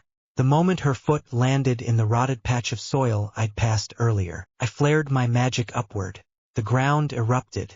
The hollow trunk exploded in splinters, roots lashing out like snakes. She twisted midair, landing light, but her bow was gone. Now it was even. She didn't run, didn't retreat. The dark elf tilted her head, silver hair spilling from beneath her hood, one ear twitching as if to taste the air. Her eyes opal green, sharp enough to peel skin narrowed. Clever. For a child. I didn't bother answering. The dagger in my hand wasn't for words. She came first, silent, no warning, no wind-up. One heartbeat she was in front of me. The next her heel was already cutting for my ribs. I caught it on my forearm. Pain burst white, but my other hand snapped for her knee. She rolled over my shoulder, light as mist, landing behind me. Her blade flashed, not steel obsidian, drinking the light. The cut skimmed my cheek. Blood warm. I moved in. She fought like water with teeth. Every dodge flowed into a strike. Every strike baited a counter. But she wasn't trying to kill me. She was measuring me. Fine. Two could play that game. I let my stance loosen, left shoulder lower, dagger drifting. To her I looked tired, sloppy. She lunged straight for my exposed side. That's when I twisted, trapping her wrist, slamming my knee into her gut. The shock in her eyes told me she hadn't expected my strength. Her breath hitched. I pressed the dagger to her throat. Her pulse didn't even jump. "You're not here to pass the trial," I said quietly. "You're here for me." Her smile was the slow, dangerous kind. "Then you've already lost, little heir." The veil shifted and suddenly, she was gone. The forest around me warped like melting glass. Only her voice remained. "The sixth veil isn't about winning. It's about what you'll pay to keep moving." And then the shadows closed. When the shadows cleared, I wasn't in the forest anymore. We stood in a circle of pale stone, cold mist swirling at our feet. Me, Regen, Riku, Bryce, Lyra, and 5 black doors behind us. One of them pulsed with dim light, the others empty. A voice echoed, not the dark elf's, not the veil's familiar whisper. This one was deeper, older. "Only 4 may pass. 1 must remain." Ren's jaw tensed. "Remain? As in wait here?" The voice laughed. "Not kind. Remain forever." Lyra's hands flew to her mouth. Bryce stepped back until his heel hit the stone wall. And no way. The rules formed in my mind like a knife twisting. The veil wouldn't open unless one of us was left behind. And whoever stayed wouldn't just fail. They'd be claimed. The dark elf reappeared across the circle, leaning against one of the black doors, arms folded. She wasn't even looking at me. Her gaze slid over the others, weighing them like meat. "Choose fast, leader," she said lazily, "or the veil will choose for you." I knew what that meant. The wrong hesitation, and it might not pick the weakest. It might pick someone I needed. Run and Riku were already squaring up to each other, neither willing to meet my eyes. Bryce was trembling so hard I thought his knees would give out. Lyra was praying under her breath, shaking her head. The dark elf's smile deepened. This wasn't a trial of strength. It was a trial of sacrifice. And I was the knife. I didn't speak. Not yet. First I looked. Ren muscles tense, weight on the balls of his feet, hand twitching toward his sword. He'd fight me if I pointed at him. He'd fight anyone. Riku same stance, but his eyes weren't on me. They were on Ren. Maybe he was already thinking about throwing his brother to the veil. Bryce trembling, pale, already halfway to breaking. Too obvious a target, which made him dangerous. If I chose him, the veil might see it as cowardice. Lyra, eyes wet, lips moving in prayer. Her staff shook in her hands. Her heart wasn't here. She'd never survived the later trials. I exhaled slowly. Not a sigh, a measured release. The dark elf tilted her head. "Decided already? Or are you going to play fair and ask them to vote?" "Votes are for people who think they're equals," I said. "Here, they're not." Her grin sharpened. Regen Steffe ned. Riku swallowed. Bryce's breathing got faster. Lyra didn't even notice. I stepped forward, boots echoing on the cold stone. "You want fairness?" I asked them. "You want me to weigh morals and bonds?" I looked each of them in the eye. No. The veil wants a sacrifice that means something, and I'll give it exactly that. The dark elf's red eyes glimmered. "Oh? And who is worthy enough to be your first blood?" I didn't break my stare from Lyra. She froze. Her lips parted in a silent no. "I choose Lyra." Her name left my mouth like a death sentence. Her staff slipped from her fingers and clattered against the stone. The sound echoed like a bell toll. Ren's jaw locked. Rika's eyes darted between us. Bryce shook his head so hard his cheeks wobbled. The dark elf smiled lazily, tail swaying. A priestess. Sweet, fragile, useless in the trials ahead. Logical choice. She stepped toward Lyra, her shadow stretching across the floor like black ink. Then she stopped and turned back to me. "But you think I'd make it that easy?" The smile widened until it was almost a slash across her face. "You see, little leader, in the sixth veil, the chosen sacrifice must agree to die." The world went quiet. Lyra stumbled backward, shaking her head violently. "And no, No, I won't. You can't make me. Oh, I'm not making you. The dark elf purred. They are. She gestured to the others. Ren's eyes burned into me. Rika's hand went to his sword. Bryce's breathing turned ragged, his eyes darting like a cornered animal. The dark elf licked her lips. Convince her, or take her by force. Either way, only 4 of you walk into the 7th veil. The walls groaned and sealed shut. The air grew heavier. The floor beneath us cracked like ice. I heard Ren mutter, "You're dead, Kiro." Good. Let him think that. Ren's blade scraped free of its sheath. Over my dead body. That, I said, can be arranged. His nostrils flared. Bryce stepped in front of Lyra like some quivering wall of flesh, shield trembling in his hands. You're not touching her. Bryce's voice cracked halfway through. I tilted my head at him. You think you can protect her? You couldn't protect a meat pie from a stray dog. Shut your damn mouth, Ren started. But I raised my hand. Let's talk math. They froze. 1 person dies, for survive. The longer we waste here, the more the veil eats. I pointed up. The ceiling was bleeding shadows, dripping into the cracks in the floor. Every drop hissed like acid. You want to stall? I continued. Fine. But every second, the odds of any of us leaving drop. I let my eyes lock with Lyra's. Right now, they're thinking about saving you. But when those odds hit 0, they'll think about saving themselves. Her lips trembled. You're a monster. I smiled. And monsters survive. I stepped forward, lowering my voice so only she could hear. You won't just die here if you refuse. The veil will keep you. You'll scream for centuries. You'll beg for a blade in your heart. Ren's knuckles whitened around his sword. Back off. Or, I whispered, you walk into the shadows now, and the others live because of you. They'll remember you as a saint, not a screaming echo. Lyra's eyes were wide, tears streaking down her cheeks. Her breath came shallow and fast. The shadows on the floor crept toward her feet. The dark elf giggled, watching like a child at a puppet show. Ren growled, don't listen to him, but Lyra took a step forward. Then another. I'll go. Ren's face drained of color. No. Lyra, she looked over her shoulder, gave him a wet, broken smile, and whispered, live. The shadows swallowed her whole. The veil screamed. Chapter 23. The weight of a name. Lyra's scream didn't echo, it was swallowed. The veil ate sound as it ate light, her figure dissolving into threads of pale fire before the rest of us could even reach her. 1 second, she was clutching her staff, teeth clenched in defiance. The next, nothing. Just a fading ripple in the black mist. My chest felt hollow. Not just empty, like something had been torn out mid-beat. Her voice still clung to me, sweet and shattering. Goodbye, my first love. I didn't answer. Couldn't. Because if I did, it would be real. Ren fros. Riku grabbed his arm and yanked, dragging him back. The fog moved with intent, curling like a predator's breath, and the ground beneath us pulsed like a beating heart. I felt fear. Not the kind that makes you scream. This was the kind that sharpens, strips away every useless thought until all that's left is survival. She told me to live.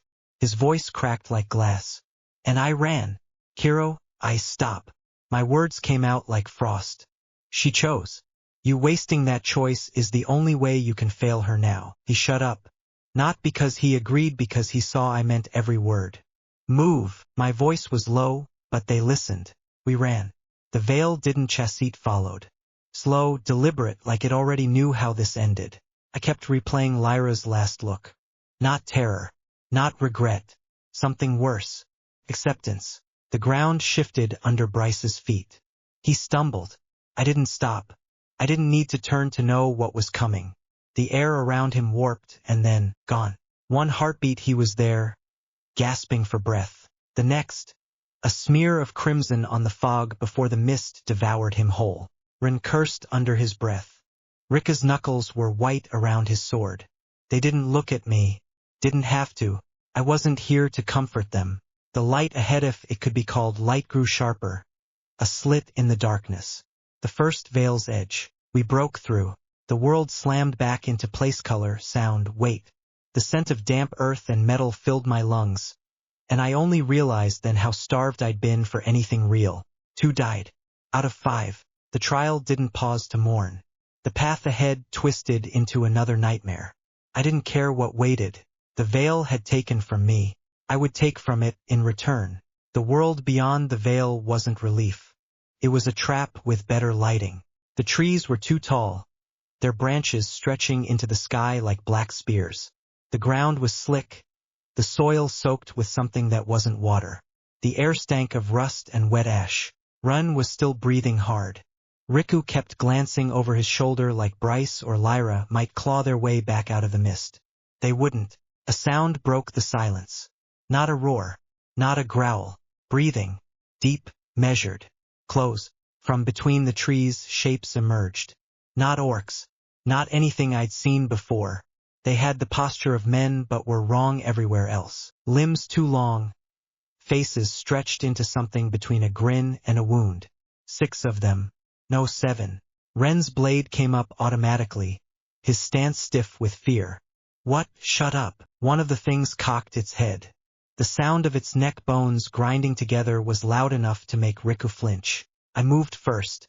Not because I wanted to, because hesitation here meant dying screaming like Bryce. The creature's grin widened. You're trembling, boy. I smiled back, slow and sharp. You mistake this for fear. My grip tightened. It's the echo of a promise. The first creature's chest caved in under my strike. It didn't fall, it stumbled, wheezing, its skin ballooning and splitting into strands of twitching black sinew. Behind me, Ren shouted. Riku slashed something in half and gagged as the pieces crawled toward him. They weren't just enemies. They were made to break people. The ground trembled again. Above us, the sky was gone. Just gone. A ceiling of black glass replaced it, reflections moving across its surface. Not ours. The trial had changed. The rules were gone. Stay behind me, I said. They didn't argue this time. The thing lunged at me, a blur of split jaws and clawed fingers. I didn't think. My hand went through its throat before I even realized I'd moved. Warm spray hit my face. My stomach twisted, but I didn't gag. Not this time. Ren's voice cracked.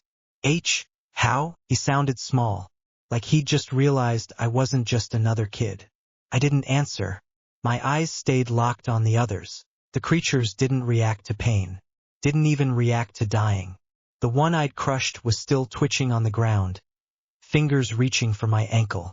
I stomped down until I felt bone turn to paste. My breathing was steady now. Too steady. 2 came at me together. I ducked under the first, caught its arm, and yanked hard enough to tear it out of its socket. Before it hit the ground, I used it to bludgeon the second. It screamed. Not in pain. In delight. Riku swore under his breath. What are these things? Shut up and kill them. Run and Riku tried to fight like they'd been trained. Precise cuts, controlled swings. Me? I wasn't trained for this. I wasn't fighting to win. I was fighting so these things couldn't stand back up. Something deep inside might wasn't rage. It wasn't fear. It was something sharper. When the last one's head rolled to a stop, my hands were still trembling. Not from exhaustion. From the feeling that this was getting easier. Ren wouldn't meet my eyes. Riku stared at me like I was something that had crawled out of the veil with the monsters. We'd lost 2 people in less than an hour. And somehow I didn't feel like crying. The ground stopped shaking. The veil's crimson fog peeled away like torn skin, revealing a narrow bridge of black stone. Beneath it, there was no ground, only a bottomless, ink-colored abyss. No wind, no sound, just the weight of something watching. Ren's knuckles whitened on his sword hilt. Riku muttered under his breath. The hell is this? I ignored them. My eyes were fixed ahead. Something stood in the middle of the bridge. Not a monster, not a person. It was a statue. At least it looked like one kneeling, head bowed, clutching a jagged blade driven into the stone. Its face was wrapped in rusted chains. His body was cracked marble, but every few seconds those cracks pulsed like veins. A low, grinding breath came from inside it. Riku took half a step back. No. No way, that's alive. It's not alive, I said. My voice was flat, but I kept walking. Not yet. Ren grabbed my arm. Kiro, wait. I turned my head slowly. And when I spoke, my tone was cold enough to make him swallow his words. Take your hand off me. He did. I pointed toward the statue. This thing's not the trial. It's the key. Which means the moment we step closer, it wakes up and tries to kill us. Riku's voice cracked. Then what? We just don't go near it. I shook my head. The bridge is the only path forward. And it's too narrow to run past. Which means, we fight. Ren finished quietly. I stepped closer to them, close enough that they could see the shift in my eyes. This thing will kill one of you if you hesitate. So when I say move, you move. When I say strike, you strike. If you hesitate, you die. Neither spoke. I let the silence linger just long enough for their breathing to grow shallow. Then I smiled. Not kindly, not to comfort them, but so they'd know if they disobeyed, I'd survive without them. Do I make myself clear? I asked. Both nodded. The statue's head twitched. Chains rattled. And then, with a scream like tearing metal, it stood. The statue's first step cracked the bridge. Riku, I'll take the left flank. Run. You'll take what I tell you to take. Riku. So bossy for someone who needed me to kill that wolf last night. Ren. One wolf. Riku. A big wolf, its head tilted at an unnatural angle. Chains snapping free to reveal a mouth carved into a permanent scream.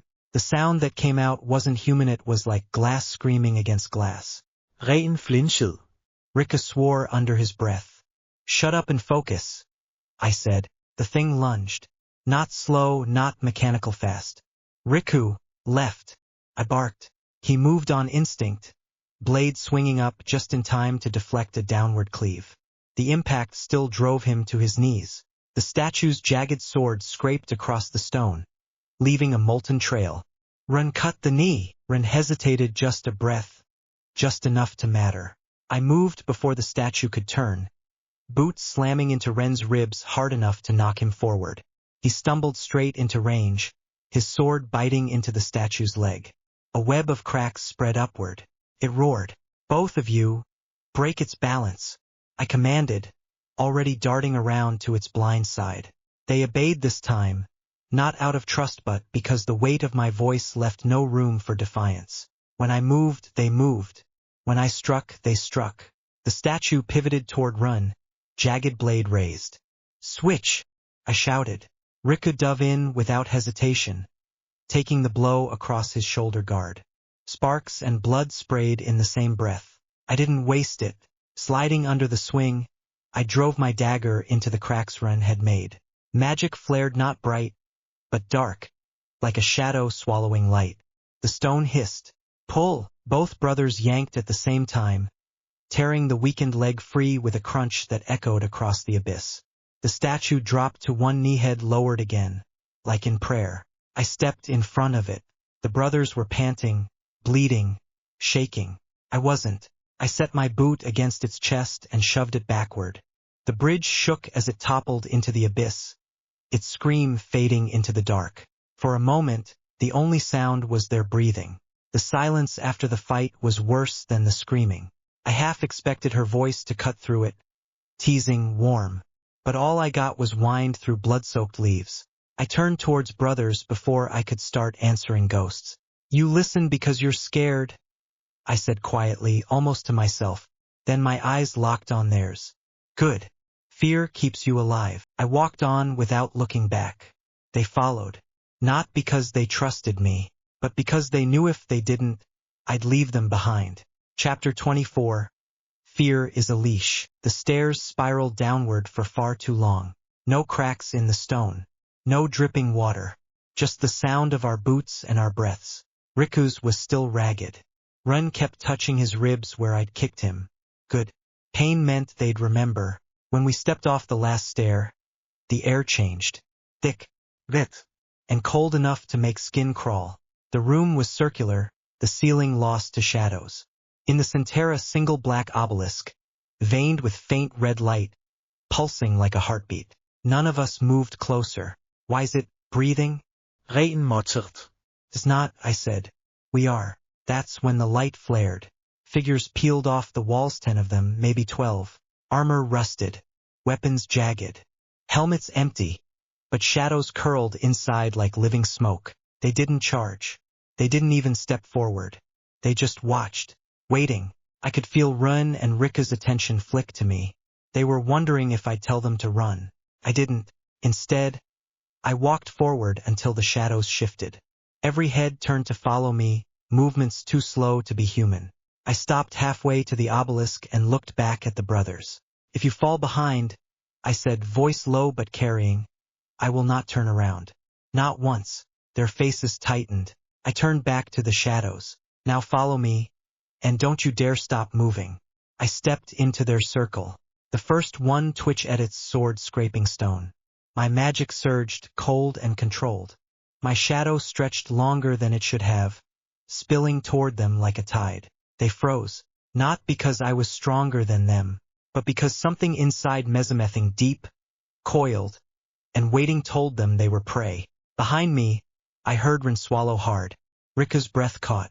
They followed. We moved together, step for step, until the obelisk loomed above us. Its light was faster now, louder. It wanted us closer, and I was going to see why. The ground under our boots changed first.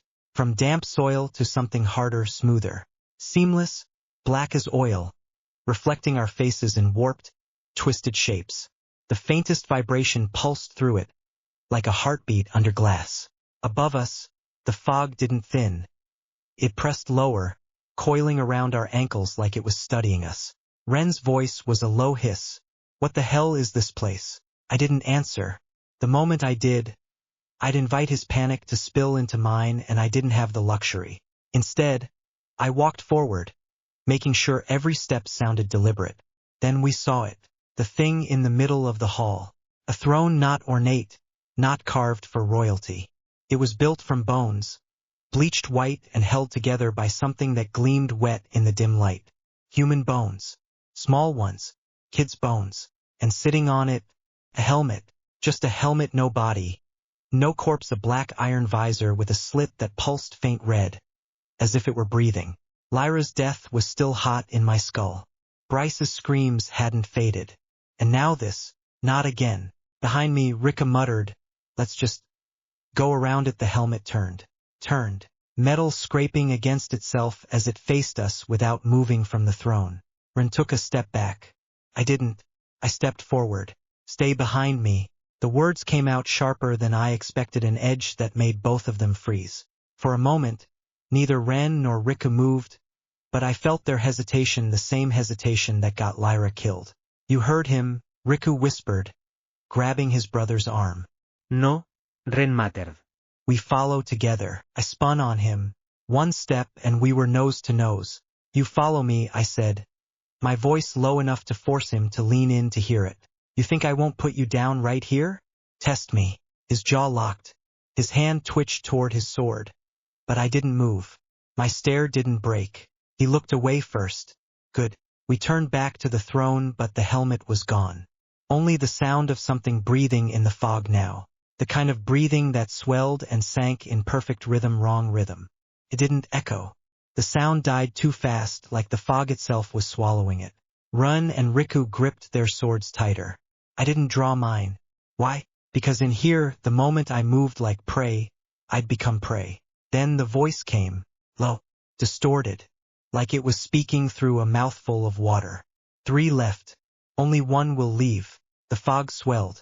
From it, the helmet floated into view, no body, no strings. Just the black visor, hovering above the bone throne like it had never left. Prove. Command. Ren stepped forward like an idiot. Who the hell do you think you? The helmet twitched, and the sound that followed wasn't a sound at all. It was a pressure, like invisible fingers crushing the air around us. Ren's knees buckled. His sword clattered. The sound swallowed instantly.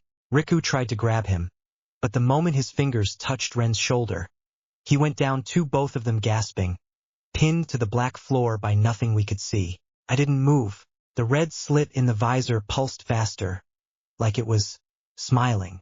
It floated toward me, the pressure around my chest tightening, then stopped. Lead or die. I stepped over Ren's dropped sword, bent down not to pick it up but to press my foot on it. hard enough to let him know I could have stepped on his neck instead. You two are mine now, I said, voice cold enough to frost over the air between us. You breathe because I say so. You move when I move. You fight when I tell you. And if you ever break formation again, I shifted my boot, just enough for the steel under it to groan. You won't have to worry about the trial killing you. The helmet's pressure eased. Run, and Riku gasped for air. Eyes locked on me now, not the fog, not the throne, not the helmet. Me. And for the first time since we stepped into this lair, they didn't look like swordsmen. They looked like soldiers. Accepted. The helmet dropped into my hands. Cold. Heavy. Waiting. The fog peeled back, revealing the next gate, black iron, taller than any wall we'd faced. I slipped the helmet under my arm. Get up, I said. We're not done. Chapter 25. Throne of Bone and Fear. The iron gate opened without a sound. The three of us stepped through, Ren and Riku trailing 2 paces behind like leash dogs. Good. Fear worked faster than trust. The air inside this new lair was different. Heavy. Not with fog but with heat. The floor wasn't stone anymore. It was black glass, spiderwebbed with cracks that pulsed a faint red glow. Every step made the surface creak like it was straining to hold something back. The helmet was still under my arm, but I could feel it breathing. Command them. They will break if you let them think. I didn't answer. Not out loud. But my grip on the helmet tightened. Something moved ahead, not in the distance, but beneath the glass. Massive silhouettes, gliding through the red cracks. Ren whispered, "What the hell is under us?" I didn't look back. Step where I step. We moved slow. Every sound we made was swallowed by the heat hum rising from below. Sweat stung my eyes, but I kept my head steady. If I showed weakness, they'd falter, and if they faltered, we'd all end up as food for whatever waited down there. Halfway across the layer, the cracks began to brighten. Something below was rising. The helmet's voice returned. Prove you can make them obey. Prove you can make them kill. A shadow slammed into the glass from below. The whole floor jumped, knocking Riku off balance. He stumbled to the side right over a larger crack. The glass groaned. I spun and grabbed his collar, not to pull him back, but to shove him forward. He landed hard, scrambling to catch himself. His sword rattled across the glass. Ren shouted, "What are you doing? Saving his life?" I cut in. "Now move." They didn't argue after that. The red glow beneath us flared again, and this time, something did break through. The surface shattered like ice, and a claw the size of a tree trunk tore into the air. Lava hissed from its skin. It slammed down exactly where Ren had been standing a heartbeat ago. The helmet burned cold against my ribs. Lead them through the fire, Harry, or leave them to it. The floor split open behind us. Heat surged upward in a blast that scorched the back of my neck. Run! I didn't shout it out of panic, I commanded it. And they obeyed. We sprinted across the black glass, each step echoing with the hiss of cracks spreading.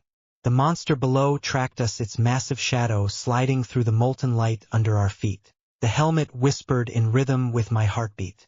Faster. Make them faster. A second claw burst through the surface ahead of us, blocking the path. Lava dripped in thick ropes from its talons. The creature's heat was unbearable. My lips were dry, my lungs burning. Riku froze, his legs locked. I didn't hesitate. I slammed my foot into his side, knocking him clear before the claw swept down, smashing into the glass where he'd stood. It was Ren's turn to freeze. He looked at me like I'd lost my mind. "Move," I said, voice flat, "or you'll die slower." That got him moving. The floor's cracks were spreading faster now, glowing like molten veins. The air smelled of ash and iron. I could hear the thing below scraping its claws against the underside, searching for a weakness. A jagged gap tore open in our path. Lava boiled far below. "Jump," I ordered. No pause. No warning. Ren made it. Riku stumbled on the edge and I caught his wrist, yanking him forward so hard his shoulder popped. He didn't even scream, just stared at me with wide eyes. The glass beneath where we'd been standing collapsed a heartbeat later. We didn't stop until the far side came into view, a platform of dark stone, etched with strange runes glowing faintly blue. We hit the solid surface, panting. The heat dropped instantly. It felt wrong, unnatural, like the stone itself was drinking the warmth from the air. Rin bent over, hands on his knees. You could have killed us. I turned to him, eyes steady. No. I just chose the only way you'd live. Neither of them replied. They didn't need to. The silence said enough. They followed now, not because they trusted me, but because the alternative terrified them. The helmet's voice coiled around my thoughts, satisfied. Good. Fear lasts longer than loyalty. Ahead, a new gate pulsed with deep crimson light. The trial wasn't done, and neither was I. The gate pulsed again. Once, twice, then it opened. The sound wasn't a creak or a grind, it was a wet tearing noise, like flesh being pulled apart. Cold air rushed through, carrying a scent that made my stomach tighten. Metallic, old, predatory. Ren swallowed. Rika's knuckles whitened around his sword hilt. Neither of them moved until I stepped forward. Inside was darkness, not the natural kind, but a shadow so thick it felt like stepping into water. The helmet hummed against my head, the whisper turning into something closer to a purr. Perfect hunting ground. We walked in, and the light from behind us bled away instantly. Even the glow from the gate was gone. The floor was uneven here, covered in jagged stone. Water dripped, somewhere far ahead. Every sound echoed like a scream in a cavern. Then came the click, sharp, deliberate, from above. I didn't look up, I knew what was there. Predators. The kind that didn't need to see you to kill you. Stay close, I ordered. Rin whispered. What about? I cut him off without turning. If something takes you, I won't come back. The silence that followed was heavy.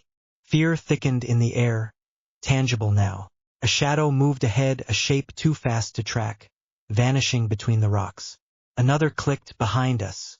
The sound was everywhere, overlapping, closing in. Rika's breathing quickened. Rin shifted his stance. I crouched and touched the stone floor. Cold, damp, but they're faint. Tremors under my palm. The predators weren't walking. They were circling. They want us to run, I murmured. So don't. Ren's voice cracked. You're insane. Shut up, I said, calm and absolute. They're reading your fear. Keep moving forward. Slowly, it worked for 5 steps. Then one of them decided to test us. A hiss ripped through the dark as something lunged, pale claws slashing. I sidestepped, grabbed Ren's collar, and threw him forward. The beast missed by inches, its claws gouging stone where his head had been. The fear in both of them was different now, not the blind panic from before. This was sharp, narrow, and focused. All of it on me. Good. The helmet's voice coiled tighter. Control the fear. You own them now. We pressed deeper into the black. The clicks followed. Somewhere ahead, the stone sloped downward into a faint glow. And I already knew whatever waited there wasn't an exit. It was the next lesson. The slope wasn't natural. It was too smooth, too deliberate, like something had carved it into the rock. The faint glow ahead pulsed like a heartbeat. Rin muttered. Finally, light. I didn't correct him. Light didn't mean safety. It meant attention. The clicks above us stopped. That was worse than hearing them. Predators don't get quiet unless they've already decided to strike. Keep walking, I ordered. Riku glanced at me, uneasy. Why are we? Because I said so. They didn't see my eyes tracking the shadows above. The hunters were moving parallel to us, waiting for the kill zone.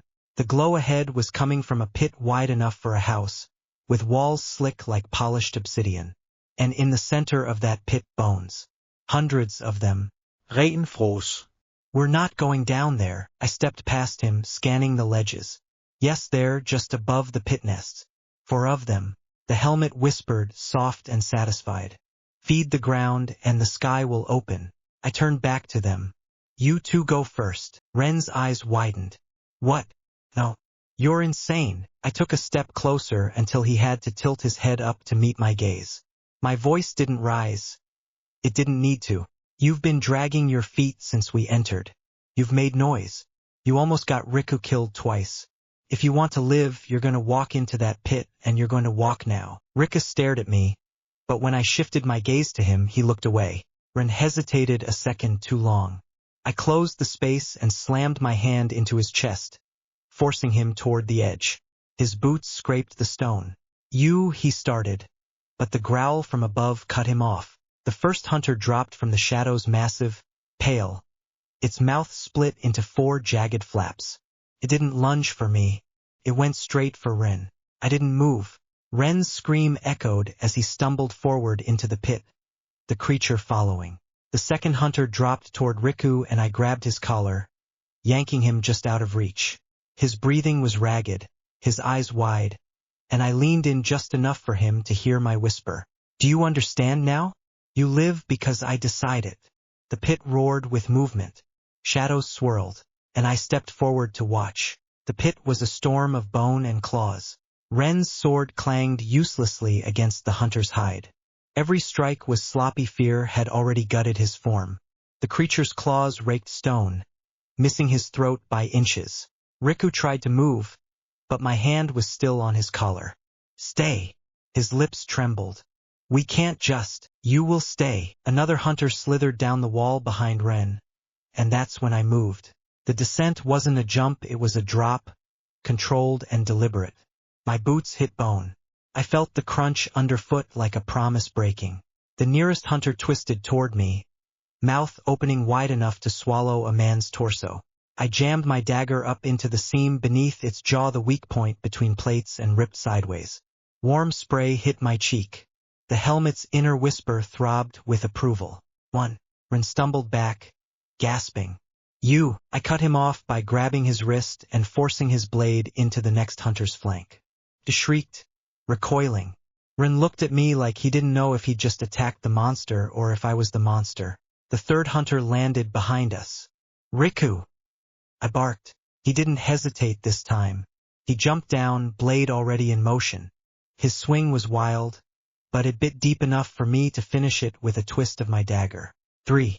The fourth dropped directly above Ren, but I was already there, boot slamming into its head midfall, driving it into the pile of bones. It thrashed, and I drove the blade through its skull until it stopped moving. Silence. The only sound left was their breathing, fast, uneven, broken.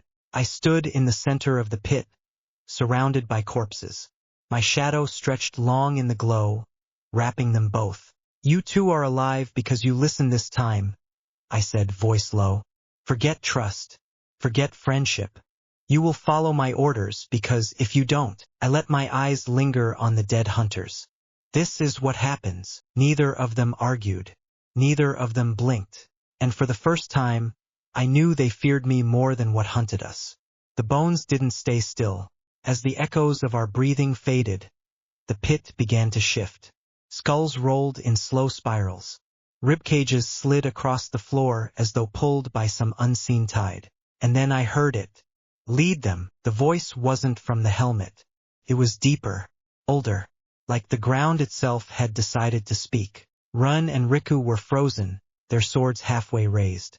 I felt them looking at me for answers, but I didn't move. My eyes were fixed on the center of the pit, where the bones were spiraling tighter and tighter, until they formed something. A throne. It was crooked, jagged, made of shattered femurs and vertebrae, but it stood tall in the dim light. The same whisper came again, this time curling around my spine. Claim it. My steps were slow, deliberate. Every crunch of bone underfoot echoed louder than it should have. When I reached the throne, the air grew colder. Iset. The helmet's inner whispers flared like a storm. Dominion acknowledged. And the veil reacted. Shadows poured in through cracks in the walls, moving like smoke given purpose. They didn't just fill the pit, they bowed. Every tendril lowered itself to the ground before me. Ren swallowed hard. Harry, what the hell is? Not Harry, I said without looking at him. My voice came out quieter, heavier, carrying something that wasn't mine. Here, I am the only one who decides who walks out alive. The shadows surged in response, forming a ring around us. And then they started to move not toward me, but toward the way forward. They parted a path through the wall, revealing a narrow corridor lit by faint, sickly light. It was the next layer of the trial. I rose from the throne, the crunch of bones echoing like the end of a verdict. "Stay close," I said. "If you fall behind, you'll be left behind." They didn't answer. They just followed because they knew I meant it. Chapter 26. The Crownless March. The air shifted when we stepped past the bone throne. Not lighter, not heavier, just sharper, like the trial had decided we weren't prey anymore. We were contestants, and contestants were meant to bleed in style. The corridor was narrow at first, stone walls glistening with that faint greenish slime light. Every step made a sound like bones creaking underwater. Riku kept glancing back over his shoulder. Run was silent, jaw clenched, eyes darting to every shadow that twitched along the edges. The deeper we went, the louder it got. A rhythm, a pulse, the sound of steps. Then the space opened. The chamber wasn't built, it was hollowed out, as if something enormous had clawed a nest here centuries ago. The floor was blackened earth, cracked in spiderweb patterns from heat long gone. Above, stalactites hung like teeth, dripping slow, dark water that hissed when it hit the ground. In the center sat it, a figure humanoid but wrong. Its skin shimmered like molten gold over black steel, steam curling from every inch of it. Chains ran from its wrists to the walls, but the way it looked up at me made those chains feel optional. Its eyes didn't glow. They absorbed the light. "You made it to the Crownless March," it said, voice low enough to rattle my teeth. "Only those who dare to take command survive here," Ren muttered. "What the hell is that supposed to mean?" I cut him off. "It means shut up and move when I say move." They froze, not because they trusted me, because they'd seen what happened to the last ones who ignored my orders. The thing's head tilted. "The next path is a gauntlet. Shadows will not hide you. Speed will not save you. Only control will." I stepped forward. The creature's gaze locked on me like it was testing the weight of my will. Rika hissed, "Harry, what are you doing?" "Taking the lead." My voice was calm, flat, final. The creature smiled. It didn't look friendly. It looked satisfied. The ground split, molten light bursting from the cracks. Shapes began to rise from the fissure's black-armored warriors, each holding a jagged blade dripping with liquid fire. Their movements were unervingly in sync, like puppets dancing to the same hidden string. "Your trial," the chained figure said, "is to command them or die to them." Ren's hand hovered near his weapon. Rika's breath came fast. I turned, meeting their eyes. My voice was ice. "You will follow every word I say without question. You'll move when I tell you, strike where I tell you. You disobey once you're the next corpse on this floor." They nodded, pale. Not because they believed in me, because they'd seen enough of me to know disobedience would be worse than death. The first of the black-armored warriors stepped forward. I raised my hand. "Form up," I said. And for the first time since we entered this trial, they obeyed instantly. The molten warriors advanced in perfect formation, shields angled, weapons raised, steps pounding in unison like a heartbeat made of steel. Ren swallowed hard. "We can't take all of them." "Good thing I'm not asking you to," I said. The first warrior lunged. I didn't dodge. Instead, I stepped into the swing, palm snapping up to grab the blade mid-arc. Heat scorched my skin instantly, but I didn't flinch. My other hand drove straight into the warrior's helmet. His head snapped back with a hiss. The molten glow in its chest pulsed once, then dimmed. And then, it stopped moving. The chains on the figure in the center rattled softly, almost like applause. "You understand," it murmured. "The march bends to strength and to will." The molten warrior turned, its jagged blade no longer raised against me, but against its former allies. Ren and Riku froze. You can control them?" Riku stammered. "I can command them," I corrected. "Control is for cowards who don't trust themselves." I stepped forward, voice sharp. "Front line, advance." Half the molten warriors turned on the other half instantly, clashing with a sound like mountains breaking apart.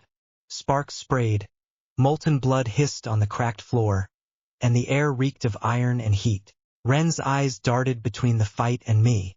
"You're just using them against each other?" I didn't bother answering. Instead, I looked at him until his voice died in his throat. "Rain, you'll guard the left flank. Riku, Right flank. If either of you fall behind, you're not coming out of this chamber alive. They nodded without a word.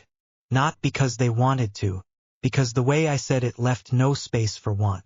The chained figure laughed low, the sound echoing like distant thunder. The march has found its master. The last of the enemy warriors fell, molten core splattering across the ground like dying embers.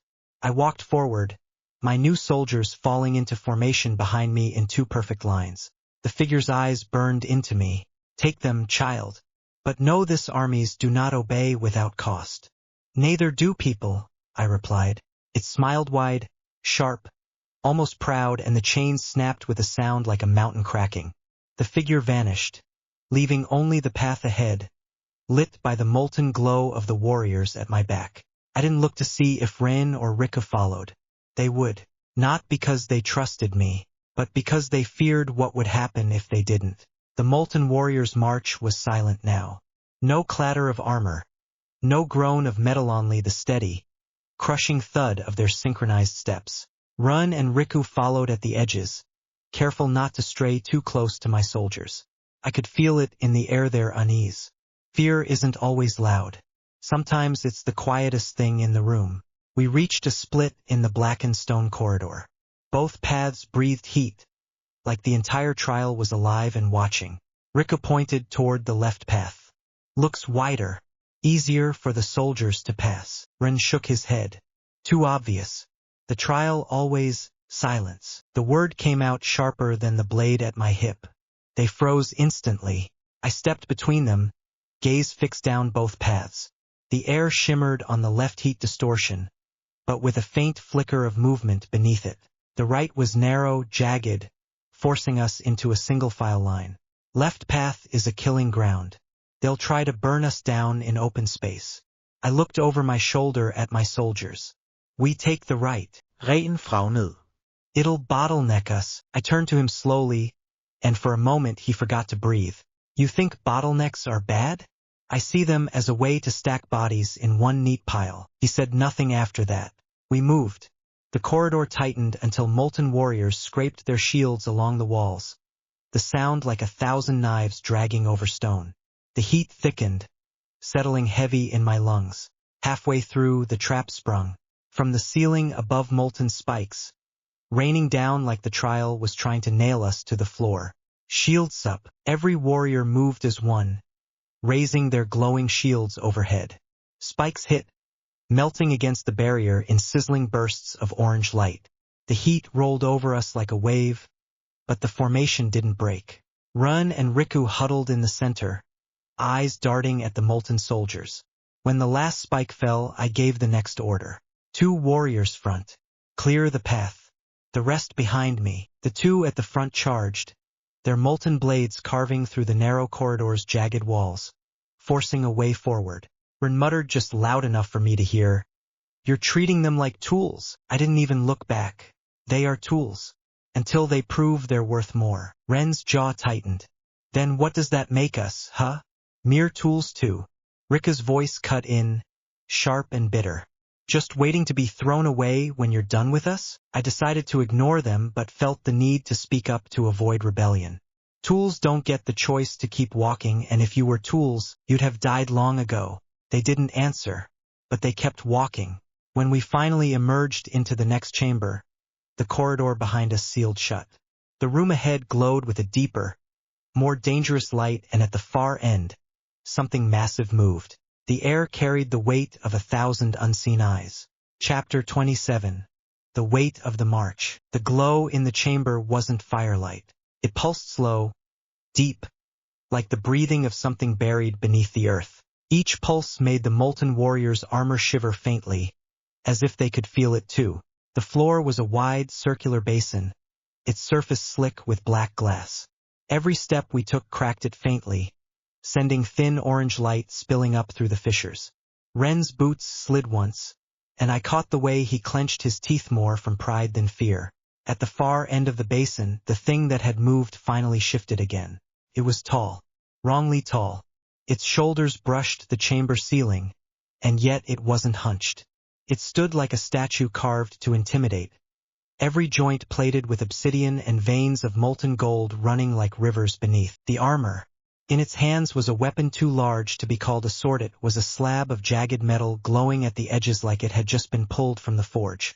His head turned toward me, not toward the molten soldiers, not toward Rin or Riku, just me. It knows who's in charge. The next pulse of light ran through the room, and the molten warriors behind me stiffened, their eyes dimming for a fraction of a second. I didn't need the chained figure's warning to understand whatever this thing was. It could take my soldiers from me if I slipped for even a moment. Harry. Riku's voice was barely more than a breath. We can't. You can, I said, cutting him off. And you will. Rin started to speak, then stopped when my eyes found his. The massive figure took a step forward, each footfall a hammer on the glass floor. The cracks widened. Steam hissed up through them, carrying a metallic stench that burned the back of my throat. Front line brace, I ordered. For molten warriors moved ahead instantly, shields angled, molten cores flaring brighter. The heat coming off them made the air shimmer, but the giant didn't slow. It swung. The sword came down with a force that split the glass floor like paper. The first line of shields caught it barely, but the impact drove them down to one knee. The molten glow of their bodies sputtered, and I could feel the giant trying to rip my control away. I stepped forward, planting my palm against the nearest shield-bearer's shoulder. My magic burned through my arm, flooding into its core, snapping it back into full glow. Hold the line, I snarled. The giant drew its sword back, molten strings of glass and metal dripping from the blade's edge. It was testing us, testing me. Ren left flank, bait its swing. Riku circle right, stay low. Ren's jaw twitched, but he moved. Not because he wanted to, because something in my voice told him there was no ground left to argue on. The giant stepped forward again. Ren darted left, drawing its eyes for a heartbeat too long enough for Riku to slide right. The molten warriors pressing in from the center. Spears thrust. 3 warriors stepped in perfect sync, jagged molten weapons driving toward the giant's knees. The smell of burning rock filled the air as they sank in an inch, maybe 2. The thing didn't flinch. Instead, it swung low this time, the slab blade cleaving 2 warriors clean in half. They fell, molten cores spilling out and cooling instantly on the glass. Rin froze mid-step, eyes wide. Riku's breath hitched. I didn't blink. Close the gap. Shields forward. They hesitated for half a second too long. The giant's blade rose again. Move! This time they moved before they could think, falling into place as the remaining soldiers locked shields and surged forward like a molten wall. The impact rang like a bell through the chamber, cracks spiderwebbing up the walls. I could feel it again, that pull. The trial trying to remind me none of this was mine. That if I faltered, it would strip away the soldiers, the control, and leave me to bleed on the glass. I didn't falter. Rin strike its left arm. Requiem for the neck joint. They didn't question. Fear moved them faster than faith ever would. The next exchange was brutal, steel on molten, molten on stone. One of my warriors went down, helmet crushed like an eggshell. But the giant's left arm now hung lower, slower. Its movements had a hitch. That was all I needed. All units focused left. Bury it. The molten wall surged, pressing the giant back step by step until its heel caught on a raised edge of the floor. It roared a sound that vibrated in my chest and made Rin stumble for half a breath. Now! Riku leapt, blade slicing across the giant's neck joint. Molten steam burst from the cut. Ren's strike drove into the giant's left shoulder, widening the wound the spears had made earlier. And then, like a dying star collapsing, it dropped to one knee. I stepped forward, raising my own blade. This isn't your army, I told it. It's mine. I brought the blade down, splitting its head in 2. The light in its chest died instantly. The molten soldiers behind me stilled, then fell back into perfect formation, like nothing had happened. Ren was panting, sweat dripping into his eyes. Riku's hands trembled around his weapon. Neither of them looked at me when they spoke. What now? Riku asked quietly. I turned toward the new opening at the far end of the chamber, heat rolling out of it in steady waves. Now, I said, we march. They followed. Not because they trusted me, but because the alternative was worse. Chapter 28. Ashes between us. The path ahead was nothing but ash. It wasn't dirt, not sand ash. The remains of something burned so thoroughly that not even bones survived. Each step sent little clouds swirling into the stale, suffocating air. The sky above this layer was a constant bruise-colored twilight, as if the sun had been murdered long ago. We walked in silence. Not because we were too tired to talk. Ren and Rika didn't dare speak without my permission now.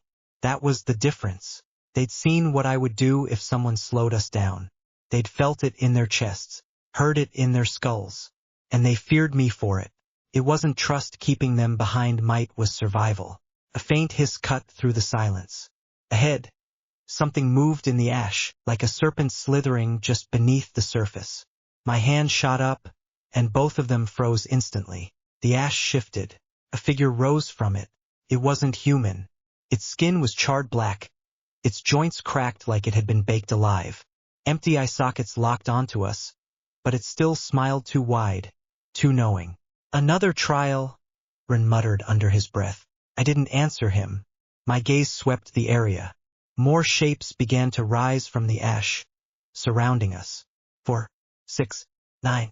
All of them burned. All of them smiling. Rika's voice shook. Harry, there's too many. Shut up, I said, not even looking at him. He swallowed hard. I stepped forward, boots sinking into the soft ash, until I stood between the two of them and the first smiling corpse. The thing's mouth opened wider than its face should have allowed, splitting almost to its ears. It spoke. One of you must burn, or all of you will. Ren Steffe ned. It's like the veil. Sacrifice. But this time there was no Lyra. No easy choice. No one to volunteer. The corpses closed in, slow but certain, forming a tightening circle.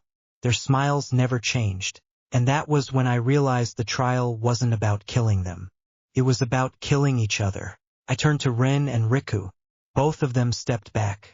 You're not serious, Rika stammered. Ren's hand went to his sword hilt. I didn't draw mine. I just stepped closer to them, voice low, steady, cold enough to freeze the air between us. I'm not dying here. If either of you think otherwise. I let the pause stretch until it hurt. Try me. They didn't move, didn't breathe. The ash shifted again, and the corpses took another step in. Ren's hand slipped from his sword. Rika's eyes dropped to the ground. And just like that, I knew. They weren't going to fight me. They'd fight for me. Not because they wanted Tobe, because I'd left them no other choice. Good, I said. Then we'll burn them instead. I stepped forward, and the ash corpses screamed. The first corpse lunged. It didn't run. It didn't sprint. It drifted like the ash itself had carried it into my face. Its arm swung, leaving a trail of black flakes that hissed in the air. I caught its wrist mid-swing, and its skin cracked beneath my grip like overbaked clay. No blood. No warmth. Just the faint smell of something still smoldering inside. The thing hissed, leaning forward like it was trying to smell my breath.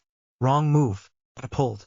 His body came with it, stumbling, and I drove my knee into its chest. The brittle ribcage collapsed with a dry snap, and a puff of glowing embers spilled out of the fracture like its lungs were still burning. Behind me, Ren drew his sword. Harry, these things aren't. Cut them apart, I said without turning. Every last one. Riku's voice cracked. What if they won't get that far? I pivoted, kicking the corpse away into the others. The thing's body burst on impact, scattering hot embers through the ash field. And that was when the screaming started. Not theirs, the ground's. The ash writhed like something alive, pulling itself toward the scattered embers. The corpses moved faster now, drawn to the light like insects. Ren cursed, slashing down another one only for its severed arms to keep clawing toward him. They don't stop, he yelled. They're not supposed to. The trial wasn't about enemies you could kill. It was about enemies you could only outlast. I planted my foot, letting the ash sink beneath my heel, and focused. The magic inside me surged, wild and untamed, but I forced it into shape. The air warped. The corpses froze mid-step, their charred jaws twitching like they could sense what was coming. Heat bloomed not from fire, but from pressure. The kind of heat that comes when air itself is being crushed. Ren stumbled back. "What the hell are you?" I didn't answer. I compressed the magic tighter, tighter, until my palm trembled and my vision tunneled down to that single blinding point. The heat wasn't fire, it was the kind that warped the air, the kind that made your lungs think twice about breathing. My skin stung. My heartbeat slowed. Then I opened my hand and let the spark fall. It vanished into the ash without a sound. Silence. Ren's knuckles whitened on his sword. Rika's eyes darted between the ground and my face, like he wasn't sure which was more dangerous. Even the corpses hesitated, twitching, their smiles straining wider as if they could taste what was about to happen. 1 heartbeat, 2. The ash inhaled. Every grain around us seemed to shiver toward the spark, like the whole world was taking one long, final breath. And then it exhaled. The ground erupted, no warning. No time to scream, just a wall of flame ripping the sky open. The blast swallowed the corpses whole. Their smiles didn't fade, they just melted into nothing.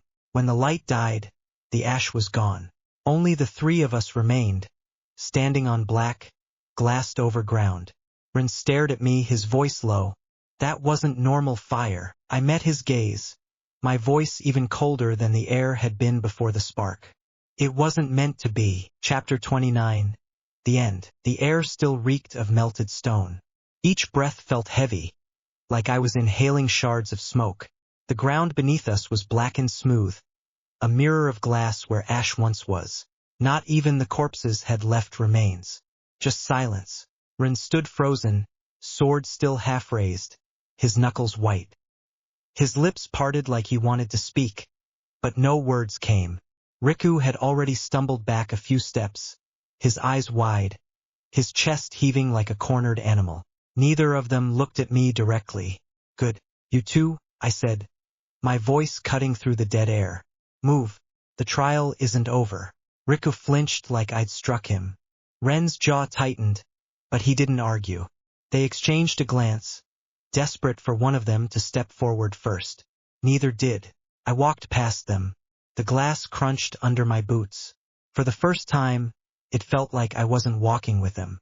I was walking ahead of them, and they followed because they had no choice. Riku finally spoke, his voice cracking. "What was that back there?" "That doesn't matter," I cut in. "If I hadn't done it, you'd both be dead. But, are you alive?" He froze, his mouth hanging open. I didn't bother waiting for an answer. Ren's voice came next, quieter, colder. "You could have killed us too." I stopped walking. Slowly, I turned, letting them both see my eyes. "Then don't stand too close." The silence that followed was thicker than the ash had been. Ren's grip on, his sword faltered, the blade lowering just a fraction. Rika's gaze dropped to the ground. They understood. Not trust, not respect, fear. That's what bound them now.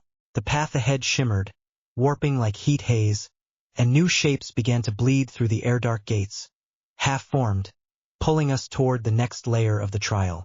I didn't hesitate. "Keep up," I said, stepping forward. This time they didn't question me. They obeyed. "The veil chooses." The words still burned above us. "Only 2 may walk forward. 1 must be given to the veil." The silence that followed was heavier than the veil itself. I stood there, frozen, my mind screaming at the cruelty of it. Another sacrifice, another life demanded. But beside me, the twins Ren and Rika shifted in ways that weren't just fear. Ren's knuckles whitened around his sword hilt. Rika's eyes darted between me and the dark archway. And then, they lowered their gazes, as if hiding. Riku's POV, his hands wouldn't stop trembling. He clenched them into fists until the nails dug crescents into his palms. "Not again. Not me. Not me." He remembered Bryce's scream as the shadows took him. He remembered Lyra's wide, tear-streaked smile before she vanished. He couldn't do it. Couldn't be next. "Harry." His voice cracked, but he caught it in his throat before the boy could hear. He was 5. And yet he made the veil obey him. Riku's stomach twisted. If they pushed him, maybe he could crawl out like before. Maybe he'd survive. But if Riku went in, he'd die. He knew it, and Ren his brethren's life mattered more. They had sworn to protect each other. Always. Ren's POV. Ren didn't cry. Not like Riku. Not anymore. He remembered their mother's face the day she shoved them into the academy gates. Survive. Together. That's all that matters. They weren't heroes. They weren't prodigies like Harry. They were just twins born in the dirt, clawing their way up. They didn't have the power to inspire or command. They only had each other. His lips pressed tight. His brother was shaking, and Ren felt the same quake crawling inside his own ribs. If it's him or us, I'll choose us. Back to Harry's POV. I didn't notice the change at first. I was staring at the veil, jaw tight, trying to plan. But then I caught it. The way Ren leaned closer to Riku, whispering behind clenched teeth. The way Riku shook his head, then nodded, as if fighting himself. Their eyes wouldn't meet mine. My chest tightened. You too. Sorry. Riku's voice came out strangled. Ren's didn't. His was cold. Final. It has to be you. They moved at once, brothers acting as one. Riku's palms slammed into my back. Ren's sword scraped the ground as he pushed his weight forward. Their expressions burned into me. Riku's wide, guilty eyes, already wet with tears.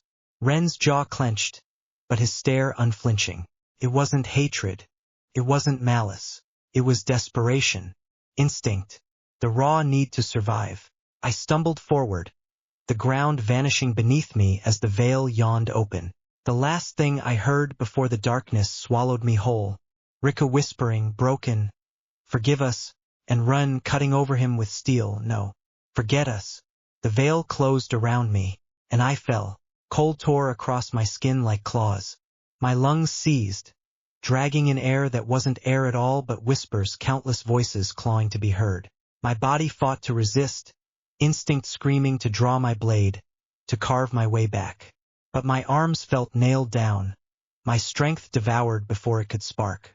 Their faces burned in my vision. Riku's tear-streaked eyes, Ren's jaw hard with resolve. Betrayal, not hatred, not malice, just the kind of cruelty survival breeds. The veil pulsed, and I realized it was swallowing me. My heartbeat thundered, louder, faster, until it drowned everything else. Fear surged through me, the same wide-eyed terror I'd seen in Bryce. In Lyra, for the first time I felt it too. The last thing I remembered before the dark erased me was my own heart, hammering in silence, as the veil whispered my name. Then nothing. Chapter 30. The illusion shatters. The darkness of the veil pressed in, cold and endless. My breath came ragged, every sound swallowed. And then like an echo from another layer of the trial I heard her voice. I don't want to go, please, not me, not me, Lyra. Her scream tore through the silence. It wasn't from where I stood, it was a memory. A scar branded into me the moment she vanished. But this time, the veil peeled it back, showing more than I had seen. Flashback. The moment the words burned into the wall. Only 4 may walk forward. 1 must be given. Lyra had stepped back, trembling, incense still clinging to her robes. Everyone assumed she was weak, disposable, the quiet priestess who smelled of temples and prayers. But when the shadows of the veil reached for her, the illusion faltered. Her eyes, once plain brown, burned gold. Her hair, ragged and ash-colored, shimmered into threads of moonlit silver. Forgive me, Father, she whispered, her voice breaking as the magic unraveled. Run and Riku never saw it. Bones never cared. They only saw a girl screaming. But the truth bled through. She wasn't Lyra. She was Princess Elira Aurelian, the hidden daughter of the holy minister. The veil swallowed her before the illusion fully collapsed, taking her name, her secret, her truth with it. Back to Harry's POV. My chest burned as the vision faded. Elira, the banquet, the golden eyes watching me from behind the minister's seat, though no one had spoken her name aloud. I remembered now. She had hidden among us, wrapped in borrowed skin and false scent, playing the role of a fragile priestess. And no one, not even saw her for what she was. The veil wasn't just devouring lives. It was devouring legacies. And I had let her fall. The veil didn't let me breathe. It didn't let me move. Instead, It dragged me into someone else's sight. Her sight. Alira's memory. The banquet. The banquet had ended in golden laughter and jeweled whispers, the kind only nobles could afford. Chandeliers glittered. Courtiers toasted to the holy minister's reign. But Alira did not hear them. Her gaze stayed locked on the boy at the edge of the hall, dark hair, golden eyes, standing like a shadow carved from iron. He did not laugh. He did not boast. He only watched, still, silent, as though he alone remembered this was a hall of wolves, not friends. Every heir she knew clung to power, to fathers and tutors and guards. But this boy, he stood alone. And in that solitude he was unbent. The chandeliers glittered overhead, yet when his eyes lifted, their light seemed smaller, not gone, dwarfed, as though the hall itself held its breath for him. Her fingers tightened around her goblet until the stem cracked. No one else noticed, but she did. When his gaze flicked to hers just for a breath, it felt as though he had seen through every veil, every crown, every title she bore. Not admiration, not childish infatuation, recognition, like she was staring not at a boy, but at someone already walking beyond thrones. The minister noticed. Alira noticed. No one else did. That night, when the banquet fires dimmed and only the scent of wine lingered, she went to her father. Father, she whispered, her golden eyes burning with resolve. Let me return to Potter.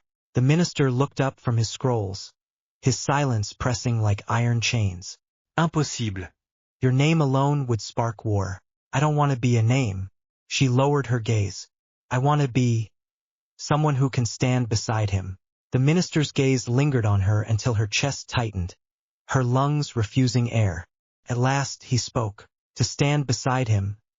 You would cast aside your crown? Her voice shook, but her resolve did not. If that is the price. So, my daughter's heart is not her own now. Love. Even emperors can't forbid it. The silence stretched, heavy enough to crush her to the floor. Then the minister turned, summoning High Magus Aurelian, master of Illusionsa mage whose craft could twist sight and scent until truth itself bent. You will go as another, the minister said, his voice grave. Priestess girl. Incense and ash will follow you, not silver and gold. Even your voice will not be your own. Should your mask break, so will your life. Alira smiled then, though her heart trembled. If that is the cost, I will pay it. Memory shift, journey to Potter. When the carriages crossed into Potter soil, her disguise already weighed heavy. The smell of incense clung to her skin, burning into her lungs. Her silver hair dulled to brown, her radiant eyes to muddy amber. She walked among commoners unnoticed. No guards, no banners. Just another forgotten girl. But in the hidden chambers of her heart, her vow burned bright. If I must erase my name, so be it. Let the world see only Lyra. But I will walk beside him, even if he never knows who I truly am. Back to Harry in the Vale. The vision tore away, leaving me in the Vale's suffocating dark.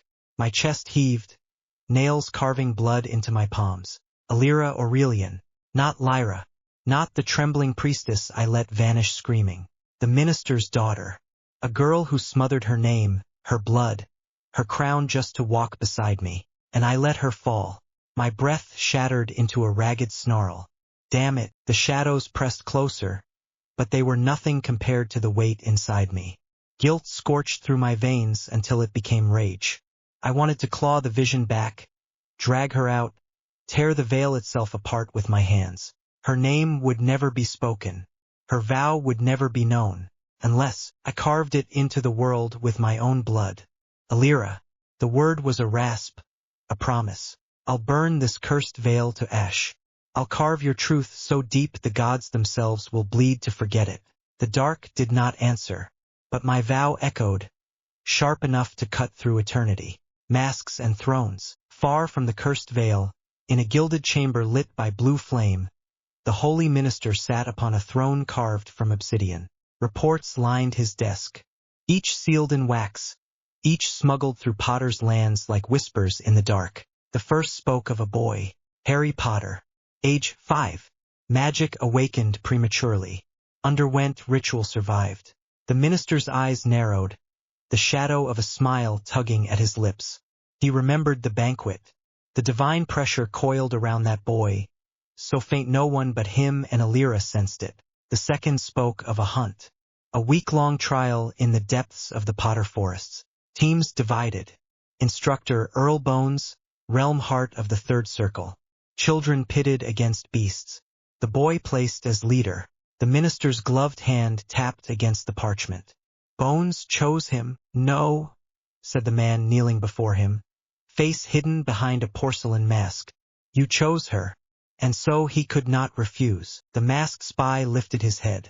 Behind that painted smile was one of the Empire's invisible blades, a man who had lived in the Potter domain for nearly a decade. To them, he was a wandering scholar. To the minister, he was the eye that never closed. You planted her well, the minister mused. He sees a priestess child. He does not see my daughter. The spy said nothing. Silence was safer in that hall.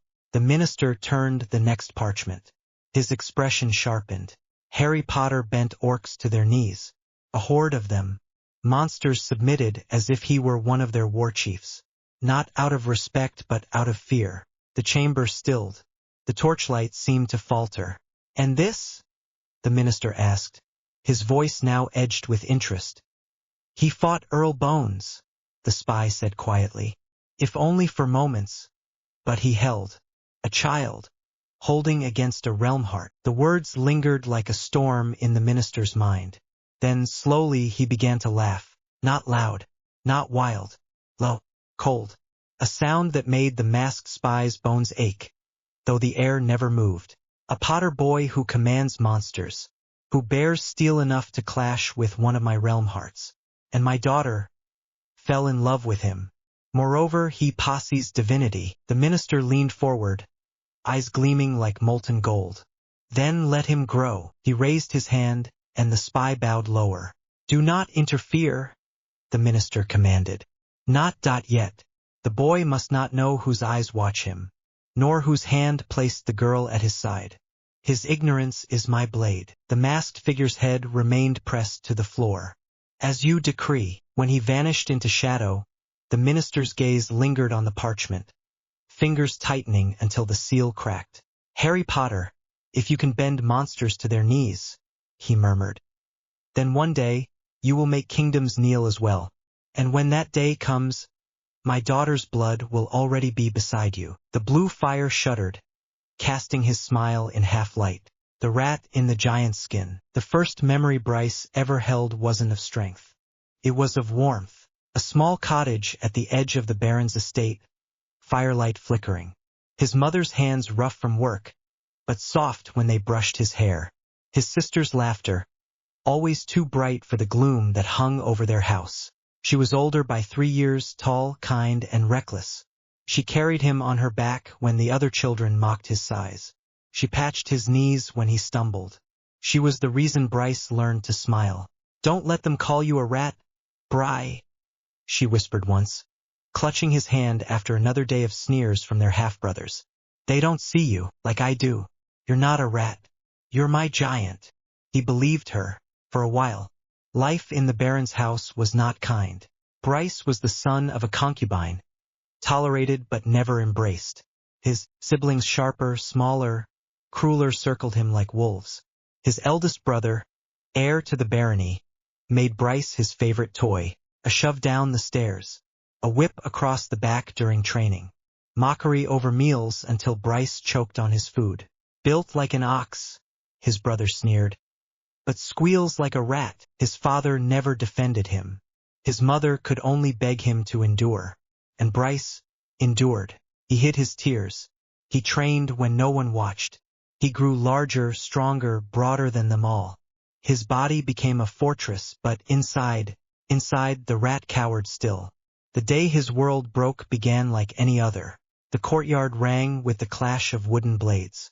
Bryce's sister cheered for him from the sidelines, her smile wide, her voice loud, uncaring of the disapproving glances. He was losing. Of course he was. The eldest brother always made sure of it. But he fought anyway, swinging heavy, clumsy strikes, refusing to fall even when blood filled his mouth. The wooden blade cracked. Splinters flew. The eldest brother's grin split wide. And then, in one blur of motion, he swung the jagged half not at Bryce, but at her. Bryce saw it. He saw everything. The arc of the blade, catching sunlight. Her smile still on her face, ready to cheer his name again. The way her eyes widened confused.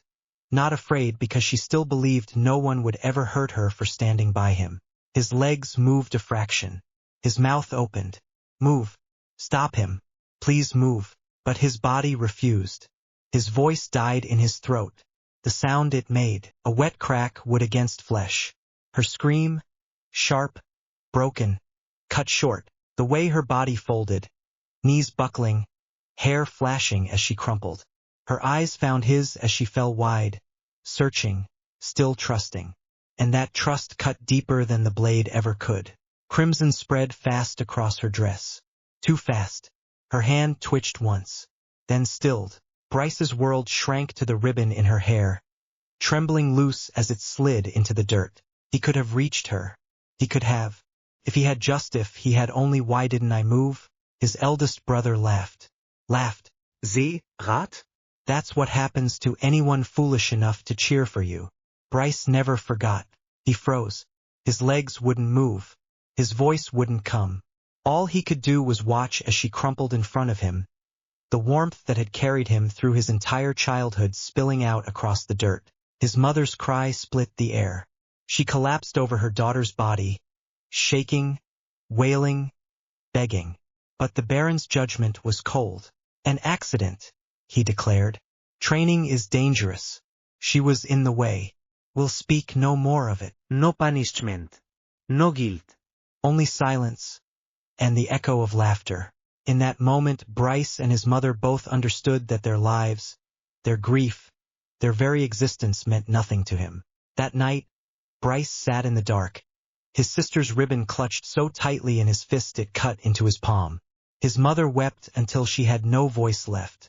And Bryce swore he'd never forgive himself. He had been born with a giant's body.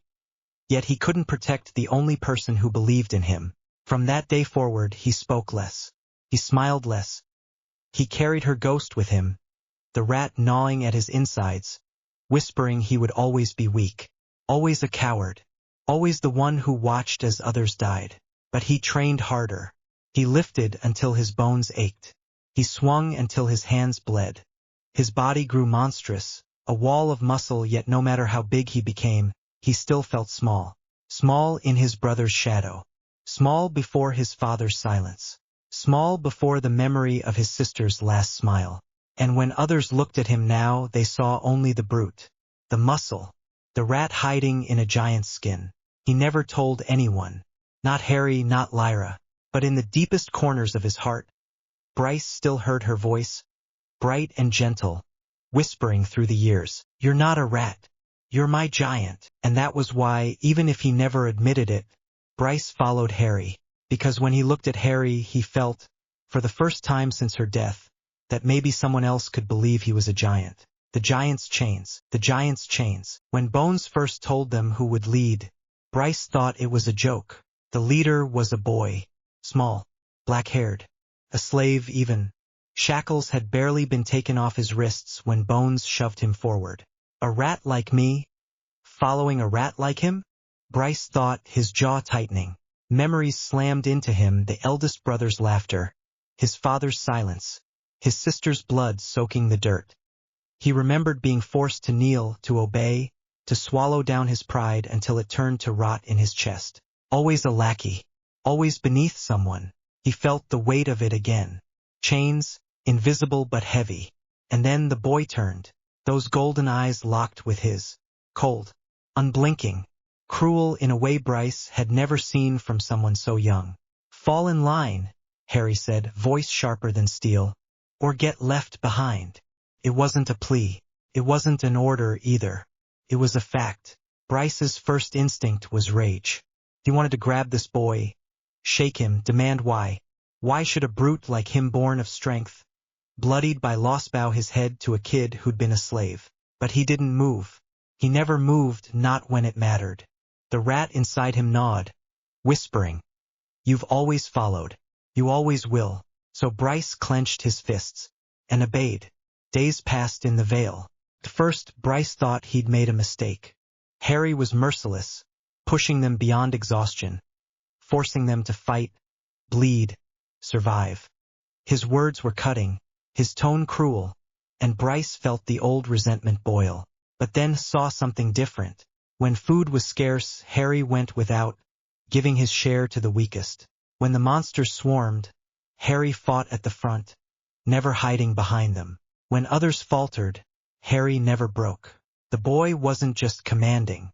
He was carving the path forward himself. For the first time since his sister, Bryce felt something crack inside his chest. Offer in timber. Respect. He's different, Bryce admitted one night, watching Harry's silhouette against the firelight. Not a master, not a lord, a leader. The rat inside him went quiet. For once, he didn't feel like a lackey.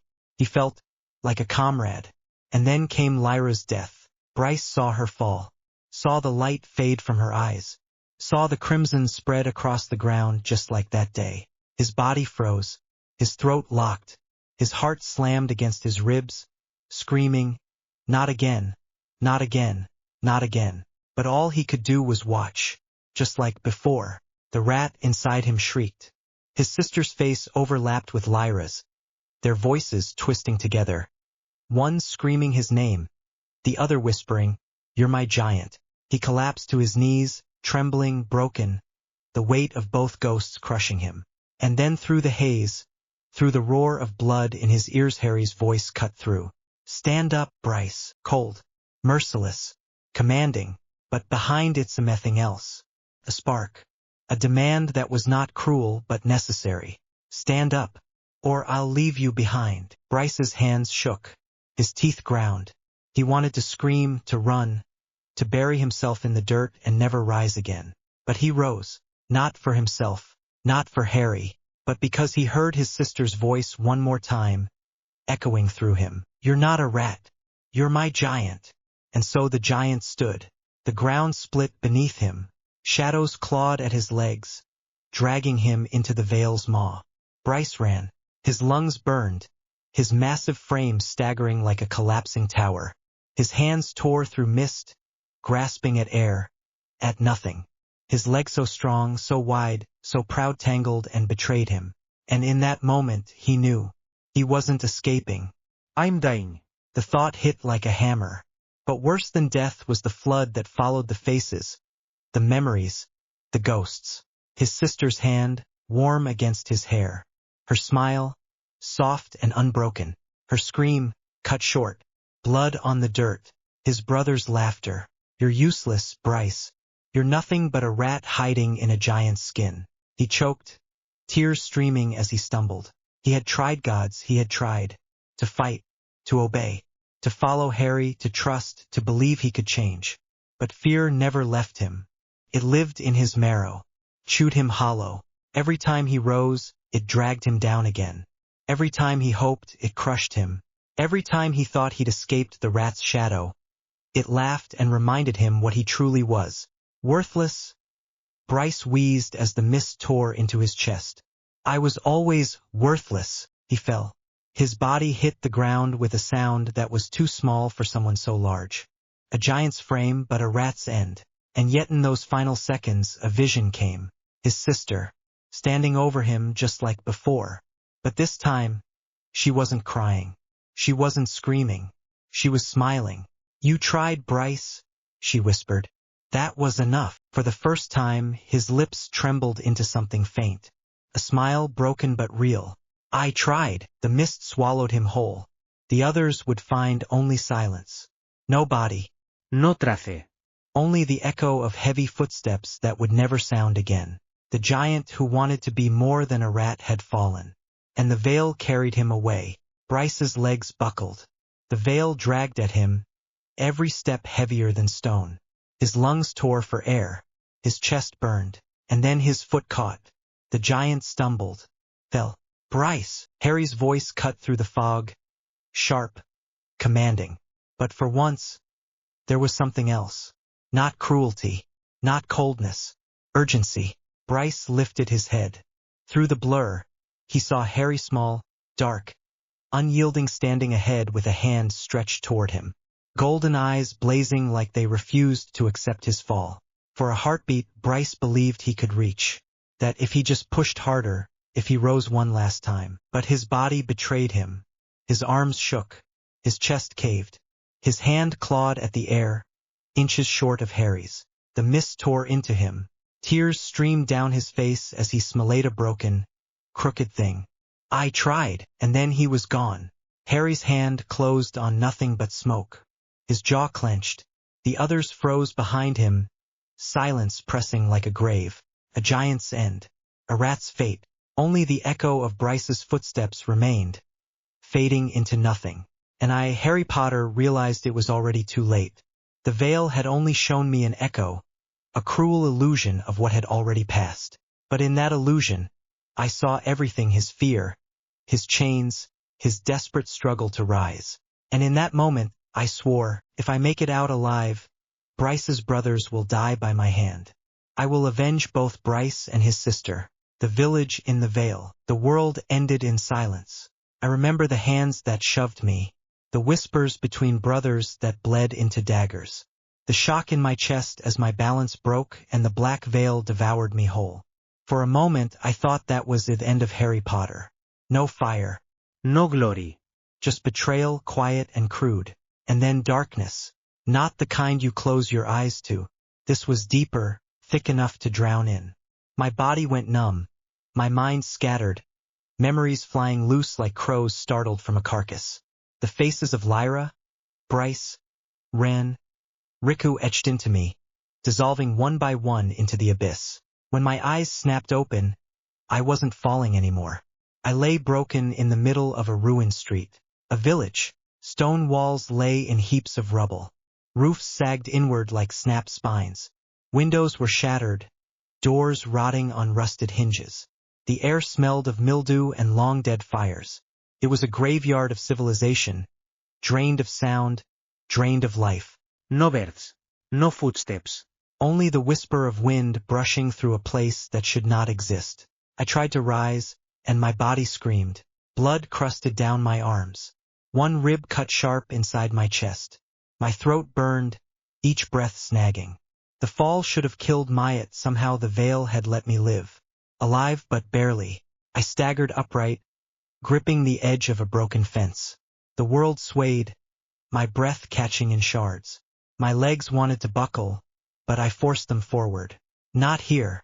Not like this. My voice cracked against the emptiness, swallowed instantly. The village stretched in warped alleys, houses leaning like drunkards. Symbols had been carved into the stone sigils long faded. Yet when my fingers brushed one, it thrummed faintly beneath the skin. Old magic, forgotten but not gone. The streets curved into a central square. A fountain stood dry, its statue decapitated, its basin filled with brittle weeds. The silence here was heavier, as if the village itself held its breath. Who had lived here? Where had they gone? Or worse, what had taken them? The question coiled inside me, tightening. My chest seized, pain flaring sharp. My ribs stabbed with every inhale until my knees buckled against the fountain stone. My vision blurred red. For a heartbeat, I almost let my eyes shut and the dark finish me. But then I saw them. Lyra's stubborn smile. Bryce's trembling frame, too proud to admit his fear. My mother's arms. My father's steel gaze.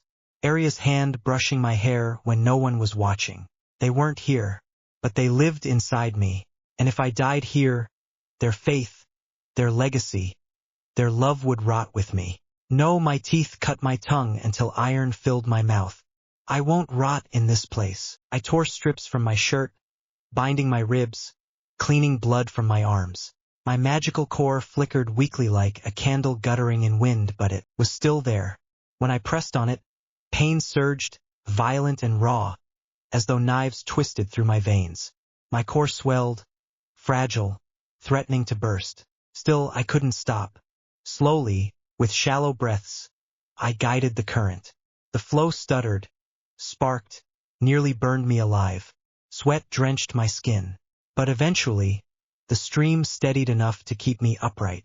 The forest loomed at the edge of the village, its trees black and twisted, roots tearing through stone roads. Strange plants grew in cracks, bitter, smelling wrong. I remembered Bones's voice during survival drills. Taste, spit, swallow only what numbs, never what burns. So I chewed carefully. Poison leaves spat, bitter ones forced down. The taste was vile, metallic and smoky, but it dulled the ache in my stomach. Days blurred. I scavenged broken houses, found a cracked jar of stale water, drank though it tasted of rust. Found a child's doll burned half away, its one button eye staring. At night, the air grew colder, too cold. Frost-coated stones though no clouds hid the stars. The village wasn't empty. At first it was whispers, scratches against walls when no wind blew, doors creaking open though their hinges were rusted stiff. Once I caught a shadow slipping behind a wall, gone when I turned. Another night, I woke to footsteps circling me. I saw no one, but the dirt showed faint imprints when morning came, prints shaped like hands, not feet. And once when I peered into a shattered window I saw Arya, her silver hair, her red eyes, watching me from the dark. Arya, she vanished when I blinked. The window was empty. My breath froze, ice crusting my lips. Hallucination, or the veil playing games. By then, I knew the place was alive, watching me, waiting for me to break. And then the eyes appeared, at the forest's edge, cold yellow flames glowing in pairs. Dozens of them, staring. I froze, blood draining from my face. They did not move, not yet, just watched, patient. The first attack came on the second night. The creature crawled out of the trees, its shape wolf-like, but wrong. Too long in the limbs, fur rippling like smoke, claws dripping shadows that hissed when they scraped stone. It lunged. Instinct carried me. A sidestep, pain shredding my ribs. A broken plank ripped from a roof cracked against its skull. Magic burst from my fist, too wild. Too much. Pain erupted in my chest as though my heart were tearing apart. My core screamed, swollen, leaking fire into my veins. But I struck its jaw, snapping bone. Its claws raked across my shoulder, flesh splitting open. We hit the ground. I stomped its throat until the shadows shuddered and went still. My vision blurred black. My breath rattled raw. Every heartbeat was agony against my fractured core. But I lived, barely. Hands shaking, I dragged the corpse back to the fountain. The stench was foul-burned leather mixed with ash. My stomach twisted, but hunger was stronger. With glass shards and stone, I carved its hide, my fingers raw. The meat smoked over a crude fire, bitter, numbing. My throat gagged, but I swallowed bite after bite, because if I didn't, I'd die. When dawn broke, fever burned in my shoulder wound. More eyes lingered at the tree-lean, glimmering. The second night came, and they attacked together. Shadows burst from the trees. 3, 4. Their claws flashed, teeth snapping. My ribs tore wider. My shoulder flared with every movement. Each surge of magic seared my core like molten iron. One lunged for my throat. I jammed a broken beam through its mouth, twisting until its body dissolved. Another slammed me into the fountain, its weight crushing my ribs. I headbutted it until my vision sparked white, then drove my knee up, shoving it off. Blood poured down my chest. My arms shook. My legs wavered. My core felt ready to shatter, every pulse louder than my heartbeat. Break, the veil whispered.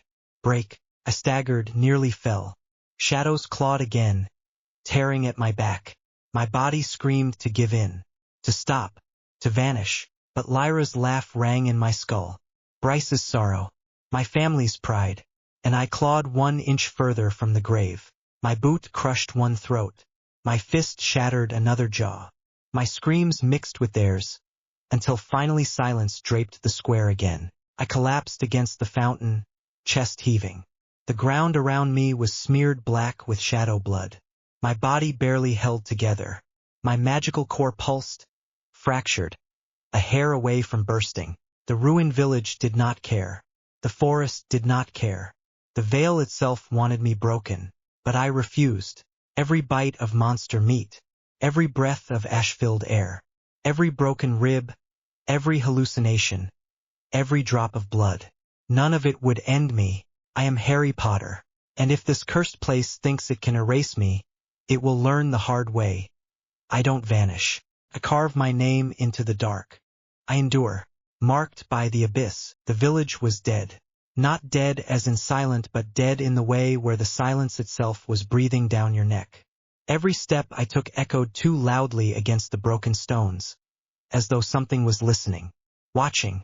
I'd claimed the shell of a house that still had most of its roof intact. A crooked little hut of splintered beams and moss-stained stone. Broken glass littered the floor, and the walls sagged like they were ready to collapse on me at any moment, but it was still the best shelter I had. I swept out the shards with a half-rotted broom. Pathetic, but enough. The days blurred. The pain from my fall into the veil hadn't faded. My ribs burned every time I breathed. My left shoulder refused to lift higher than my chest, the flesh torn and bruised. But magic circulation kept me moving slow, steady. Streams of warmth trickling through my veins as I sat cross-legged in the corner and willed the energy to flow into my wounds. It was crude, inefficient. Something Father once said only idiots do when they can't afford a healer. But it was all I had. At night, the air froze. I'd wrap myself in torn sheets scavenged from ruined beds, the smell of mold and dust thick in my lungs. By day, I searched the forest edges for anything edible. Bitter berries, roots I could chew without vomiting.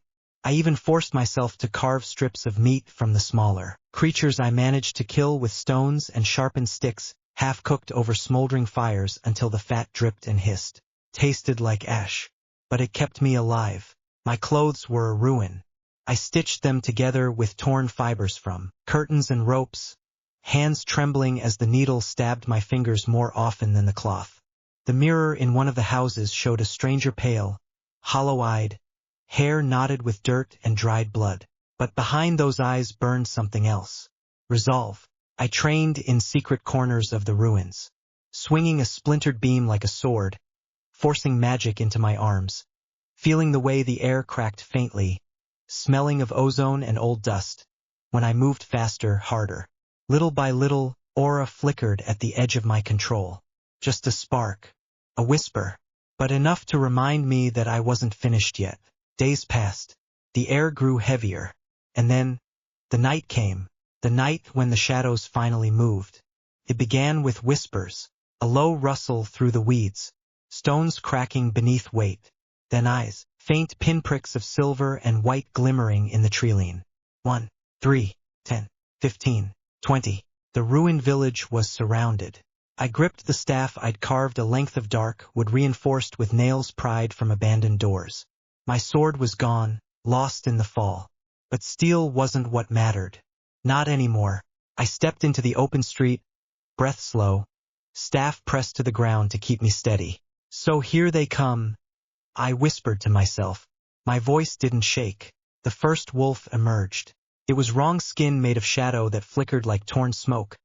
Body stretched too long, jaws splitting open wider than bone should allow. Claws dragged sparks from the stone. Its growl rattled the air like thunder. The others followed, a pack of nightmares, circling me with hungry patience. And then they lunged. The first impact nearly tore me apart. A wolf slammed into my chest, claws raking. I twisted, jammed the staff into its mouth, forced it sideways. His body crashed through a crumbled wall. Dust exploded. I drove the staff down through its skull, shadow bursting like smoke. No time.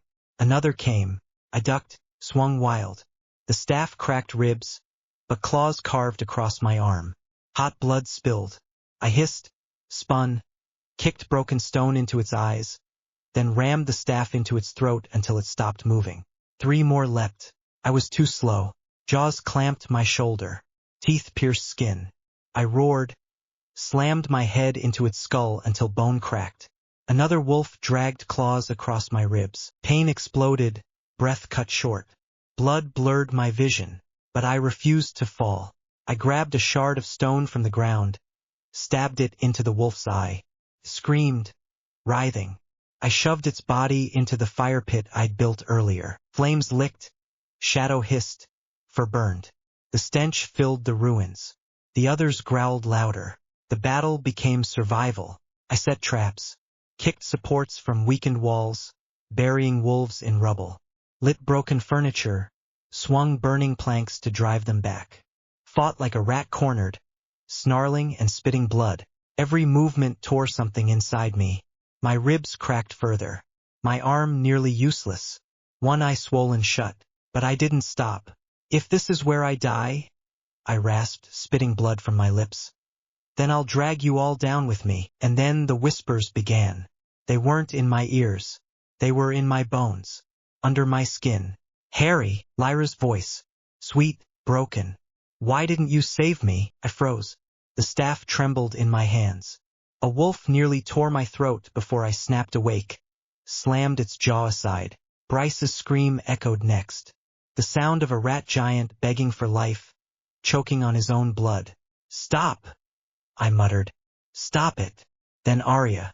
Little brother, her voice, soft, trembling. My chest clenched. My knees buckled. And then laughter, warped, cruel, twisting her warmth into venom. I almost broke. I almost let them win. But rage flared. You won't take their faces from me. My voice cracked, raw and guttural. I'll carry them myself. The wolves lunged again. And I answered. The ruins burned. Bodies, shadow, and flesh littered the streets. I'd lost count of how many I killed. My staff snapped, half broken, now just a jagged spear. My body was shredded, blood pouring from my arms, chest, legs. And still I moved. One wolf leapt. I drove the jagged staff through its chest. Another bit into my side. I tore its jaw open with bare hands until bones split. Blood in my eyes. Blood in my mouth. I didn't know what kept me standing. Only that I couldn't fall. And then I saw it. That the treeline, tall, human-shaped, but wrong. A beast of shadow, limbs too long, head tilted unnaturally. It didn't move. Didn't join the fight. It just watched. And the wolves gave it a wide berth. Their attacks ceased when it drew near, heads bowing in a grotesque mimicry of deference. A master. My blood froze. This wasn't random. I was being tested. The last wolves circled. I was barely alive. My knees buckled every step. But I forced one more charge. Screaming. Swinging. Every strike fueled by memory. By rage. By the weight of everything I'd lost. One by one they fell. Until only silence remained. My staff dropped. My knees gave. Blood pooled beneath me. Hot. Endless. I whispered their names. Arya. Mother. Father. My vision dimmed. And then I saw it. Veins across my arm. Blackening faintly. A mark spreading. The shadow beast at the treeline turned away. Fading into the forest. My heart slowed. My body collapsed into the corpses of wolves. And the world went dark.